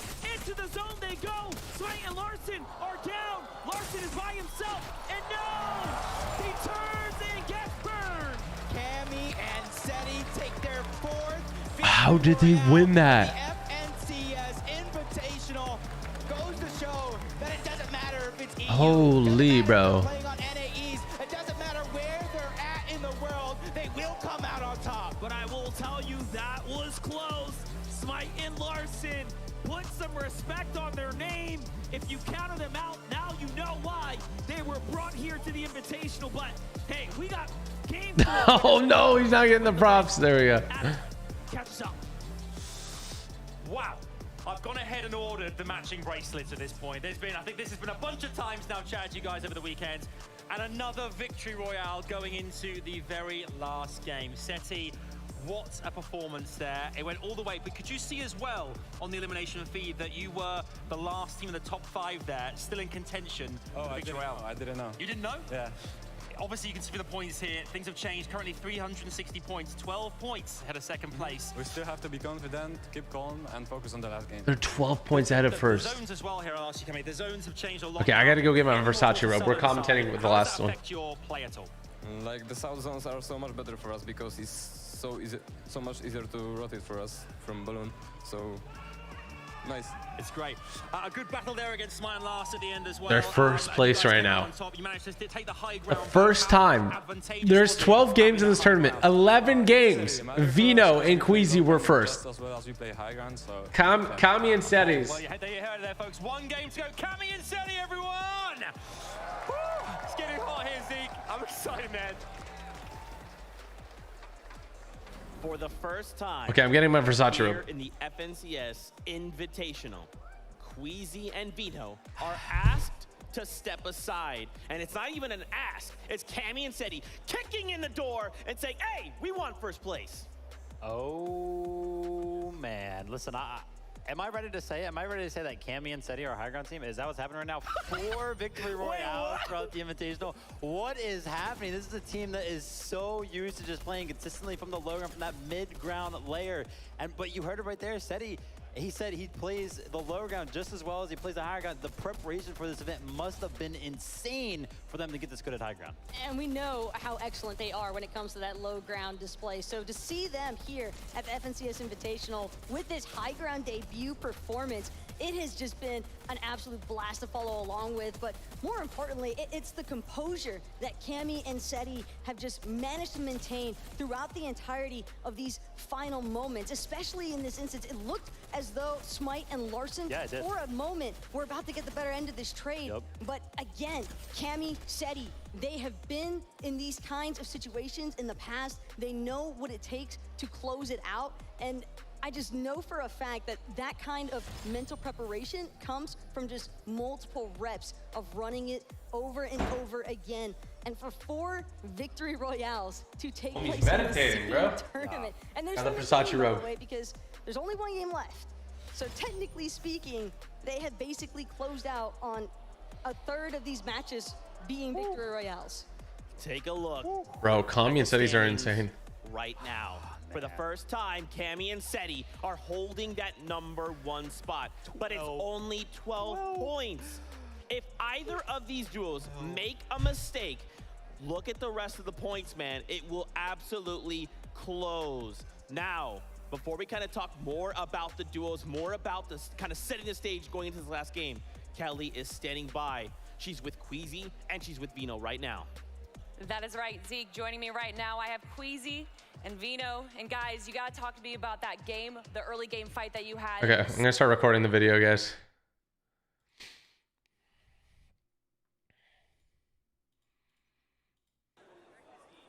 All right.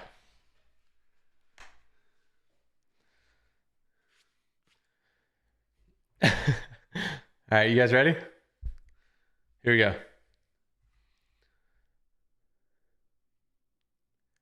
Trying to think of like a way to say it. This is it. The World Cup of Fortnite is back in the form of the FNCS Invitational. $1 million is on the line. And this is my job application Epic Game. And this is my job application Epic Games to join it. And this is my job application Epic Games to join ahead. I'm trying to say how to say it. And this is my job and this is my job application to Epic Games to be the next commentator of the World Cup. Let's jump into it. First things first, we gotta First things first, we got to be dressed to impress. So let's go ahead and change. I need to say change again with holding my fist up like this.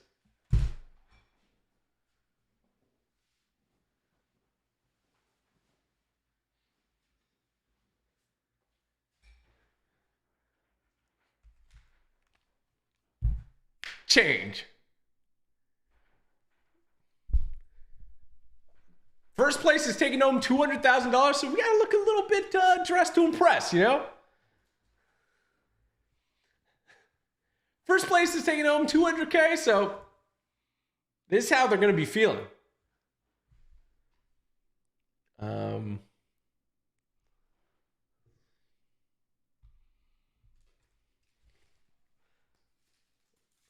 You walked into an intro. All right, here we go. I got my boba too. All right, let's do this.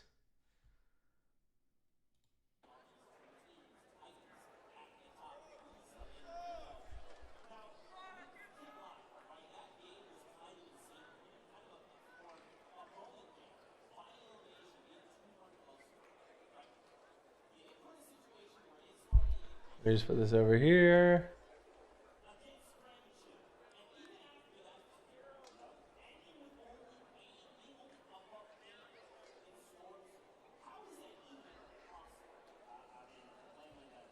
All right, there we go. You can't hear? I know, I'm doing the clean feed.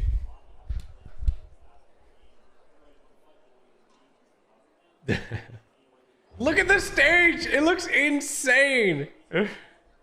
Oh, that guy's holding the trophy. Look at him. There was 12 games. Wait, let me play this other one. Wait. Oh, what is this? Fortnite Fracture. What?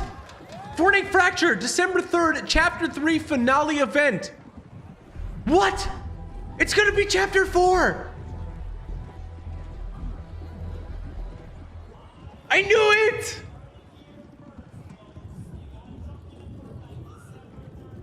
Down. This is their moment, though, to really, for either of these duos, but as far Bro. as Easy and being are concerned, a little reminiscent even of yesterday. Granted, it's not the finals necessarily. That's. Oh my gosh. Okay, I don't even know what my video is anymore.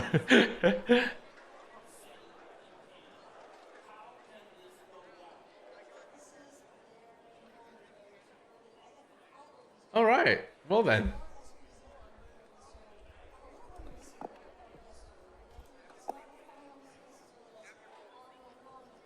Oh my goodness.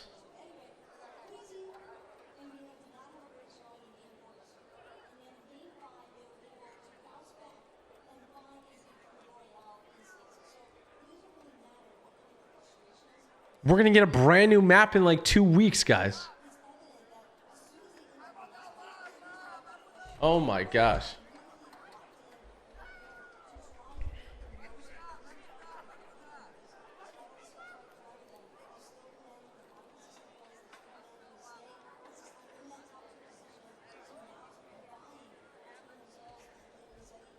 I need to tweet this out.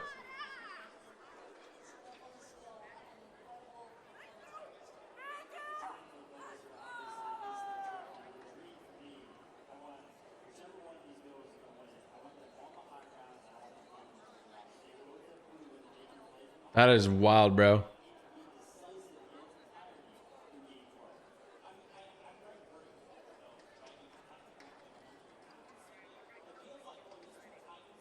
Wow. Wow. This chapter ended after 4 seasons, bro.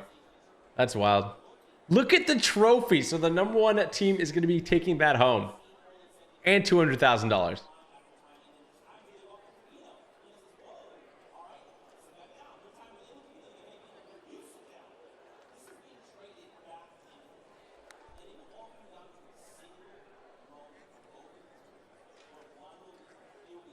That guy on the left, bro, I think he knows some meditation techniques.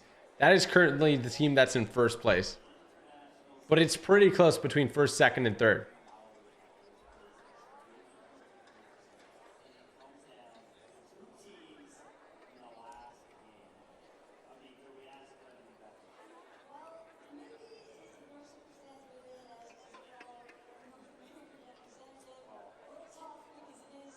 Bro, I can't wait for the... It's going to be a new map. Woo. No, this chapter was good, okay? Season 1 and Season 2 were phenomenal. Season 3 and Season 4... Season 3 sucked, and then Season 4 was good. So just as an overall average, I think it was a really solid chapter.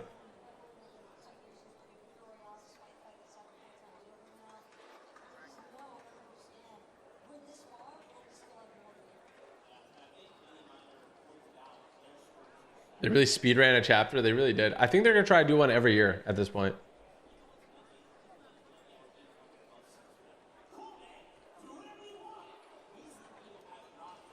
Oh.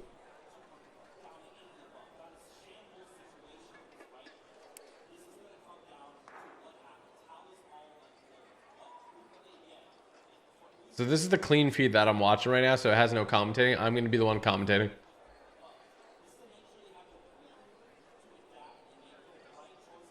Yeah, quicker chapters are definitely better. They're evolving to what's working as well in the industry. Alex, you don't have to put that in. You just put in the main parts. This just got real. Game 12 coming up.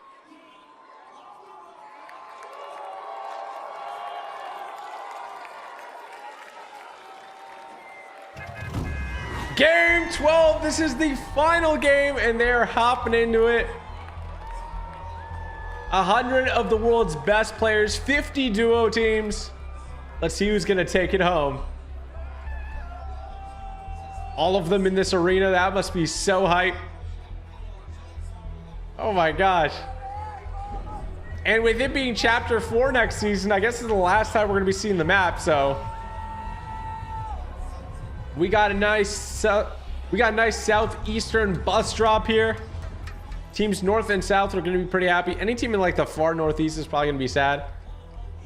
Logjam Lotus looking crispy, looking chromy. All right, this is going to get interesting fast. Every move that people make is either going to cost the money or gain the money. So this is going to get interesting. The final chance to prove themselves on a world stage. The first LAN in-person event that Fortnite's had in years. We got Mr. Savage there. We got Queasy and Vino. This is the second place team. Oh, they're dropping on the first place team. What? This is insane.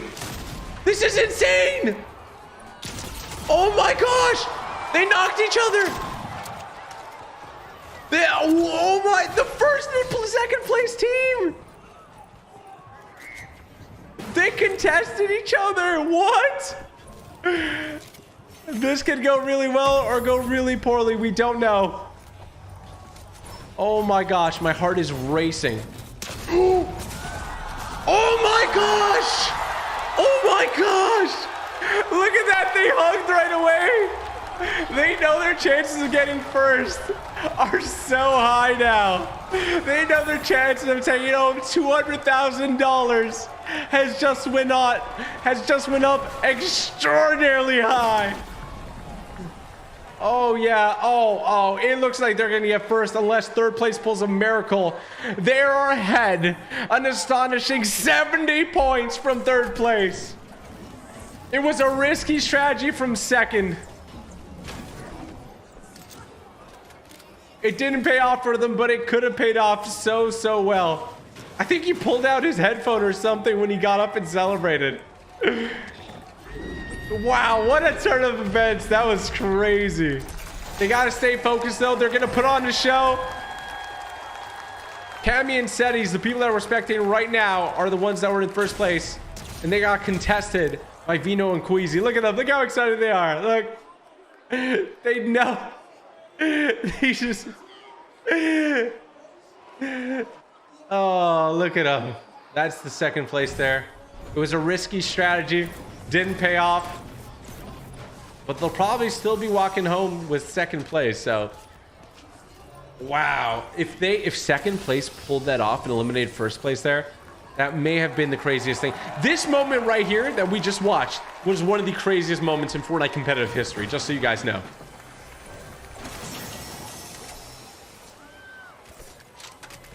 That was such a crazy strategy. Oh my. That is crazy, bro. Chat. What? You don't have to put that far when I'm talking, chat. Everybody else is fighting for their prize money, though. It looks like things are going down here at the futuristic Butter Barn.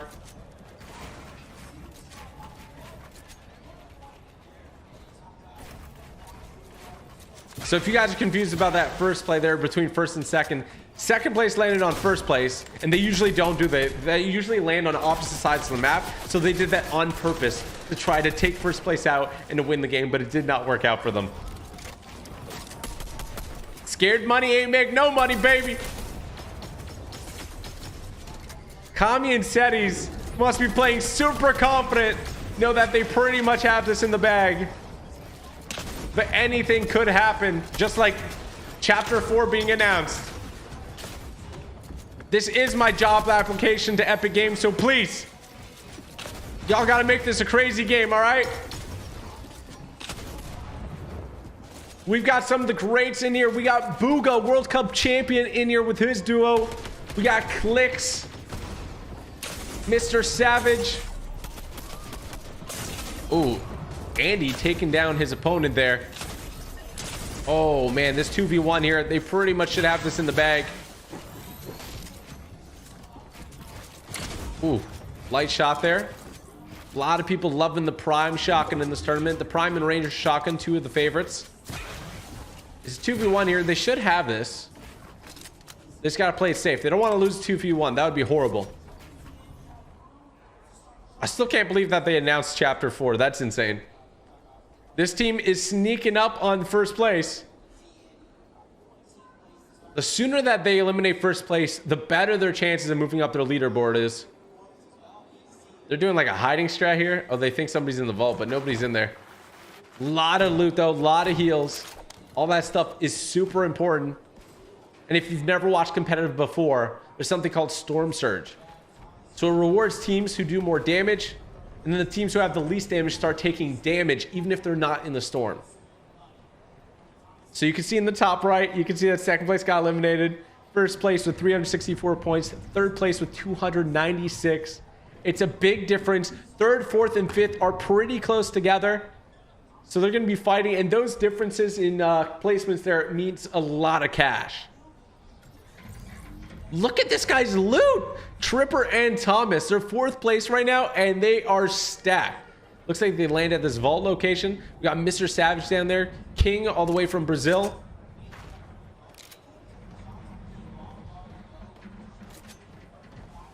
$1 million of total cash prizing on the line. How nervous would you guys be? I've played in these live events before, and it is nerve-wracking. If you didn't know, I actually won one of them. They're not even going for tags or anything. They're looking for like a coordinated assault on them. They might count a 3-2-1 here. Or they just play it safe. See if they can catch somebody off guard.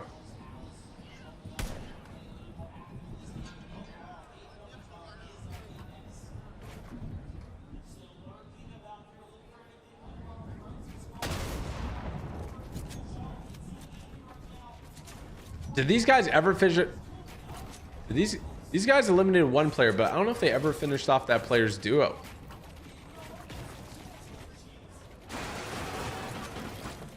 Now, unfortunately, Booga isn't doing that great this tournament, but Clicks did win a game.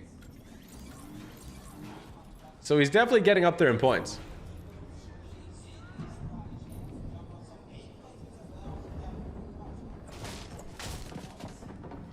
Setis and Kami must be feeling so great knowing that they pretty much secured the bag. They're getting tagged up though. They can't let that confidence get to them yet. The game's not over. The job's not done.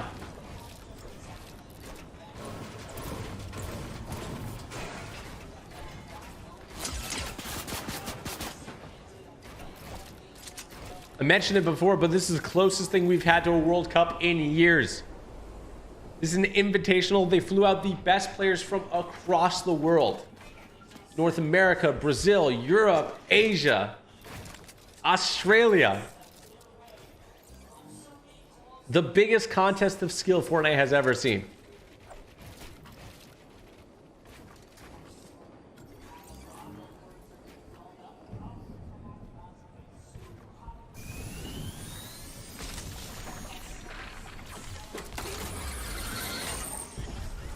Remember, this is the very last game. No more chances.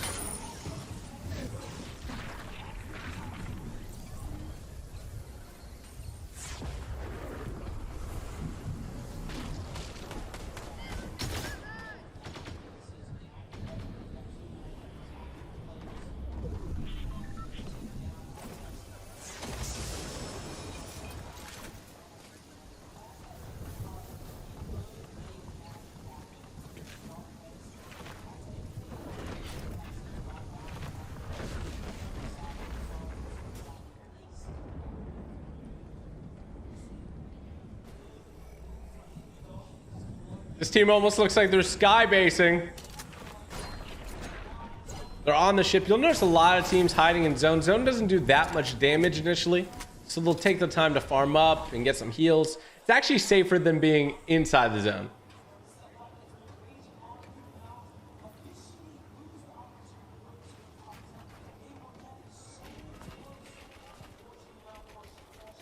Seti has never lost an event where he is in first place going into the final game of the event. They have these quick stats that are phenomenal.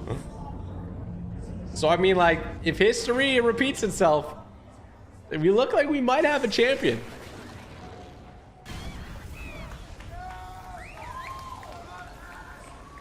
He just got rebooted in a competitive tournament. Okay.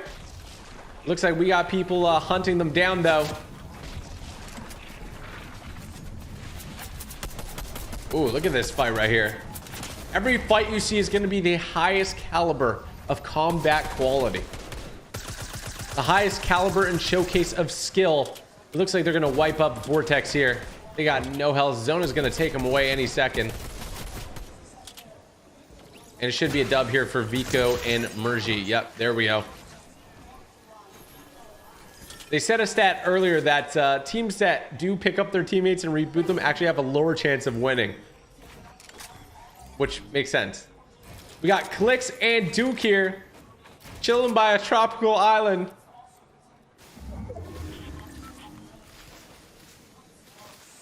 Three of the 5th to 9th place teams are out. This is shaping up to be an insane game.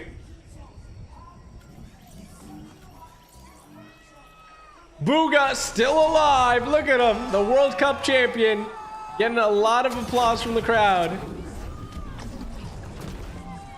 Remember, while you're watching this, make sure to take a nice long look at everything. This is going to be the last time, or one of the last times, that you see the Chapter 3 map as we go into Chapter 4.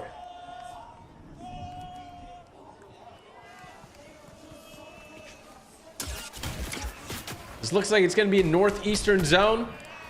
We haven't seen many of these during the tournament.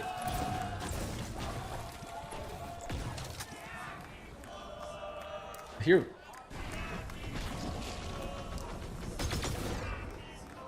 I hear people chanting.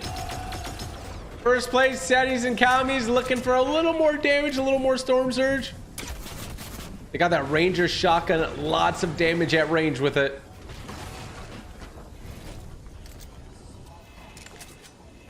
They're pretty sure they won, but they're not taking any chances. There's no Chapter 4, only Season 5. They literally confirmed Chapter 4 like 10 minutes ago. Probably missed it. Oh, Kami went down. Ooh. Ooh. Ooh. Okay, well, first place is out. This means there is room. There is room for third place to win. They need a pop-off game. They need 68 points to take home the dub. They need to get a lot of elims. It is still very much possible, but very unlikely.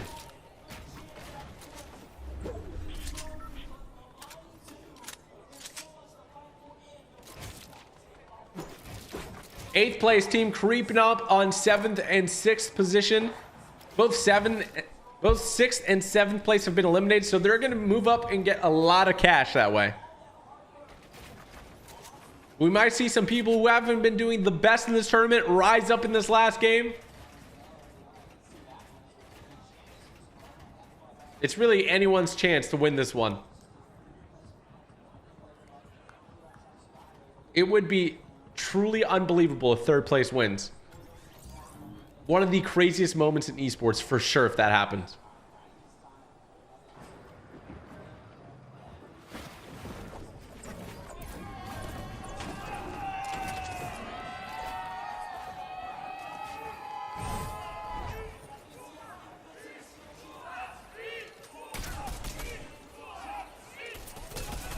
Oh, bro, that was such a cheese way of dying.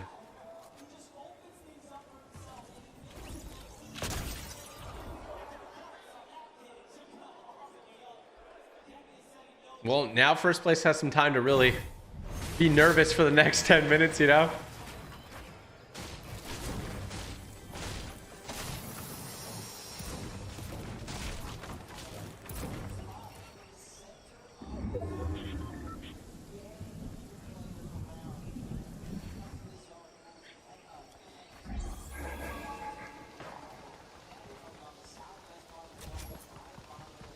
Should I do a 24-hour stream for Chapter 4, guys? What do you think? I might have to. Ooh, Andy's and Joel chasing them. I'm drinking my bubble tea. Oh my. These fights are insane.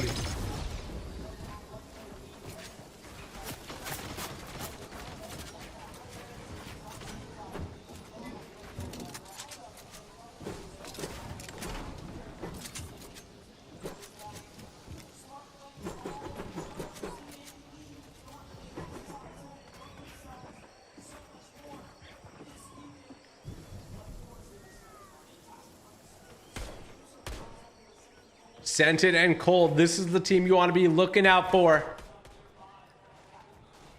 I think they just need 53 more points at this time.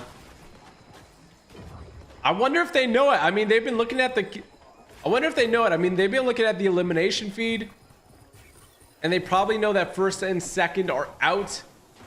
So they must be shaking in their boots. They must be scared.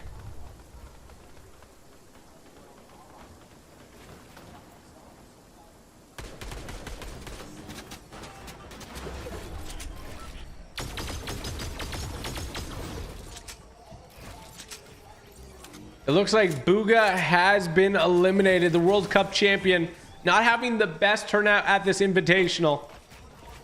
But nonetheless, he made it here. And that should be victory alone.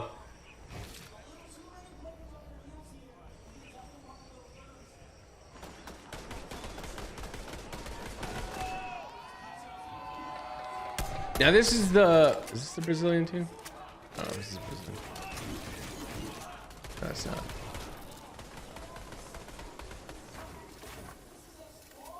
Oh, it shows you when they open the map.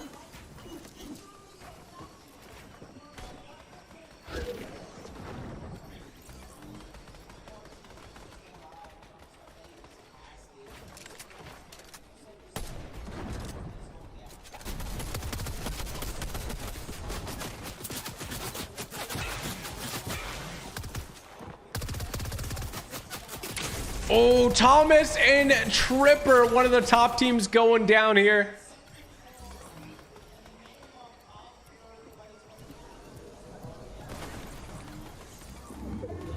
Look at that. Cold and Scented still alive. Oh, this is stressful. They could take 2nd place. It would be very tough, but they could take 1st as well. They are the only team in the top 5 still alive. This is truly an underdog match. It really is.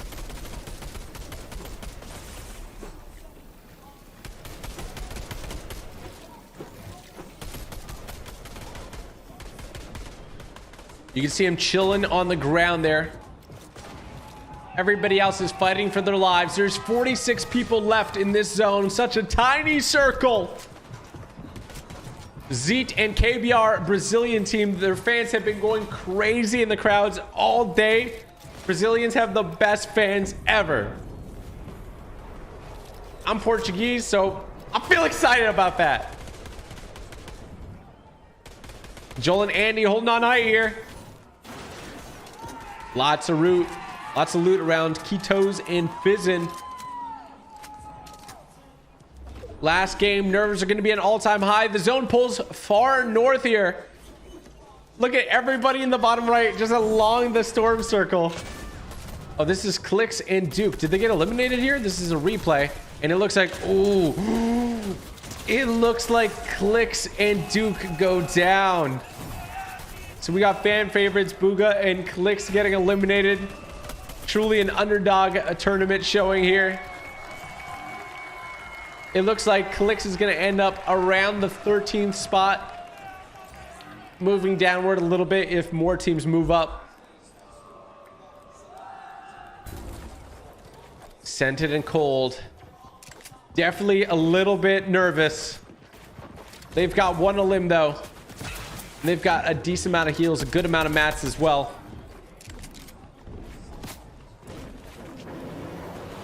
So many people flying through the air.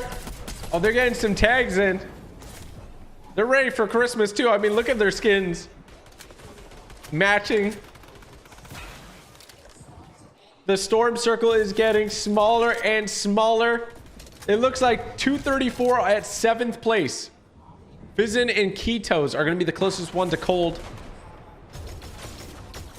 Edgy and Acorn, such a phenomenal team as well from the East Coast. North America, East Coast, and East. Launchpad, such a huge part of everybody's strategy at this event. With Chapter 4 coming soon, the meta is going to completely change, I'm sure, as well as us getting a new island. I still can't believe they announced that.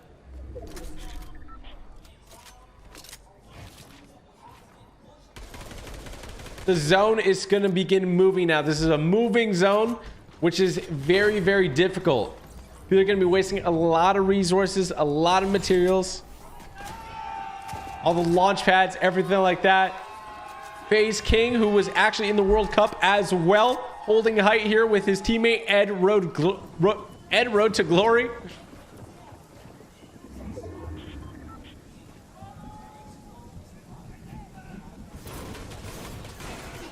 This team right here has a lot to prove. They can still get 3rd, possibly even 2nd place if they play their cards right. Look at those Manda gliders. Fizzin taking a lot of damage on rotate here. Nice builds to stay alive.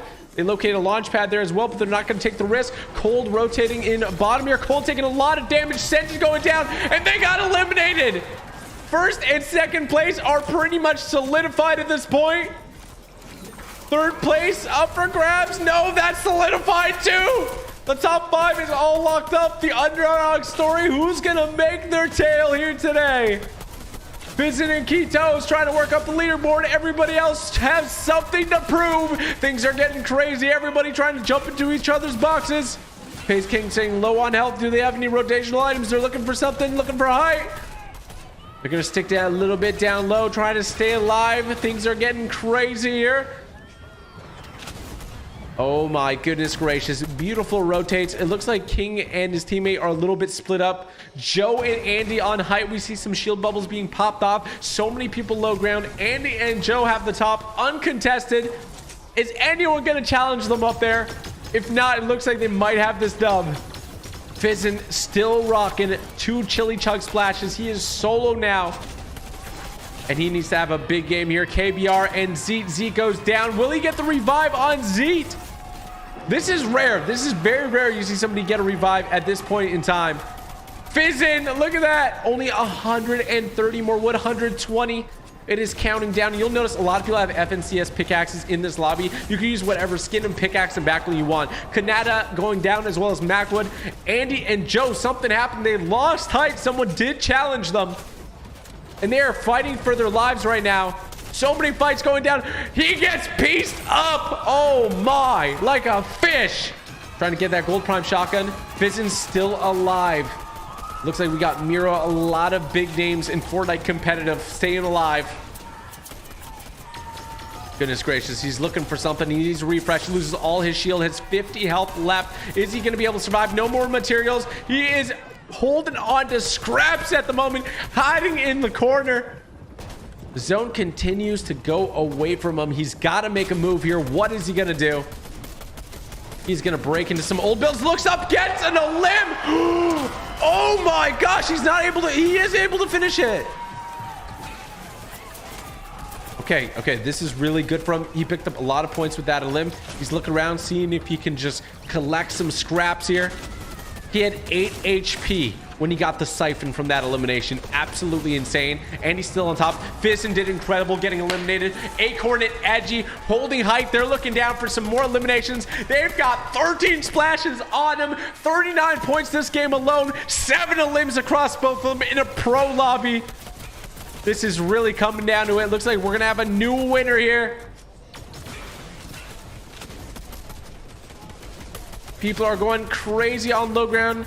Malabuka looking really confident here with a lot of materials, a lot of heals, a launch pad and everything. They have so many splashes. Oh, Zeke getting absolutely bodied there. He had a great tournament though, I believe. KBR running it solo.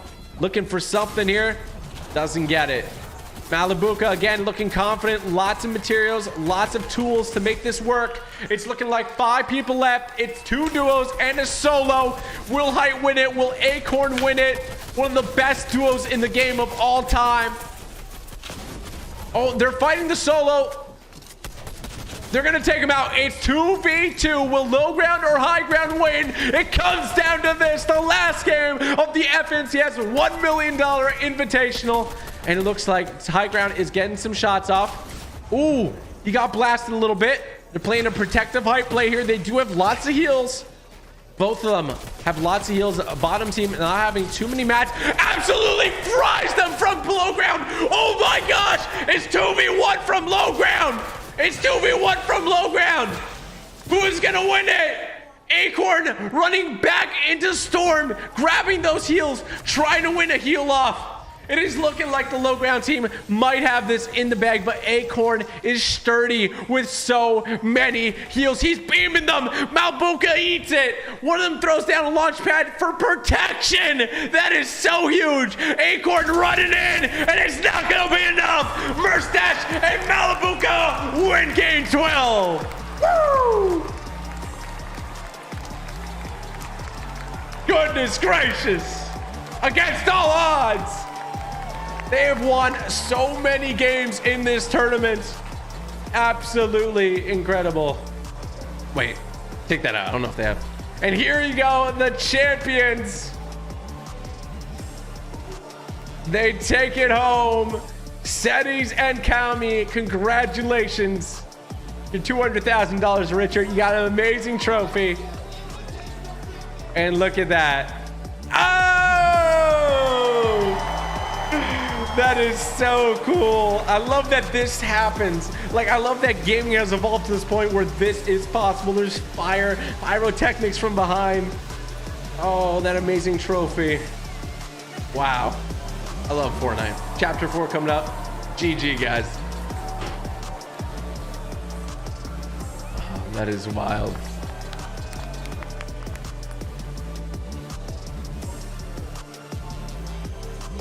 Crazy, bro. Good. I have no words. Let's see what they have to say. Worked so hard for this, an amazing moment. It's amazing. Like, I waited for it so much. All right, Cammy, you see Queasy Vino dropping on you. Your teammate goes down. It's a 1v1. What's going through your mind? Like, I just wanted to eliminate him. And as quick as I can, I don't know, because I was thinking that he's low, but I think he missed one shotgun shot, so that's why I killed him. Ooh. I mean, you go down, it's just your teammate, and this is what makes the difference to win. What are you thinking? I don't know, I believed in him for like till the end, and he's just an amazing player, and I knew that he's gonna win, and it was just amazing.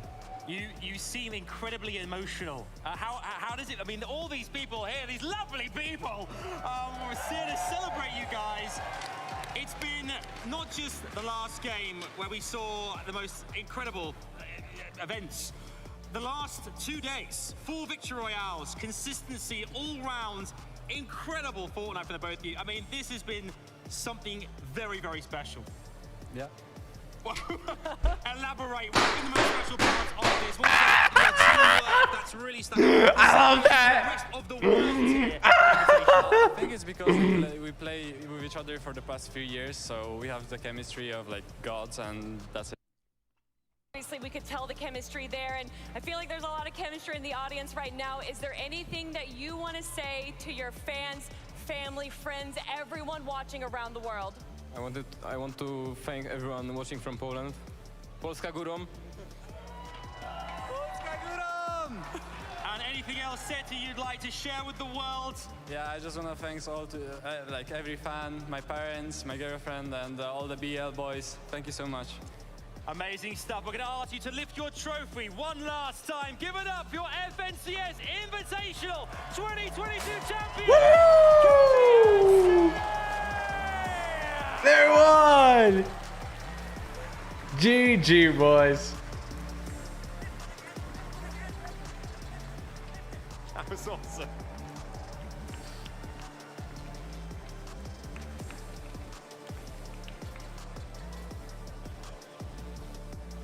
Bro, that's got to be one of the best feelings in the world.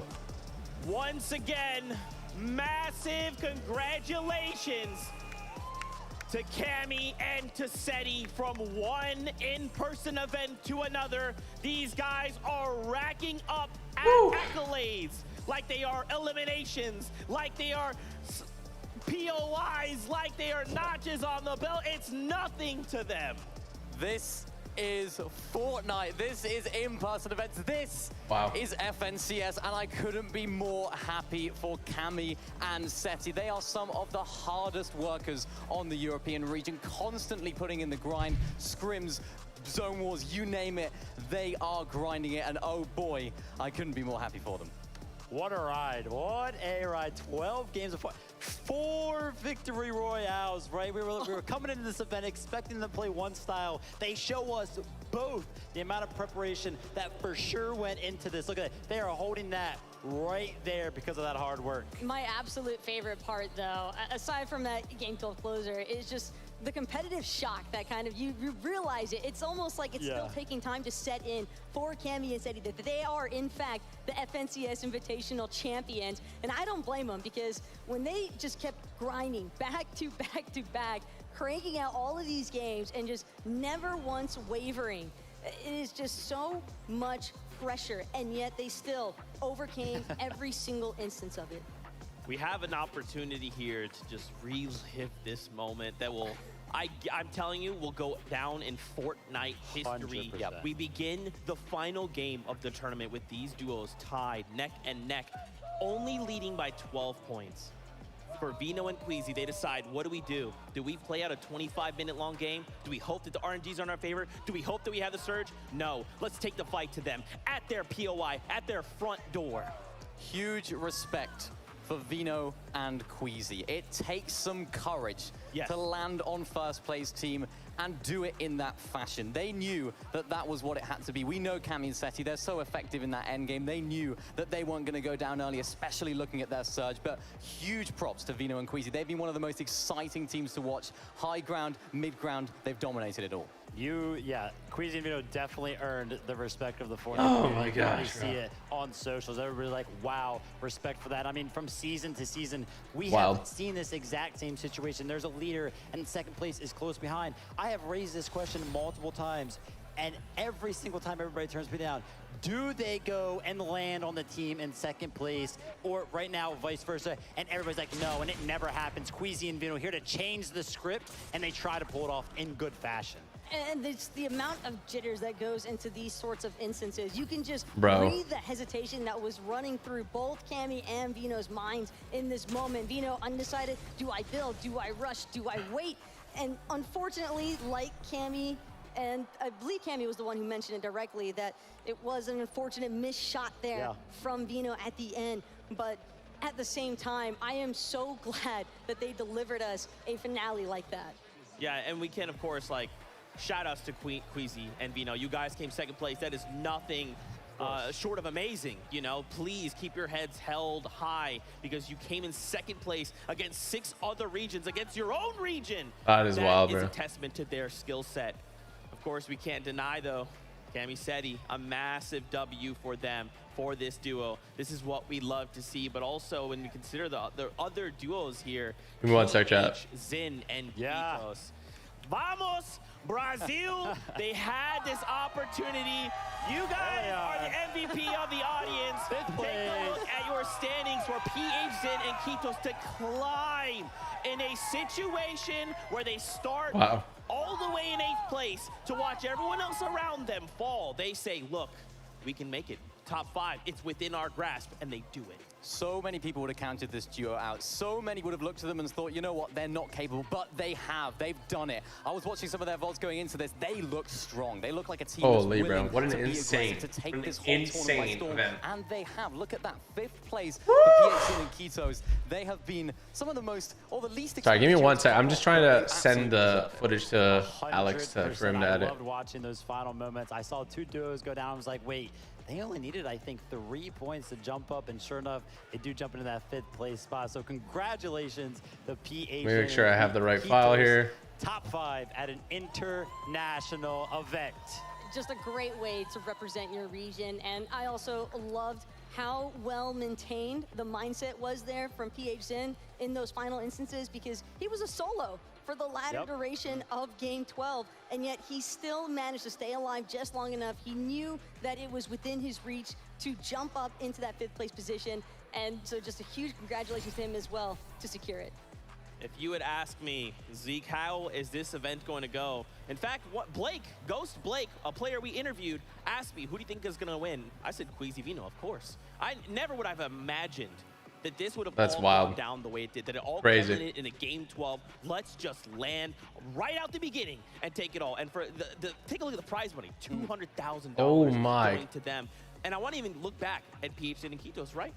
So going up from 8th 60,000. That's a 30K difference. It's a huge difference, and that's ultimately what this is all about, right? Those extra placements, those extra points that were being squeezed out of that last game made all of the difference, and that's what this is all about. This is what these final moments are about, and of course, this duo popping off. You know, I mean, if we're on the Brazilian train, we have to also look at Zeet and KBR, who are also in top 10. Brazil is showing up at the Invitational. AIM is a universal language, and as far as Brazil is concerned, I like they that. have got it locked down. Yo, shout out to Techo. Thank you for the donos, brother. Really do appreciate that. Ladies and gentlemen, Mifflin, thank you for the 10. Queasy and we have Vino. They are standing by. We're going to want to hear them. I want to hear what they have to say. To the end of the competition. Oh, he has the hoodie on. Yes, we do. Queasy, I want to hear Vino, this. Fellas, thank you for putting on the most unbelievable display these last 2 days. It has been incredible.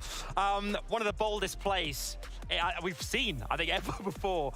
Walk us through the last game and what was going through your minds going into it as well.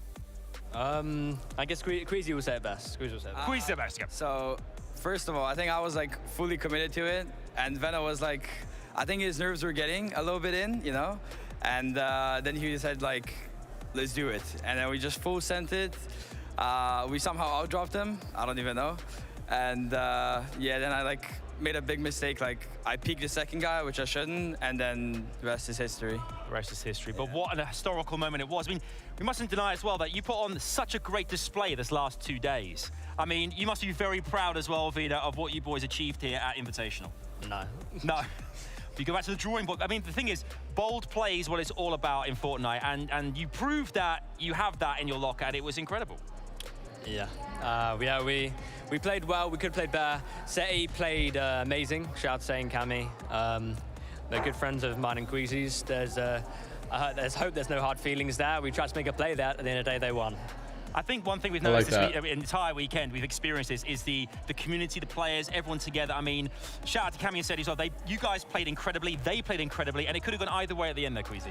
Yeah, I agree. It was all up to that last game, but they got the better of us. Hey, there's always next time. Obviously, this experience as well for you both. I know you must be deflated, but I really appreciate you guys chatting. What's your experience been like there with the rest of the players, the audience screaming for you guys? I mean, it must have been such a great experience being here.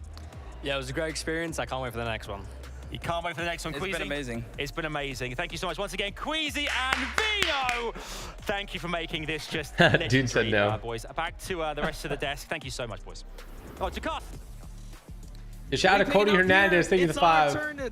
Oh, let's go. You're going to love those, man. Typical Glass for your 5 merch, guys. Cody, appreciate you. 360, no skizzy, thank you for the 3 months. McNuggy, shout out to you for the dono. JK Prod, thank you for the membership. Techo, thank you for the 10. Easton Mifflin, thank you for the 2. Are you doing another stream? Maybe. Techo, thank you for the 10 as well. These guys are humble. Easton Mifflin, thank you for the dono. I might be doing another stream, maybe. We'll see. They're still leaving with a smile on their face. They're still leaving with their heads. A lot of games coming up, so I gotta person should, finish including your FNCS Invitational champions, Cammy and Seti from Become Legends. You got to think Reno at home is probably laughing and screaming and all of these emotions running through him as well. And I'll say it for him. I know he wanted to be here. He couldn't make the trip, but I'm sure he is so elated right now. Listen, Cammy and Seti, these guys drill at the facilities day in, day out, and you heard what they said. They have been playing together for 3 years.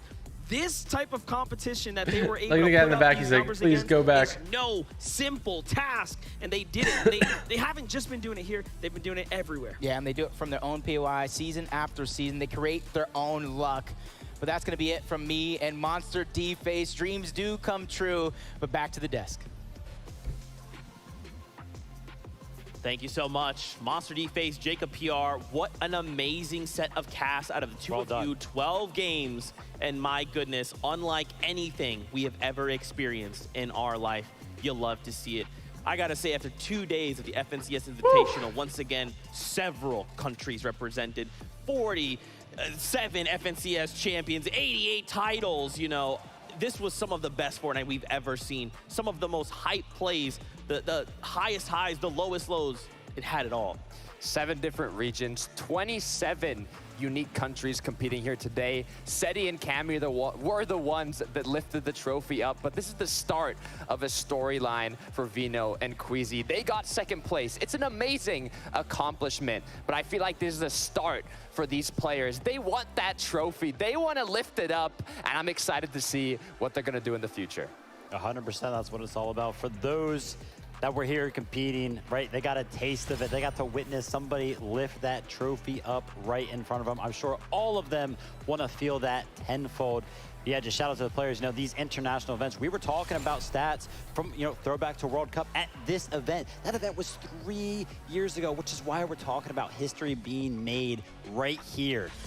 From the moment that we did the player walkouts with the actual crowd in the venue, that was the instance where I think you could really see all of the excitement being read in these duos. Oh, we're gonna see who's last. All of the players, regardless Luka got of 36 their placements, they were just so happy to be here. It was just so obvious how locked into the competition they were, how much they wanted to just proudly represent their region, and Looter and Muzz were that down the low. fact that they are capable back in fast. And I love seeing this international debut. Hellfire and Falcon or what? That's right. I mean, that's such a I mean, great this point, is such right? a To just be able to hard, come here and hard say, like, tournament. hey, I'm repping this region. Let's do this. Let's do that. It's incredible, you know? And sure, maybe a duo didn't land exactly where they wanted, but these are some of the very best. Across 7 regions that were all brought to I think there's a big difference to compete. Here in Raleigh, North Carolina at the Raleigh Convention Center, amongst fans, I mean, y'all truly put on some of the greatest Fortnite, I'm telling you. Please hold your heads high. Wherever you landed, you deserve it. And I'm telling you, even if it's not where you want, come back. We'll do this again soon, and we'll absolutely put on some more Fortnite action. Before we say goodbye, are we got any more closing thoughts? Oh, Kelly, are you gonna stand up here? Kelly, okay. Yeah, hi. Why not? Hello. Yeah, come on. Sure, why not? You're pointing at me? Yeah, why not? Tokata, yeah, you guys can sit in here. Am I still gonna be here? Yeah, we're all here. Mini Miner, you might as well come up here, my friend. Okay. My goodness. Let's get final thoughts real quick. Taco, go from you, then we'll end back over here. I've just absolutely loved every single moment so far, and I truly cannot wait for the next Fortnite event. Shout out to the crowd. The crowd was amazing every single time Adam hyped them up, every time anybody hyped them up, anytime anything happened on the screen, they were all out of their seats cheering for everybody. Loved that, and the players were also great as well. Yeah, this was incredible, right? You guys did an amazing job here on the desk as well. Big shout out to Monster and Jacob as well, who crushed it on the casting front as well. And Z, leading the charge, my friend, you smashed it. Absolutely amazing. I had to just come up here because this has been such an incredible experience with all of you guys, and I wanted to enjoy this last moment with everyone. It's been such a journey. It really has. It's so exciting. In person, again, the excitement's at another level. You said it all, though. I don't want to repeat you guys. It's really been an amazing experience. That's right. To all of you, the fans, this is not possible without all of you. That wraps up 2022. We're now kind of winding down into the offseason of the FNCS. But listen, if you want to be on the next FNCS stage, your journey will begin February 2023. Ooh. Now, if you want to keep up to date, FN Competitive over on Twitter and Instagram, great place to keep up to date. Until then, we love you. Wow. Happy so holidays. it's not going to be a competitive We'll next see ya season. On the battle bus. That makes sense. Beep, beep. He filmed on location, North Carolina. Visited. You think they got paid by North Carolina to host it there? I'll take a little bag, like a little bag from like North Carolina tourism. I feel like they probably did, honestly. Take a little bag, little bagel you. All right, I'll probably do God of War next, so I'll see you guys then. Make sure to subscribe, turn on notifications, and make sure to go over to TG Plays. We're going to be posting the game where I try to apply for a job at Epic Games. Maybe I should make that the title. That'd be kind of funny. I'll figure it out. All right, I love you guys. You guys are the greatest of all time. James Sandy, thank you for the 10. Hello, TG. Hello, James. Thank you for the 10, man. And then shout out to Doc Rich. No, I didn't hear about that. I'll have to look it up because I actually don't know who that is. Let me see.